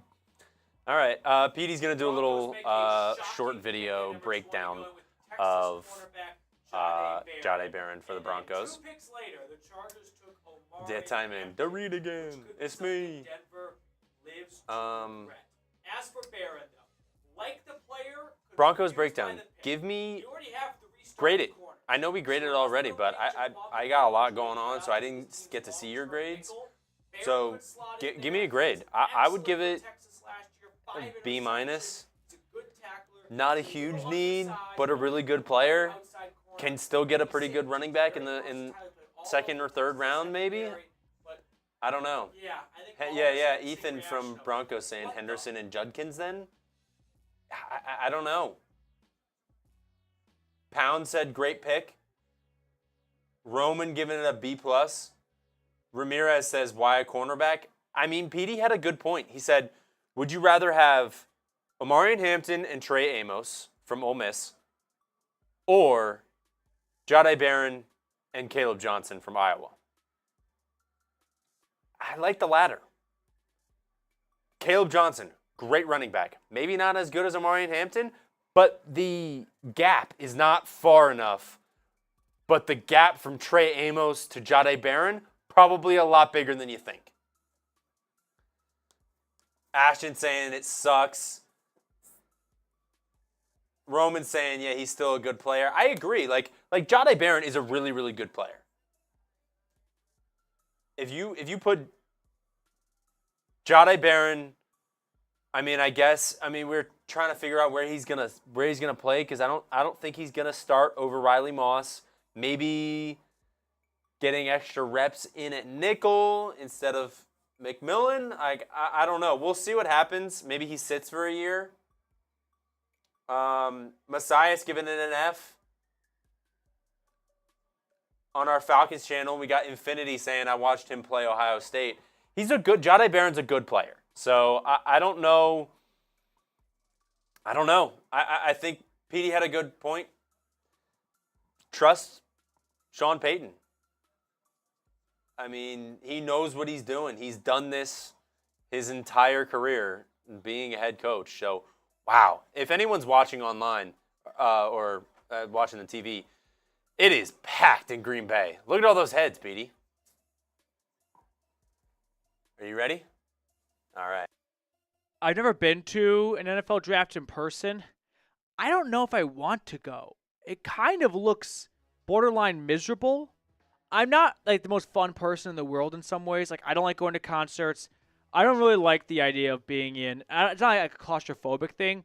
I'd rather just be on my couch than stand. Like my true nightmare is having to go to Times Square for New Year's Eve. This is giving me Times Square New Year's Eve vibes. Just not as cold and people with diapers. Josh, I'm fine with Graham at 5 as I think about it. We basically traded Hunter for Graham, a first and a second. I agree, Josh. So, like, I'm saying you did do that. You traded Hunter for Mason Graham, a first and a second. If you don't hit on those first and seconds, you lose this trade, which might sound pretty easy to hit on. Go look at some recent second-round picks.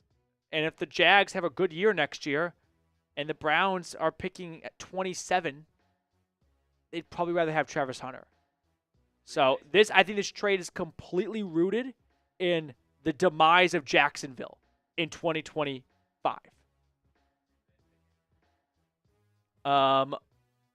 Green Bay picking. Yeah, the hometown team. Cody Frazier. Will Johnson was still there too. You think Barron is far and away better? No, I think they play different positions. Johnson's an outside corner.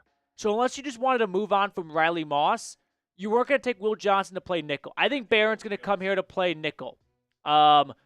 We also have McMillan at nickel. I agree. Like, what's wrong with McMillan? All of a sudden now we got to start like talking ourselves into McMillan not being good to justify the Barron pick.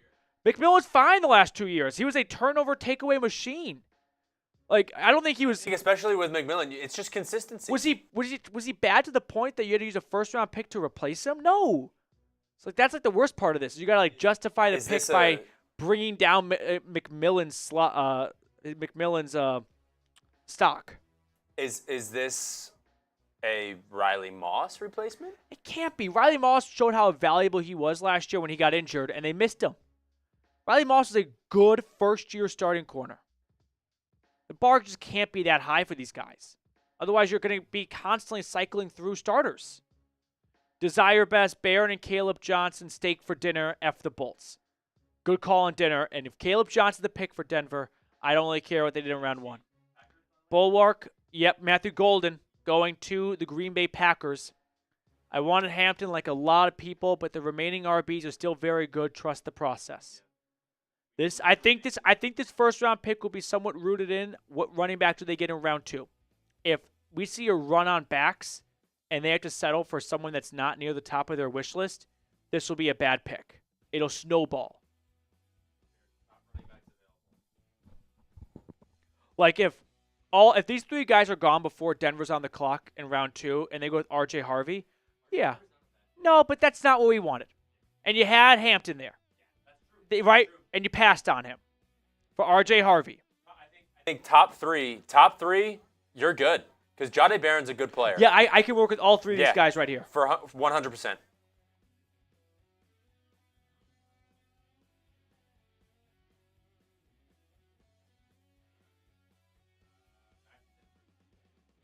Bulwark, thank you for your super chat.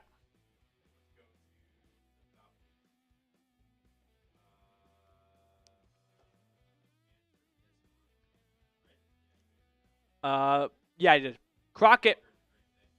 Yeah, Crockett. Ditto. Like the pick a lot. Chris, I agree. No Mike Green and no Will Johnson by pick 23 is pretty mind-boggling. I think it's got to come down to medical and character. And those are 2 things that we just have no way of knowing how teams view them. Kylo, yeah, you want to look at some of the best players available? Can we convince ourselves that better run defense improves pass rush, or is it primarily having sack production from a pass rush perspective? So if you take a page out of Raheem Morris's book, when he took over the defense after the bye last year, the first thing he said was, in order to improve the pass rush, we have to then set ourselves up to get to the quarterback by stopping the run on early downs. So you're not going to get a lot of sacks on 3rd and 10 if teams never get to 3rd and 10 because they run it for 4 yards on 1st and 2nd down and get to 3rd and short. So that's a fair thing to say. I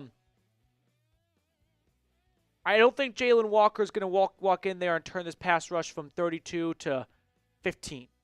but I think he's going to turn the defense around. And the rest will follow suit. Quick shout out to our friends over at Game Time.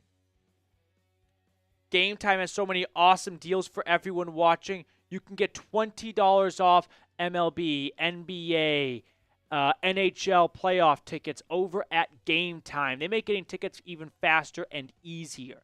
Plus, they have last-minute deals. Save up to 60% off buying last minute for sports, concerts, comedy, theater, and more. If you want to go to any sporting event in your area, check out Game Time first because they're going to have awesome deals right before the game kicks off or first pitch or tips off, whatever it may be. Take the guesswork out of buying tickets with Game Time. Download the Game Time app, create an account, and use code CHATSPORTS for $20 off your first purchase. Terms apply. Again, create an account and redeem code CHAT Sports for $20 off. Download the Game Time app today. Last minute tickets, lowest price, guaranteed. Let's peek at some of the best players available in case the Browns, the Falcons, or the Broncos are thinking of trading back into round one. So Atlanta, you got two guys right here. We talked a lot about at 15, and they're available as we get towards the end of round one. Does Atlanta want to jump back into the first and walk away with Jalen Walker and Mike Green potentially? As for Cleveland, they've got an extra second-round pick after trading back from 2 to 5 with Jacksonville. Shedeur Sanders, Jackson Dart, and Jalen Milroe are all still available. My gut tells me the Browns are going to wait for a quarterback at 33, and they're not going to trade up into round one to get one. As for the Broncos, they've got a second, they've got a third. They've got pieces to move if they really want to. Do they want to go with the running back now? If so, it's going to be an expensive investment in a back since you're using one pick on the player and another to move up to get the player. Could have just gotten the one pick done with the 20th overall selection. So I'd say the likelihood of Denver trading back is low. Atlanta's low, but not as low as Denver. Browns kind of right in the middle. Is the Vikings pick in? Yeah. So, recapping what we've seen so far, Cam Ward, first overall, is expected. Browns trade out of number 2 with Jacksonville, who takes Travis Hunter. Abdul Carter goes to the Giants and Will Campbell to the Patriots. Right players, just not the right teams as we thought. Mason Graham to the Browns. That was the first, whoa, didn't see that one coming. I think the Browns just viewed him as too good of a prospect to pass on at 5 and kind of played it safe a little bit. Not crazy about the pick. It's a pick that's going to have to pay off in the season. But lucky for the Browns, there are no way you can lose games in April. But right now, the fan base is very much up in arms. Gentry goes right after 5. Would have loved that for Cleveland to the Raiders. Armand Membu going to the Jets to protect Justin Fields. Panthers, we have a wild card. Tet McMillan going 8. Moving on here of 9 through 12. Kelvin Banks to the Saints. Colston Loveland joins Ben Johnson in Chicago. First edge rusher off the board after Abdul Carter, Mykel Williams, followed by Tyler Booker as the Cowboys just keep adding to their line. Kenneth Grant is a Miami Dolphin, maybe trying to get your next Christian Wilkins. Tyler Warren somehow falls to the Colts at 14. Then Atlanta, for the first time ever, takes a UGA player in round 1, linebacker Jalen Walker. Like the pick, love the pick, big fan of the pick. Walter Nolan to the Cardinals, nice job by Arizona. Then we've got Shamar Stewart going to the Bengals, who tried to maybe replace Trey Hendrickson. Gray Zabel off to the Pacific Northwest. Emeka Abuka lands in Tampa. Denver with a major curveball. Jahdae Barron as a surprise pick, to say the least, at 20, with Omari and Hampton going 2 picks later to their division rival, the Chargers. Hometown Green Bay Packers hosting the draft go with the speedy Texas receiver Matthew Golden. Donovan Jackson is the pick for Minnesota, as we are now pretty much all caught up on the draft. So the Vikings try and, I wouldn't say replace members of the offensive line, but just continue to pour resources into it as it's been a bit of a revolving door the last couple of years. What did our Texans guys say?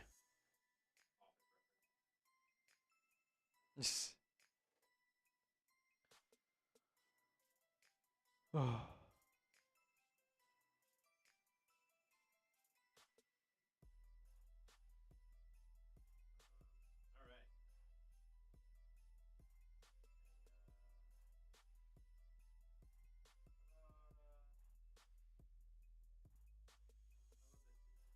Yep, so Donovan Jackson from Ohio State off to Minnesota.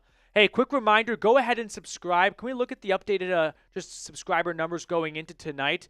We've got hundreds, over 1,000 people tuned in right now across all 3 channels we're live on between Browns, Broncos, and Falcons. So really appreciate everyone for parking it here for the NFL Draft. If you haven't yet, make sure you subscribe to the channel. Also, I'm going to do one selfish thing right now. One moment.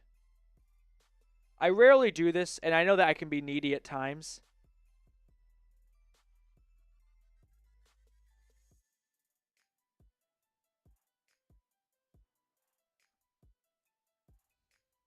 You just cycle through them. All right. I'm going to be selfish right now. Not only subscribe, please, to the channel, I'm going to toss my Twitter in the chat as we're kind of in between picks right now. If you don't mind, just shoot me a follow on Twitter. My boss called a whole company meeting 2-3 hours before the draft started. He made it a point. Trade? Trade.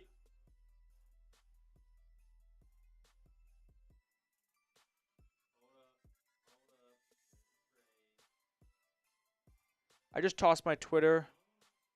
Oh, fuck. We got to trade. Holy shit. Oh.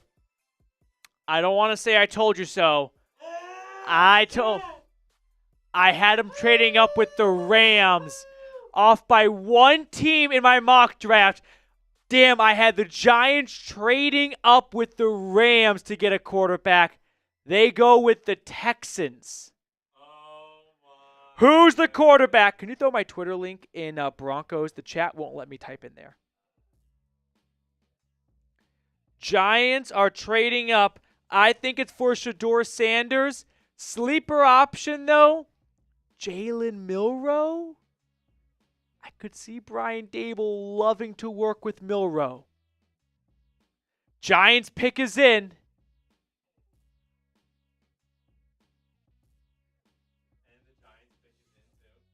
Giants pick is in. Bless it. I was so close my mock draft, too. I think if Brian Dable had his way, he'd pick Jalen Milroe. I wouldn't be shocked if Joe Shane and John Mara go, yeah, we're going to go with Shedeur. That's going to sell more jerseys right now.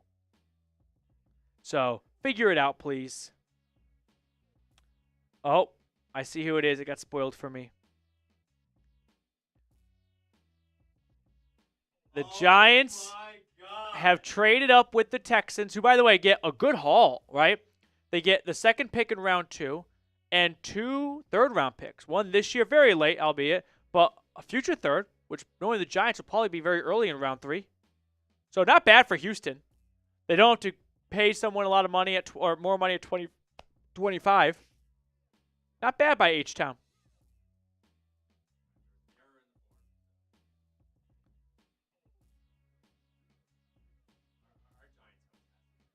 Yep. The Giants pick is in.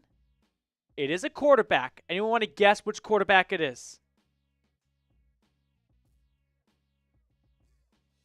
Anyone want to guess? Come on. Is it not in yet? Here it is.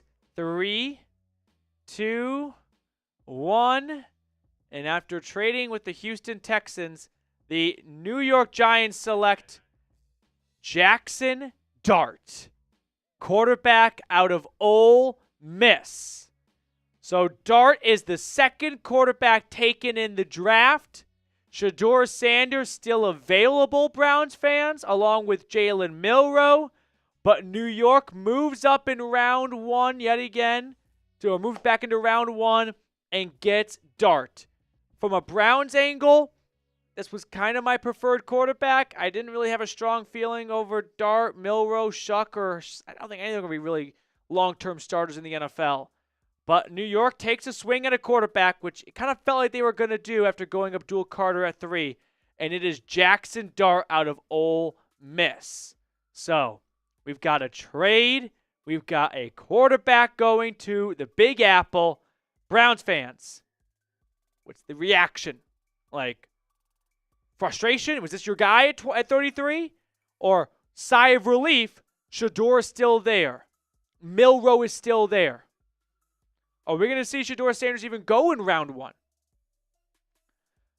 It's clear to me that either Shedeur Sanders or Jalen Milroe is going to be the pick for Cleveland with either pick 33 or pick 36. They were all over Shedeur, too. They were all over Boulder. The running joke was that Joe Shane was living in Boulder this offseason. We got to move? Falcons trade. Atlanta has traded back into round 1. Oh, my God. Oh, boy. Falcons have traded back into round 1. I think it might be for Mike Green. Remember last year they wanted to trade back in for Leatu Latu. They couldn't get it done. They're jumping back into round 1. Who is it for? It's got to be one of 3 guys, I think. Mike Green, Will Johnson, or James Pearce. I've got to envision that this is going to be a tough trade for Atlanta to swallow because they don't have a lot of picks to work with. So this might be the entirety of the Falcons 2025 NFL draft. I'm leaning towards one of these two. I think it's one of these two. Someone earlier super chatted, hey, and I was like, I don't think so, but if we keep getting later towards round 1, maybe. And here we are at 26 with the Rams. LA trades out of round 1. And the Falcons are back on the clock after the Giants took Jackson Dart at 25 in a trade-up with the Texans. Atlanta is on the clock. Who are the Falcons going to take?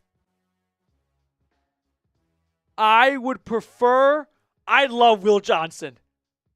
From a selfish standpoint, those are my top 2 guys.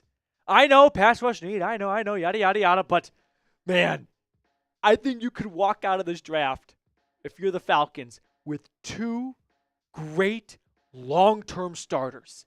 And the guys I'm most confident in being that are Jalen Walker and Will Johnson. Mike Green's going to help with the pass rush. But if you feel that Johnson, as I do, is going to be a long-term starting outside corner at a high level, and you're willing to kind of look past the medical stuff and the injuries and things like that, I think this would be an incredible pick. Very curious to find out what the details are. Are the Falcons still in round 2? One would think unlikely, but maybe they gave the Rams a bunch of 2026 draft picks going, hey, instead of a second this year, how about a third and a second next year? I guess I got to think that this is going to include their second-round pick this year. But the fact that the details haven't come out makes me think they're working through future draft picks. Or maybe not. There are the details. All right. So here's the dealio. Pro and con. Pro, you got another good player. Con, their next pick is round 4. And after that, they've got 1/7. The Falcons are going to make 4 picks in this draft as things currently stand. 15, 26, round 4, round 7. They're definitely going to trade back in round 4 and just walk away with 5 picks, right? Get 2 fifths for 1/4. But, yikes. Ouchie, ouchie. Go Will Johnson. Go Will Johnson. I know it's not an edge rusher, but come on. Enlighten now, I was thinking of you. You absolutely called it. Kudos to you. You get to be the host. Take that. I want to call Enlighten now in to make the pick. to like announce it.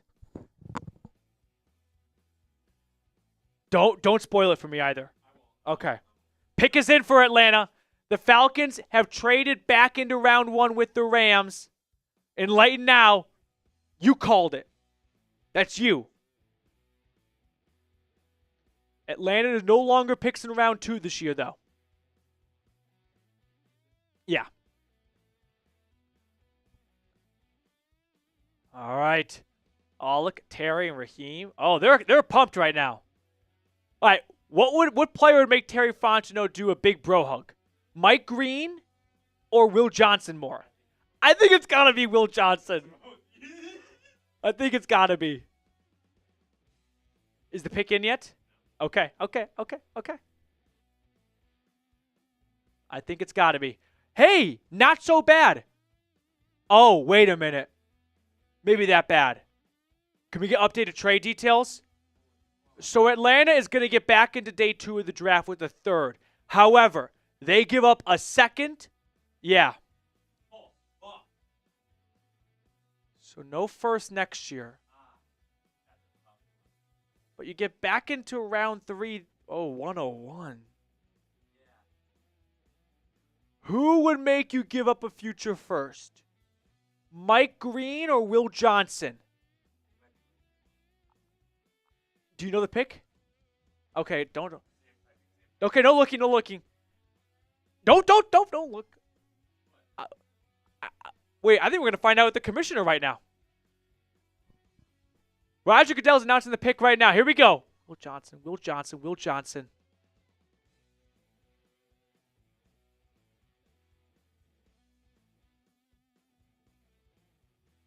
James Pearce, Tennessee. All right.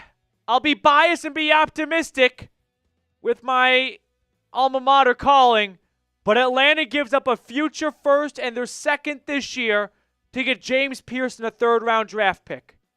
Not going to lie, was really banking on Will Johnson being the pick there, but the Falcons do get a true traditional edge rusher in Tennessee's James Pearce. And I can guarantee you this, there is no Falcons YouTuber out there right now that knows as much about James Pearce as I do. So, let's talk all about number 27 for the Volunteers, James Pearce. We'll introduce the pick read, and then we'll get right to the trade details and then break down the selection. Give me your instant reaction in the chat right now and super chat to get on screen with your thoughts, your takes, and your analysis on the pick.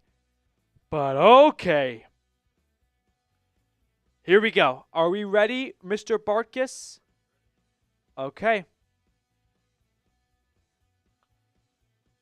After trading back into round 1, the Atlanta Falcons select James Pearce, edge rusher out of Tennessee with the 26th overall pick. Let's look at what the Falcons gave up in the trade, then talk about Pearce as a player, and then my overall thoughts on the pick. But first, it's a bit steep. The Falcons get a 3rd round back, but they give up a 7th and a 1st. I don't care about that 7th. You give up a 2nd rounder and a 1st for Pearce and a 3rd. That's quite the investment.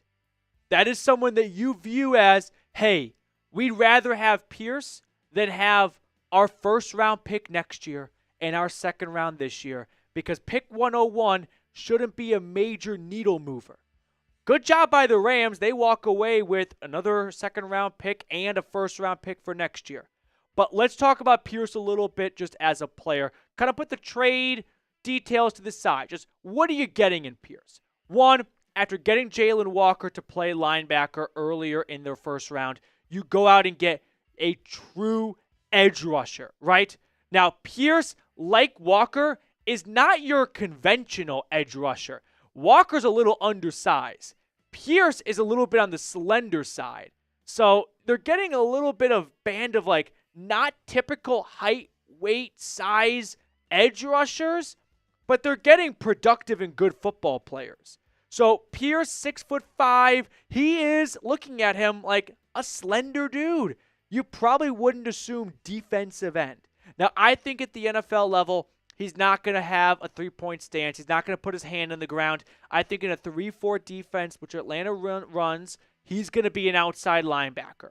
The number one thing you have to know about him, it's really just one word: speed. The guy's faster than most running backs. He ran a sub 4.5 40-yard dash. He's got incredible linear burst. He is going to get to the backfield in a blink of an eye. In college, that is a problem for opposing offenses.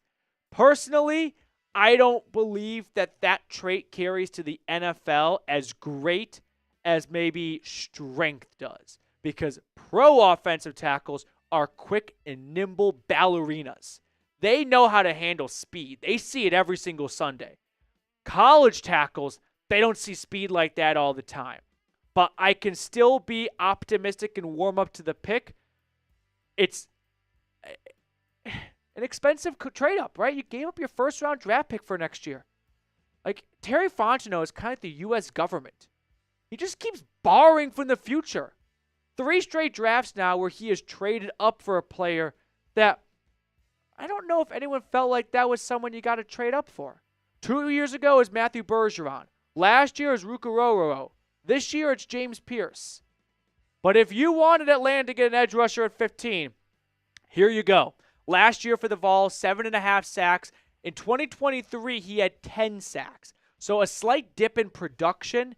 As someone who watched every single Tennessee game, I will calm your nerves by saying Tennessee, I don't know how to put this, just didn't play their guys very often.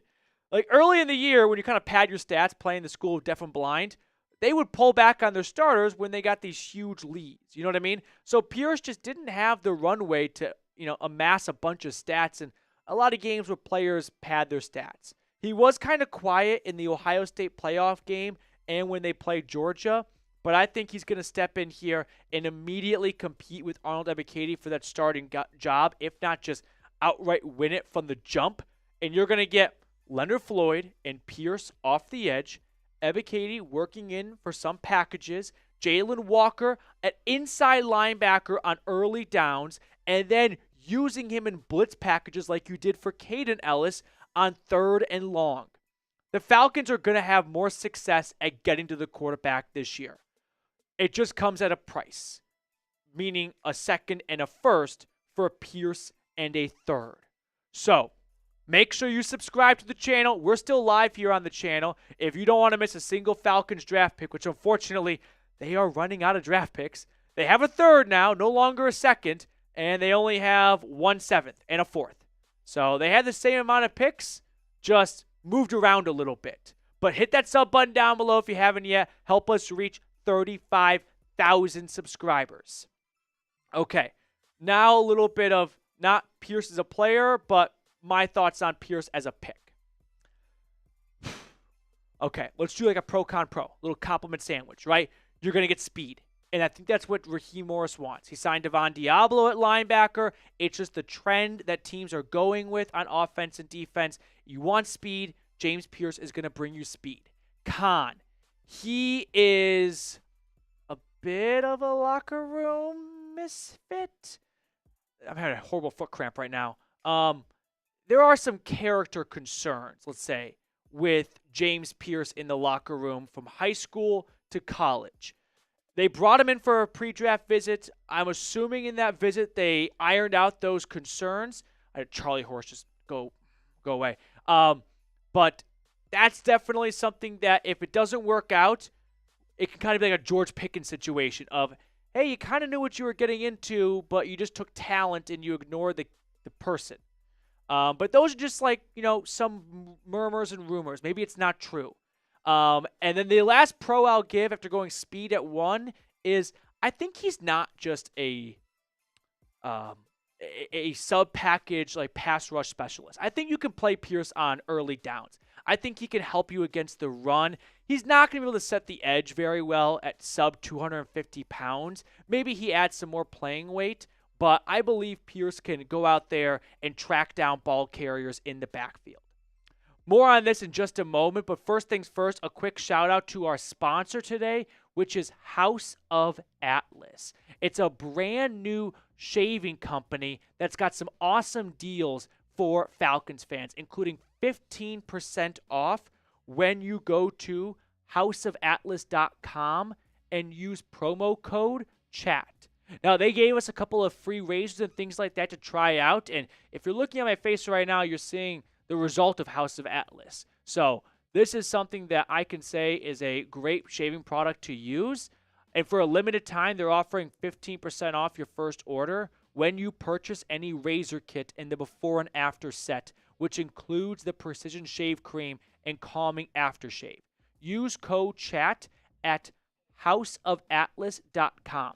That's houseofatlas.com with promo code CHAT for 15% off your new razor kit and before and after set. Stop wasting money and time on shaving products that don't look good, aren't effective, and cost way too much. Visit houseofatlas.com today. Trust me, you'll love it as much as I did.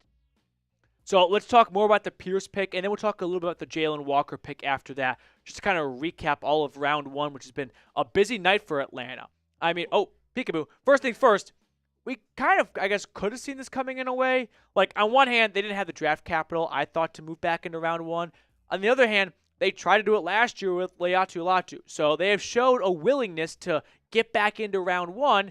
They just didn't have any buyers last year. This year, a lot of teams wanted to trade out of round one. So James Pearce going to Atlanta, and the Falcons go with Jalen Walker at 15, who I just think is going to be a Deion Jones type times 10. Like, I just think he's going to be the face of the defense in a matter of years.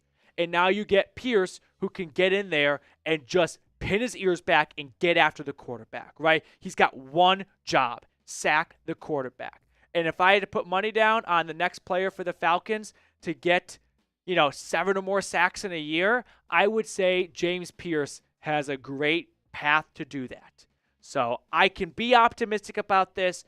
Full transparency, I thought if they were going to trade back into round one, giving up a future first, it would be for someone to the magnitude of like Will Johnson, who's just got a crazy high ceiling of a player.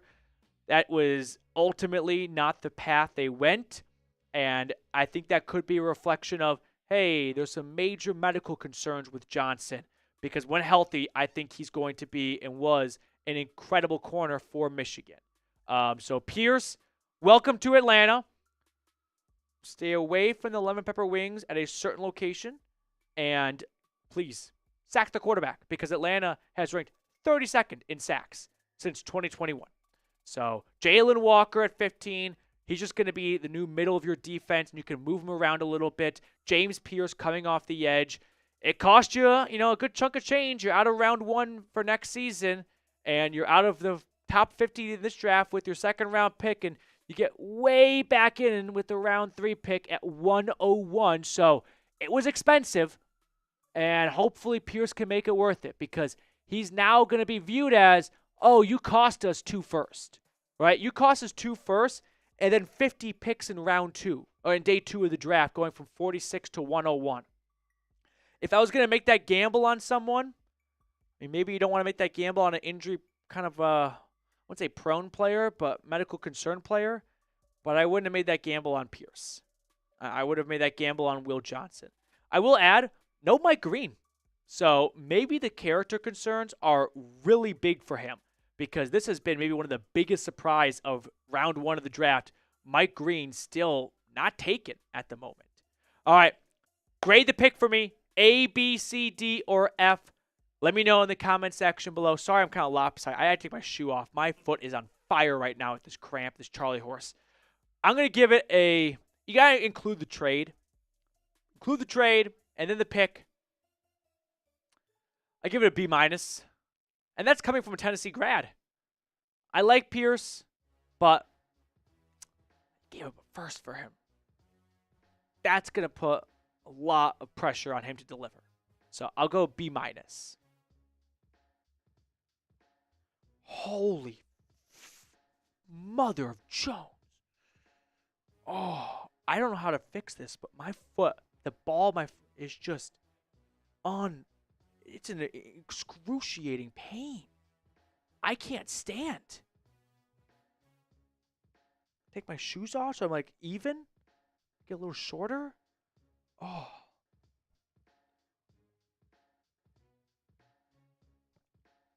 Anyone's got some recs for how to get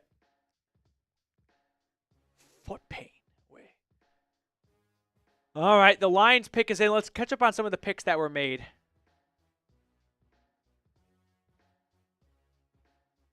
Jay, if they get Will Johnson in round 3,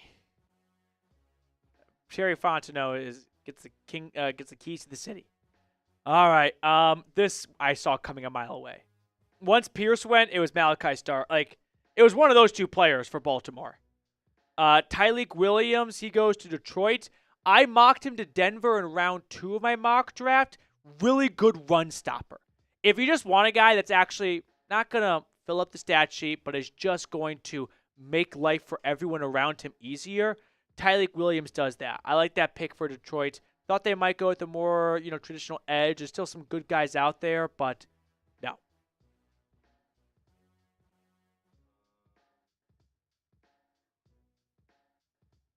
Do you want to catch up on supers real quick and then show the super chat totals and things like that?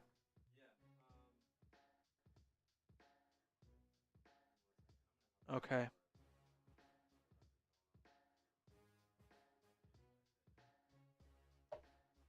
Only 4 more picks to go. Commanders are on the clock at 29. We're getting towards the end of round 1. Yeah. Okay. I think the I might pass out. I don't know how to describe this right now. I need a foot massage. I don't think it's from standing. I just think it's a cramp. I think the Commanders go Mike Green, unless everyone just thinks that Mike Green is undraftable early in the draft due to 2 sexual assault allegations, which, hey, I can understand how a team gets to that conclusion. Okay. We've got a boatload of people still tuned in right now towards the end of round 1. Do me a big favor. If you haven't yet liked the video, okay. Reed, I don't know where Reed went, but we can't change the screen. So, oh, he's back. Oh, thank you. A little lacrosse ball. Oh, how'd you know we had that?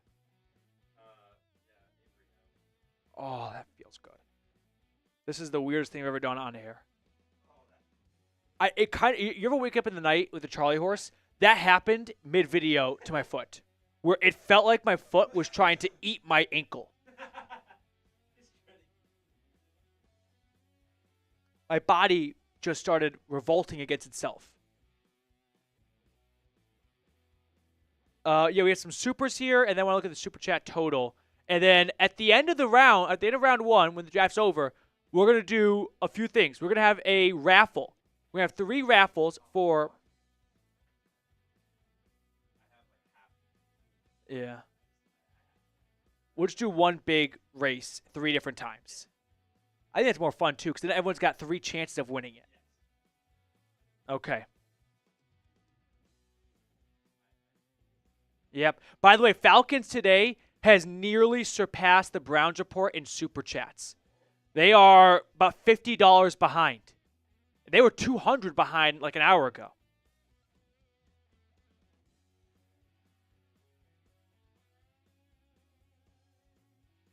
I wouldn't be shocked if Atlanta trades pick 101 for like a 4th and a 5th. You know what I mean? They move back 20 spots and get an extra 5th, and they walk out of the draft with 5-6 picks. Braden, rise up. Let's go. Let's see the new Saints guy block these units. Yeah. I like the way you put it there. Good head on your shoulders. Oh. I feel a lot better now. That ball helped a ton. Just going to keep the shoes off. So, Braden, thank you for your super chat. Really appreciate your support of the channel.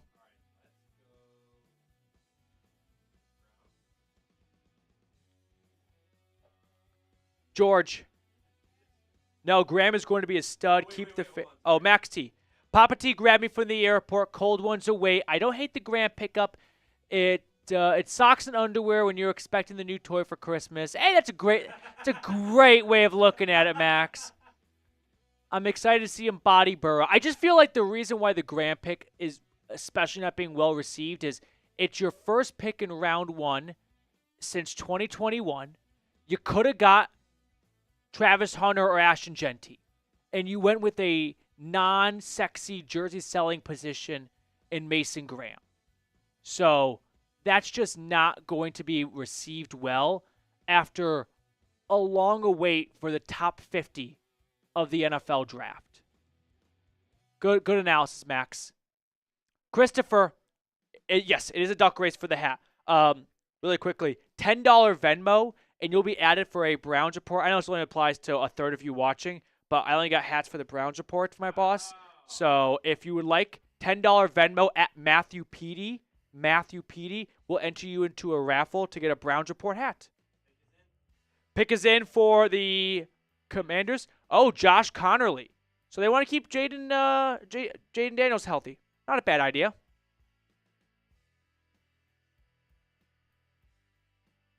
Now my right foot is flaring up. Oh, my God. It's I'm all the way down here. It's probably because your body's not used to the less weight that you're holding right now. Very funny. Okay. George. You know what? Like, George, I don't think you're necessarily wrong. Like I said, I think it's just the optics of it all. It's just, man, everyone got Travis Hunter, fever. And then you pulled the rug out from under them and said, how about Mason Graham from a college that all of our fans hate? At defensive tackle. Yep. Thank you very much, George. David, with the Browns 2026 first-round pick, they select Arch Manning. Is Arch going to go to the draft? If he's supposed to go number 1 overall, probably. But if it's anything short of that, I think he goes back for all 4 years at Texas and not only 3 years. But then again, like, no one saw Jaden Daniels coming out. Like, no one saw going into that season Jaden Daniels being that good. Same goes for Joe Burrow. It happens all the time.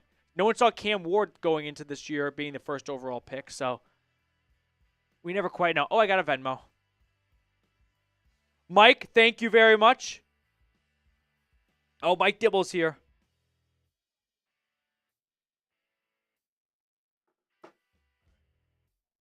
Okay, AFX, go get Shador. I think you could just wait for him at 33. I mean, there's a chance. The Giants aren't jumping you. So the question comes down to the Saints. I don't think the Saints are going to move up and get Shador. I don't think they're that high on him. So I think you could just stay put and get him at 33 if you really wanted to.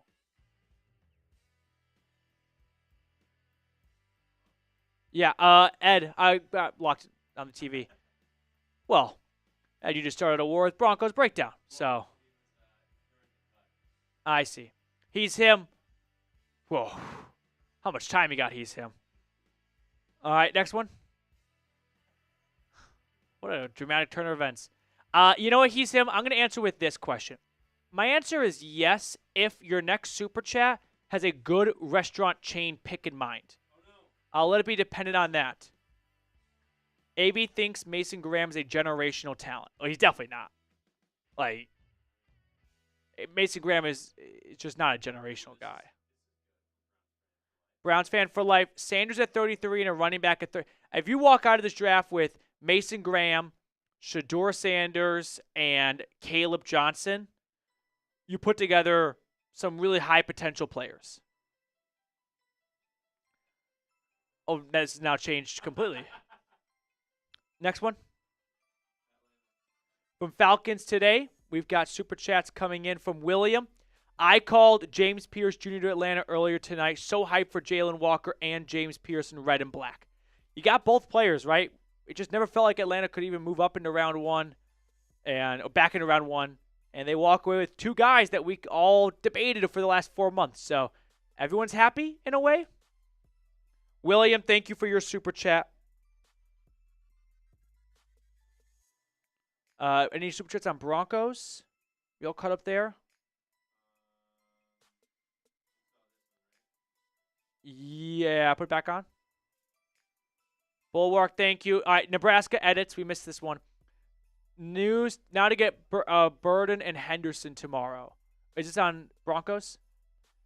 I don't like Luther Burden. I think he's a one-trick pony, and I think last year that trick went away, and I think that's why he doesn't go round one. Bills pick is in. We only have 2 picks left after the Buffalo Bills in round 1.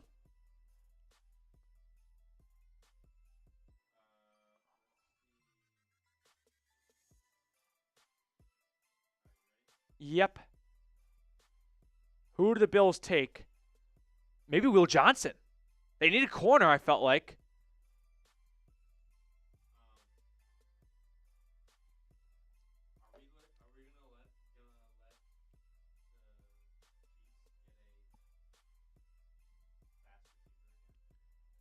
Yeah, but they've done that before and it hasn't worked out. Like, Sky Moore was that.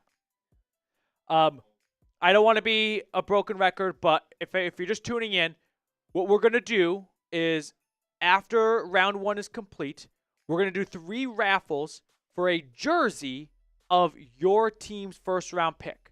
So if you want to be entered into that raffle, just send in a $5. Actually, screw it. For the rest of round 1, super chat any amount, and you'll get into the raffle. Moving forward.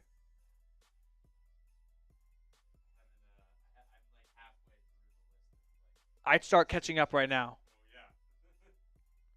Super chat any amount from here on out to get added to the raffle. From now until when the Eagles pick is announced. So that's the time frame I'm working in here. If you don't want a Mason Graham jersey, I'll let you wait until tomorrow when they pick a quarterback. If you'd rather do that. Yeah. Philip Lee with a super chat. How about this? I'll take care of all the ones coming in from here on out. You just catch up from here right now. I'll slack it to TV. Is that best?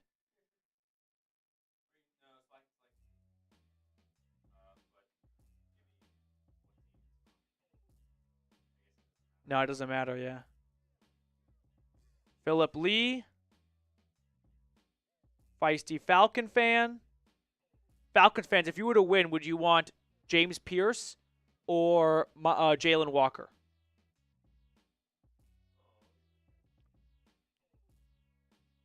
Oh, trade. Eagles have moved up. They're on the clock.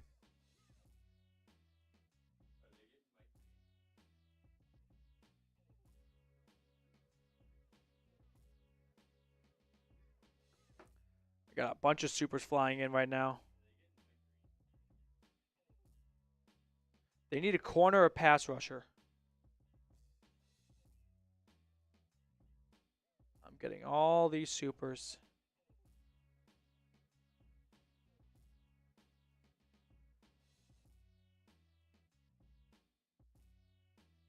Bills go with Maxwell Harrison, cornerback out of Kentucky, who is in the green room, so he does not show up to Green Bay for nothing.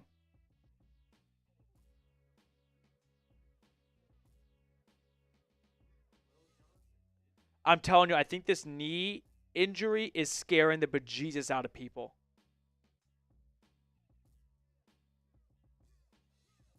Which is a damn shame because I think he's a great player.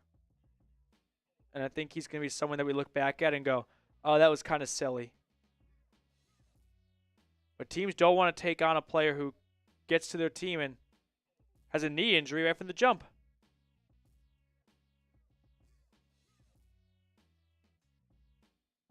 Oh, gosh, I may have bit off more than I could chew with this deal.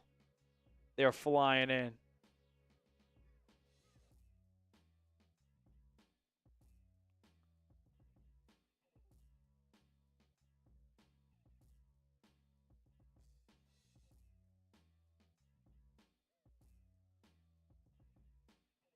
Okay.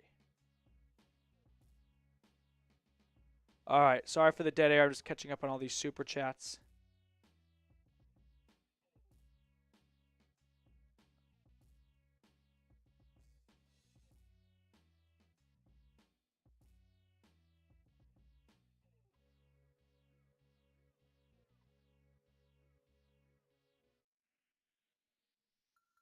Okay.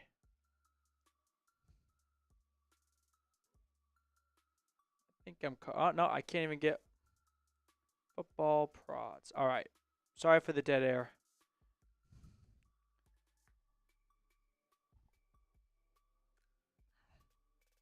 Browns Report has grown their super chat lead on Falcons Today.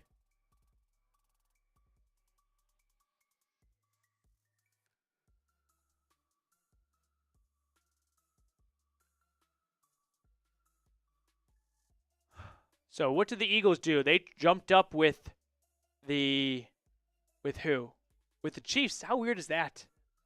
Yeah, you're right. Good to talk to you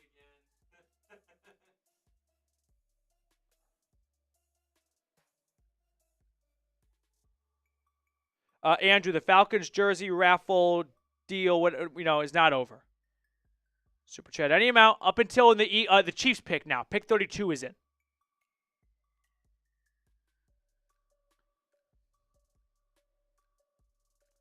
Eagles, Reed, who are they going to pick?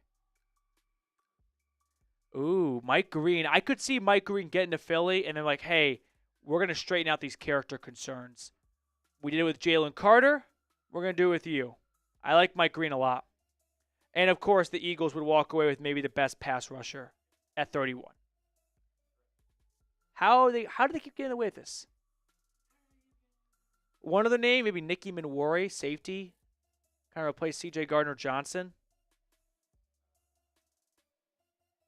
Maybe, yeah. I'm happy with Mm-hmm. Oh, either or this. I'm okay with this too. Pick's in. Pick is in for Philly. After trading up with the Chiefs. I love this. I love this too. This is who I was okay with getting before the draft. This is who I thought was gonna go. Ready? Yep.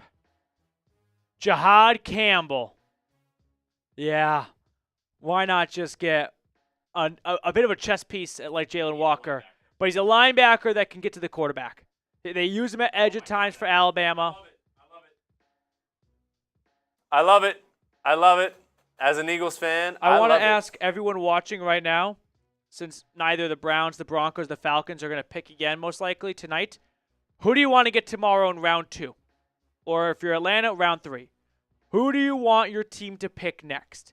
If you're the Browns and Broncos, it's got to be either, I think, if you're the Browns, you're probably thinking quarterback at 33 like Shedeur Sanders or Jalen Milroe. I would go Shedeur for sure over Milroe, without a doubt. And if you're Denver, it's got to be running back. It's got to be Travion Henderson or Caleb Johnson. Those got to be the two guys.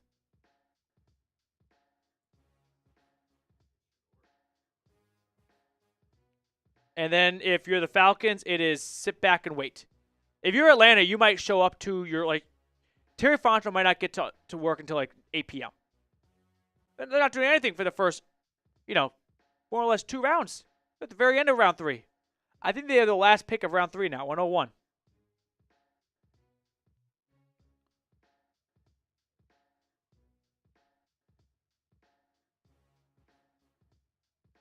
We got one more team. As soon as the Chiefs pick is on screen, we're closing the Super Chat deal for Super Chat any amount to get into the raffle.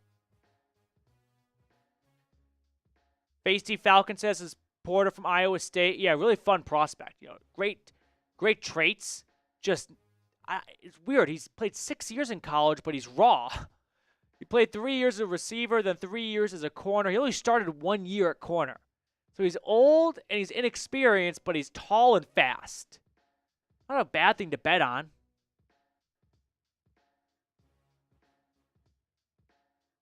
Tyraki, why is Will Johnson falling so far? It's this knee injury. It's his hamstring injury. I think it's just injury concerns, which is a bummer, but I think some teams can be very happy to get him in round 2.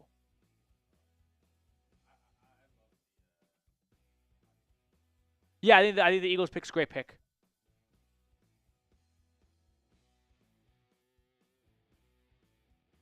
And the Chiefs, I think, are going to go with an offensive tackle here who a lot of tackles went in round 1. There's not a lot left.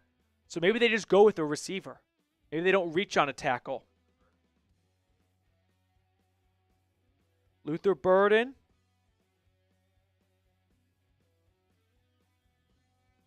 Stay in the state.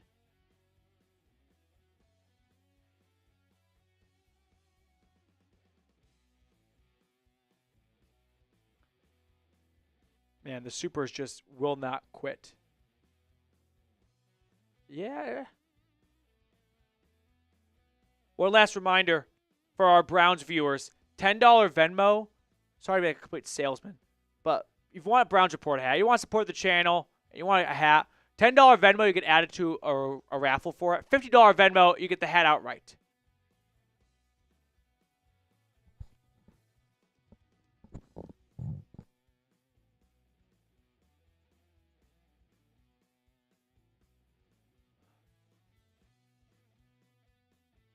I think the Eagles pick. We know the first name I did was Philip Lee.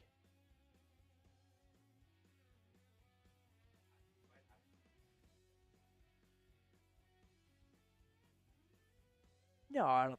You could do like 999 names, right? Yeah.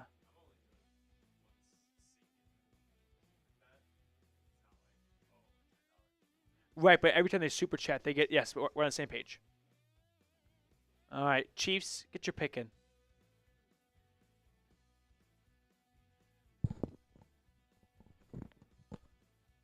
Eagles take Jahad Campbell.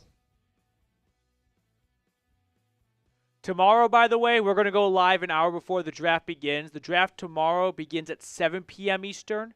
So we'll be live at 6 p.m. Eastern. That is 5 p.m. Central, 4 p.m. Mountain Time. Do you want to begin just getting through these super chats?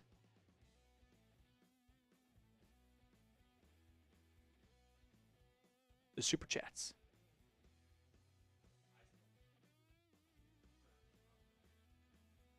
From, okay. Yeah. Well, I would say just put the super chats here. Could you put them on the rotation thing? While you count?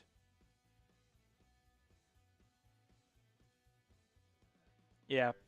Put all three on like a rotation maybe.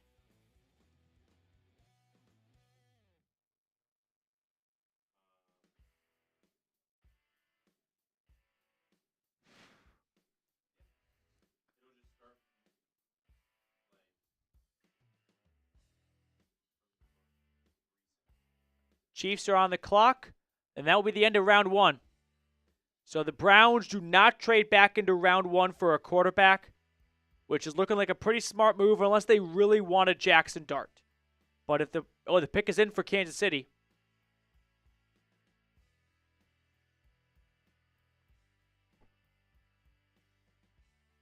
Mike Fontenot is any relation to Terry Fontenot? We have a ton of super chats. I'm going to do my absolute best to catch up on them all.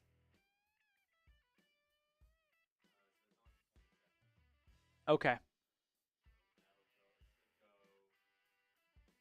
Andrew, watch your videos daily and enjoy. It's hard to get good Falcons content on the West Coast. Keep doing what you're doing and appreciate the hard work. Andrew, really appreciate that. Thank you. Because I'll be up early tomorrow morning to get a video out about who to take in round 2 and 3 of the draft. So, looking forward to it, Mr. Roper. Jalen Walker to Atlanta made my day. Rise up. Appreciate it. Happy to hear that, Michael, as if I had anything to do with that. Does Shador go at 33?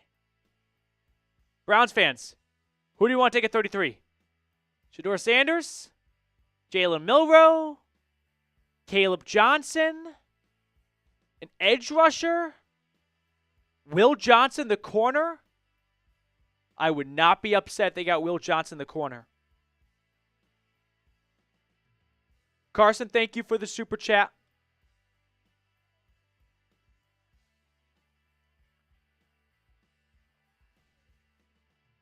By the way, Falcons Today now is just $25 behind the Browns report for most super chats for round 1 of the draft. As for the Broncos, it's a little bit of wait and see. They don't pick till 51.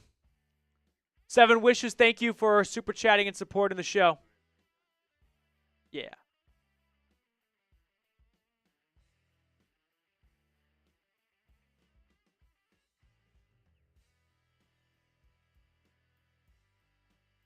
You want to the top one on rotation 2?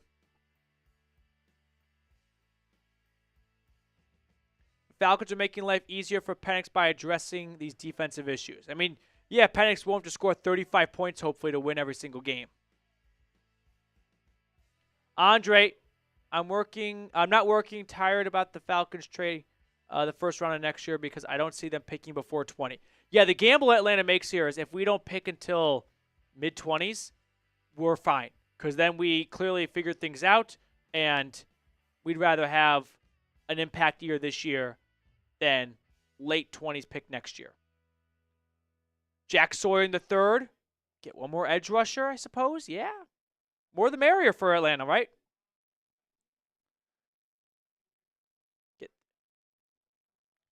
Walker and Pearce to be a fun duo on defense.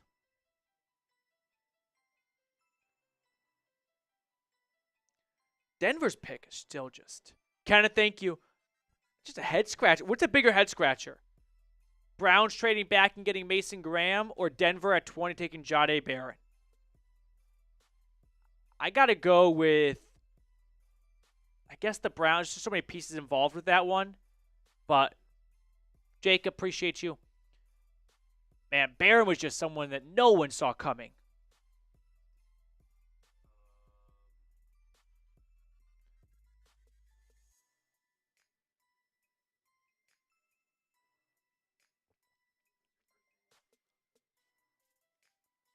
Pardon?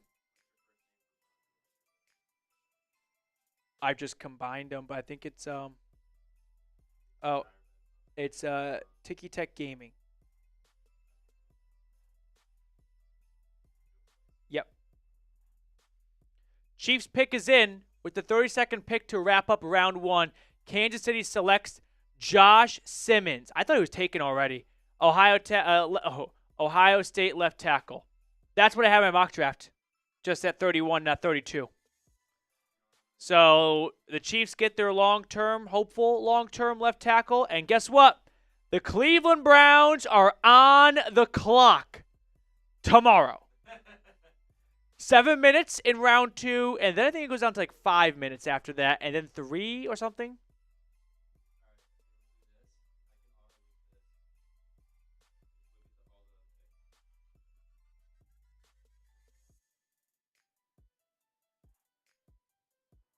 So let's check out what happened in the draft. Cam Ward, Travis Hunter, Abdul Carter, Will Campbell, followed by Mason Graham in a blockbuster trade in which Cleveland lands a future 2nd and 1st. Then Genti to the Raiders, Armand Membu to the Jets. We get Tyler Booker, yet again an offensive lineman to Dallas. Colston Loveland is the first tight end taken, a bit of a surprise to Chicago at 10. After that, Tyler Warren finding a home in Indy. Atlanta with one of 2 first-round draft picks, going with Jalen Walker at 15. Following suit, we saw the Broncos surprise everyone with Jahdae Barron at 20, Texas cornerback, and Mekabuka going to the Bucs just beforehand. Omarion Hampton off to the Chargers at 22, with Matthew Golden going to the hometown Packers for where this draft is being held. Then James Pearce going to Atlanta in a trade with the Rams to get back into round 1. Falcons give up 2nd and a 1st to get back into round 1 for the Tennessee edge rusher. And then to round it out, it's Josh Simmons to conclude round 1 of the 2025 NFL Draft. Falcons, by the way, is $6 behind the Browns report in Super Chats.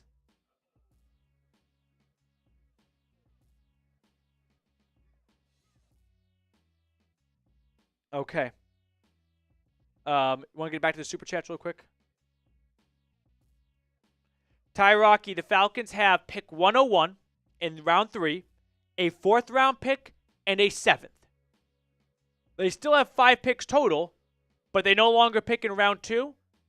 They pick at the end of round 3, and they don't have their first next year. But they had 2 firsts this year.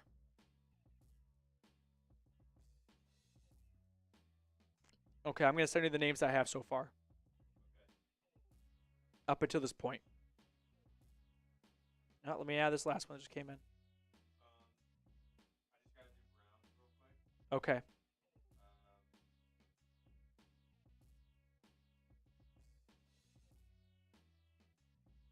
Jeremy, love the double dip on defense. Go Dirty Birds. Rise up ATL. Jeremy, best of luck to you in the raffle. Max, second year in a row, Giants take our guys. Who did they take from the Browns last year? Green, thank you for your super chat. Sam with a $5 super.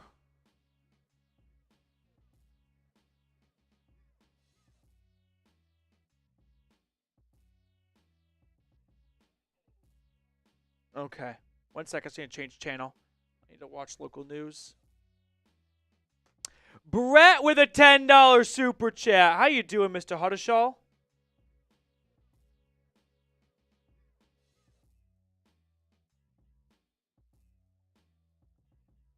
Scott Van Pelt, Thunder and Grizzlies, or Seinfeld. All great options.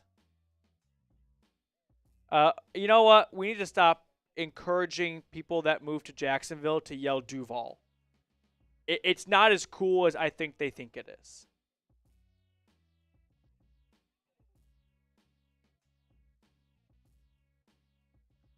Feisty Falcons fan, thank you for your super chat. Brett, great draft tonight by Terry. Also, sup, Petey. Brett, you got James Pearce. I know how badly you wanted him. Did you want him bad enough to give up a future first? That's my question for you, Brett. Let me know. Nevertheless, Brett, you don't know this, but you just got entered into a raffle to win a James Pearce jersey. You want to reset the super chats over to Browns real quick?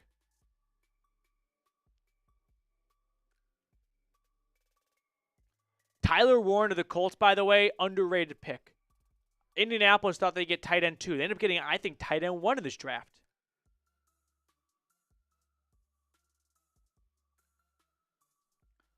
As soon as we get through all the super chats, we're going to get into our raffle for the 3 jerseys.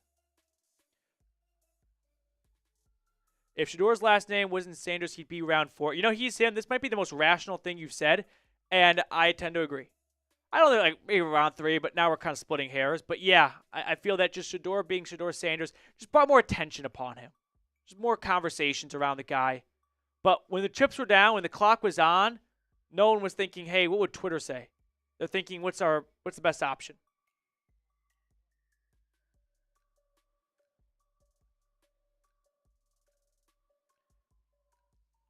I love oysters, so I stopped reading after that. He's him. You sold me.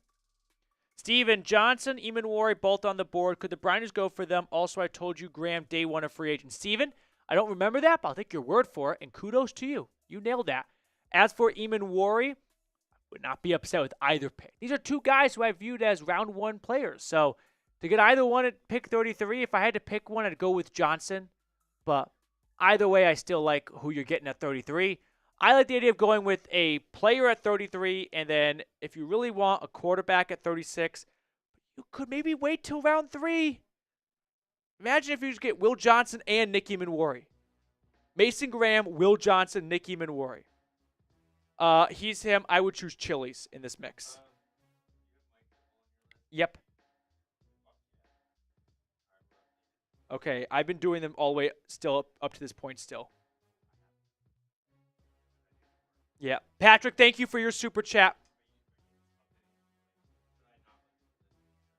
I'm editing it.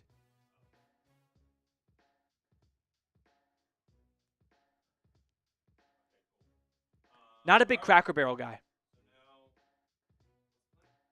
Okay, let's do the race. Yeah. Last call. If you want to get added to it, send in a $5 super chat or more to be a part of the race. We're going to do 3 races. Each winner will get to pick a jersey from the rookies that were taken tonight. If you're a Browns fan and you don't want a Mason Graham jersey, I kind of hear what you're saying. So you can wait till tomorrow and see if they get someone then you like. It kind of just be dealer's choice at that point. Dibble, I got your entry. J-Rob, if Sanders at 33, who did the Browns take at 36? I would love a running back for them. Either Travion Henderson or Caleb Johnson. Scott, Milroe jersey inbound. I don't like Jalen Milroe. He had some good games last year, but he had some, what was that? Kind of games.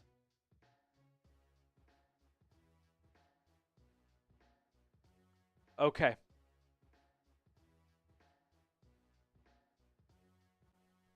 Whoever lands Will Johnson, I think, tomorrow. Maybe I'm just too big of a homer. I'm not even a homer. I'm not a Michigan fan, but I just too big of a Will Johnson stan. I think they're getting a great player. Dibble, thank you for your super chat. I'm sorry I didn't verbalize it while it was on screen. All right, we're caught up on Browns. Yeah, there's a couple that came in since we started, though. You go to the very bottom and reset. Steven, thank you for yours. Steven, Johnson, Eamon, if I had to pick one, I'm going Will Johnson because I think the ceiling is much higher for Johnson. If you want to play it safe, Nick Eamon, but I'd rather go with an outside corner like Johnson. Steven, what's your honest opinion on the Browns? What the Browns did? Do we get Shador at 33 or wait until next year? I think the Browns are probably going to wait. I don't think they're going to quarterback at 33. I think they're going to, now they have 2 second-rounders. Last call for Venmo. I'll send these names afterwards. $10 Venmo to be added if you're a Browns fan to our Browns Report raffle hat. I only have Browns Report hats, so I'm sorry everyone else. But Venmo $10 at Matthew Petey to be a part of that raffle. 50, just get it. Yeah. You don't have to mess around at all.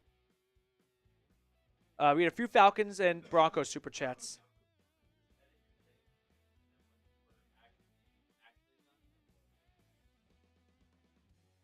The thing's ready. I was saying to catch up on. Throw them on screen. There's a lot of supers, so if we do miss one of yours, I'm really sorry. It's just the volume is overwhelming. By the way, Falcons Today has now surpassed the Browns Report in super chats. 748 to 745. Yep. Brett, thank you for your super chat. Appreciate you as always. K. Hussey, thank you. Got those ones, yep. All right. Who's ready for a duck race? And then we just have a few Broncos if you want to put those on rotation while you do the duck race. Yeah. Like the last 3 or 4. I got a Venmo from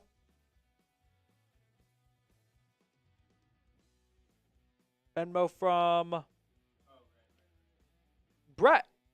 Brett wants a Browns Report hat.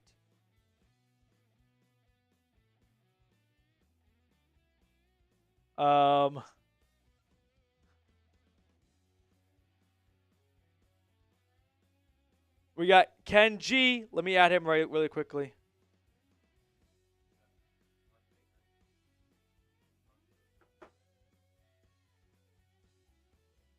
Let me add both those really quickly. Mark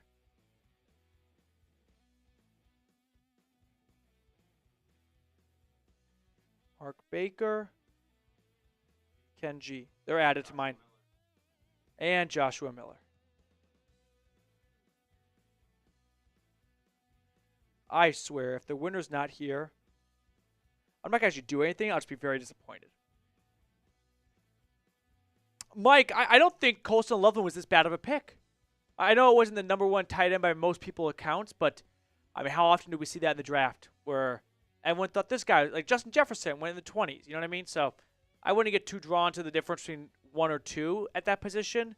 I think tight end makes a lot of sense for the Bears, though, for what Ben Johnson wants to do. They ran a lot of 2 tight end sets last year in Detroit. There's a lot of good running backs. So would you rather have had, I mean, Genty was gone at that point. So who did you want over Loveland?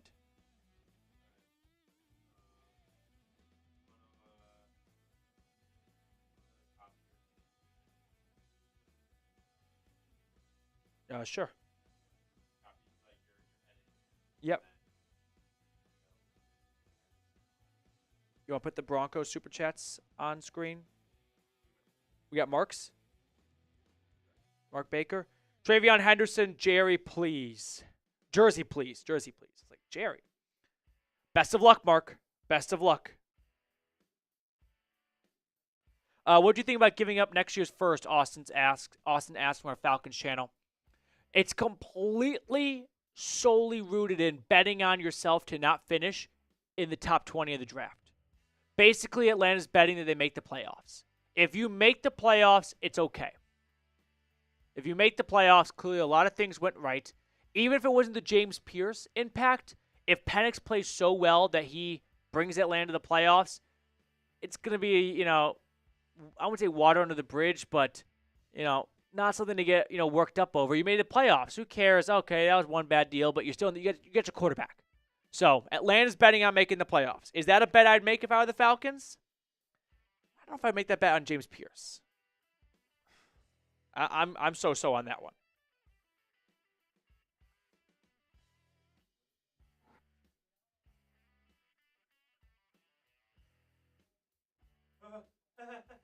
I know. All right, let's get to this race. We're going to do 3 races. So all 3 channels are going to be in the same pond. So there's a possibility that 3 Browns fans win, right? But I didn't want to do 1 Browns, 1 Falcons, 1 Broncos because that only gives you 1 chance to win. Now you have 3 chances to win. Does that make some sense? I think that's best for everyone. So, what you got, sneeze? Nope, not anymore. When you move it over, we're going to add 7 wishes in Ryan. Just manually.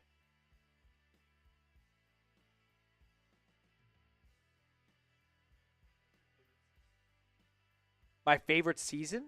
Summer. Summer's the best. Oh, I don't know if you had like a specific reason. What if we trade Kirk for a second? You're not getting a second for Kirk Cousins. I think you can get at best a 4th. And that's, I feel like, very optimistic. I'm just existing. Great to have you here. And VT92. So can everyone right now grade their respective teams' picks? I want to see which fan base is most optimistic. Got to think Atlanta. You got 2 first-rounders. And then I'm curious who's next, Browns or Broncos. Ryan would not have been mad with the Falcons taking Starks there at 26 either. I think Malachi Starks is going to be awesome for the Ravens. They're just going to have another stud safety with Kyle Hamilton. 7 wishes, who do the Falcons take in the 3rd? I can't give you, I can give you maybe a position they target. I would think corner. But if there's like a really good, fill in the blank available there, that could change their mind. Okay, We are adding Ryan and 7 wishes. Just Ryan. Yep.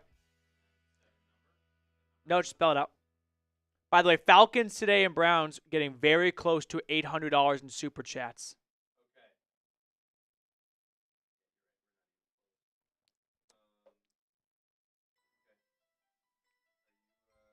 I'm ready. Kitchen's closed. Oh, add Andrew Roper at the last moment. $10 super chat you're going to sneak in. You think the Notre Dame corner will still be available at 101? You're talking about Benjamin Morrison. I'd love that if I were Atlanta. Let him sit for a year, get healthy. And then the following year, he could start opposite of A.J. Terrell. And you got literally a whole new face of your defense from 1 draft. Morrison, Walker, Pearce at all 3 levels. Yeah, a little busy. Okay. Here we go.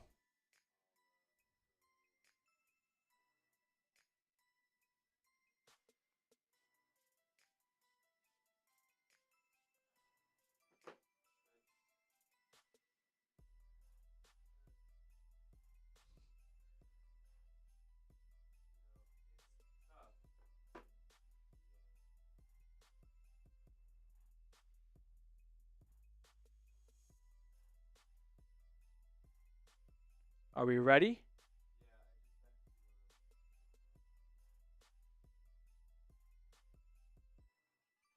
All right, duck race coming up in just a second.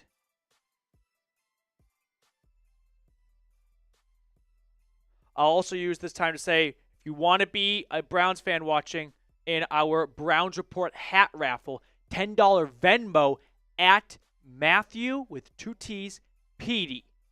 $10 Venmo to be a part of that. Oh, gosh.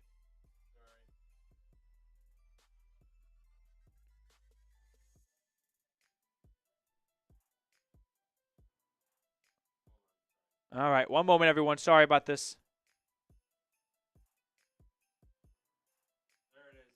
Here we go. I can't see anything right now. There you go.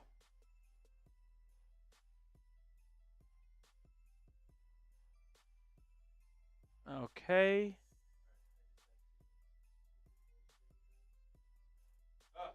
There we go. All right, let's put it on screen. Yeah, we'll kind of just go through. He's him. If you want the address, you can email me. I'm just not going to say it over the entire internet. All right, here's everyone we have in there.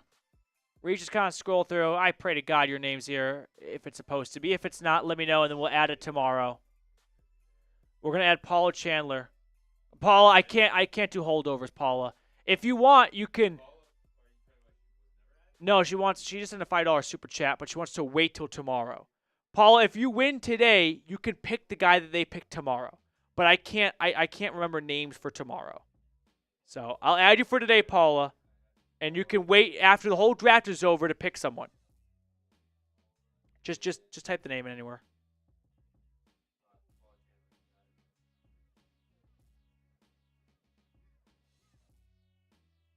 Absolute last call right now. $5 super chat to be added to the raffle. We're going to do 3 of them. So don't be upset. And then Reed's going to put my email at the bottom.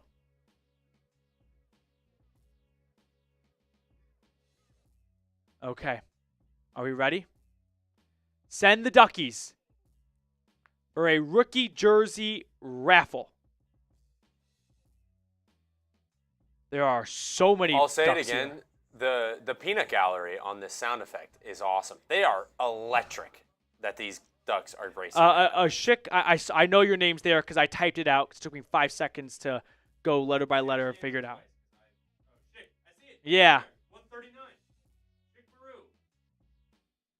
Don't pull that on me. He said, oh, never mind. All right, halfway through. Who's it going to be? Look at Fletcher H in the lead. Papa T. Papa T is flying right now. Philip Lee right now with the backwards hat. Who is it going to be? C. Hogan. 5 seconds. There's movement. It's going to be Stassi Bambino. Stassi, come on down. Email me so I can get you your jersey, your size, and your address. Please email me. That's my email. Don't do 1T. People do that, and then they get mad at me, and I never get the email. No one's named Matthew with 1T. All right, 2 more. Remove winner. Yeah, remove winner.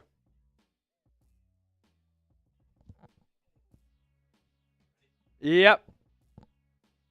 And they're off. We have this race and 1 more for a jersey. I just sent you the name for Venmo for the hat. Sorry, it's a TV. Yeah.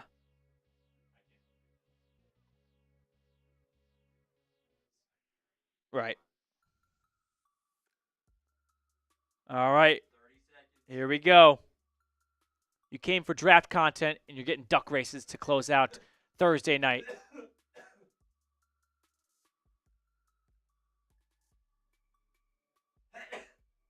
Aaron? I don't know if Aaron can keep the speed up for 13 more seconds. Rydell's got the lead. I see Boyd making moves. I'm losing Boyd. Who's it going to be? Oh, my sweet Jesus.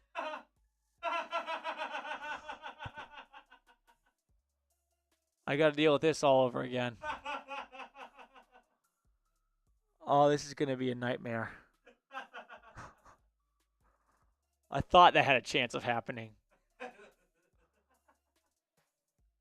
This is going to be the most long, drawn-out process of my entire life. Oh, shit. All right, here we go.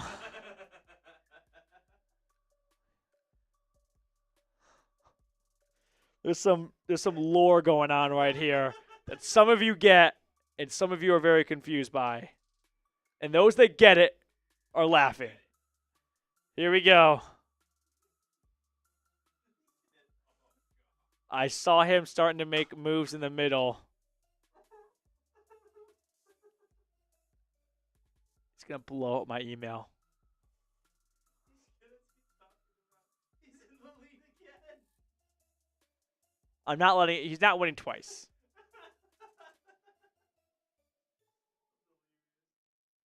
Someone could explain to those that don't get it. It takes a lot of explanation.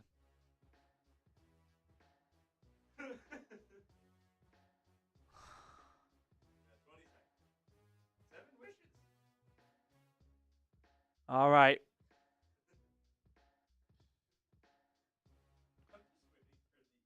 Willie?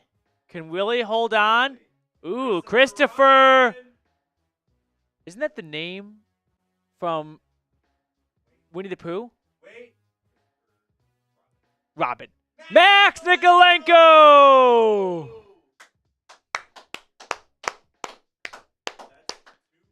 Okay. You guys, winners, email me. I have no idea. I know 2 Browns for sure, the last 2. I don't remember who the first one was. Who won first? Well, no, you guys email me. I got 100 ducks in the pond here. I can't keep track of everyone. All right. That's going to do it for us. Oh, no, we have to do the one more duck race. It's for the Browns report hat, so if you want to be in another duck race, right now, $10 Venmo at Matthew Petey, and you'll be entered into a Browns report hat.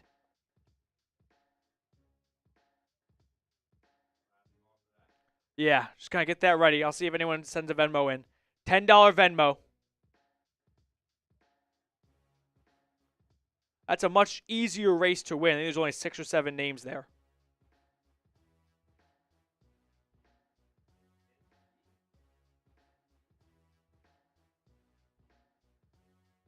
Mark, I'm sorry. Maybe tomorrow.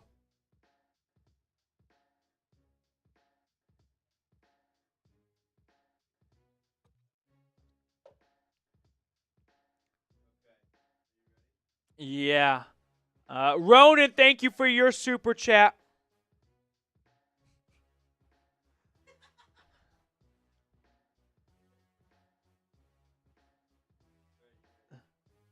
Vickers, I think your name was Vickers' names in there? It's definitely in there, says Reed.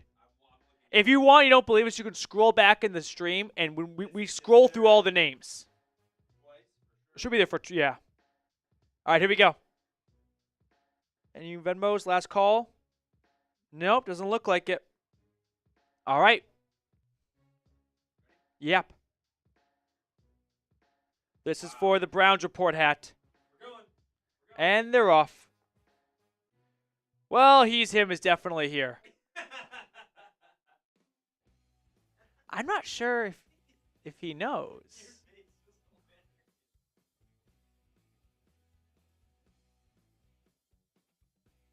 All right, who's going to win the Browns report hat? I know this is just unique to one of the 3 channels tuned in, so 2/3 of you guys don't care. Like I said, my boss just got hats for the biggest subscriber channels, and so You're welcome, Tim. Browns were, one of the bigger subscriber channels compared to got 10 more thousand subs than our Broncos and Falcons channel does.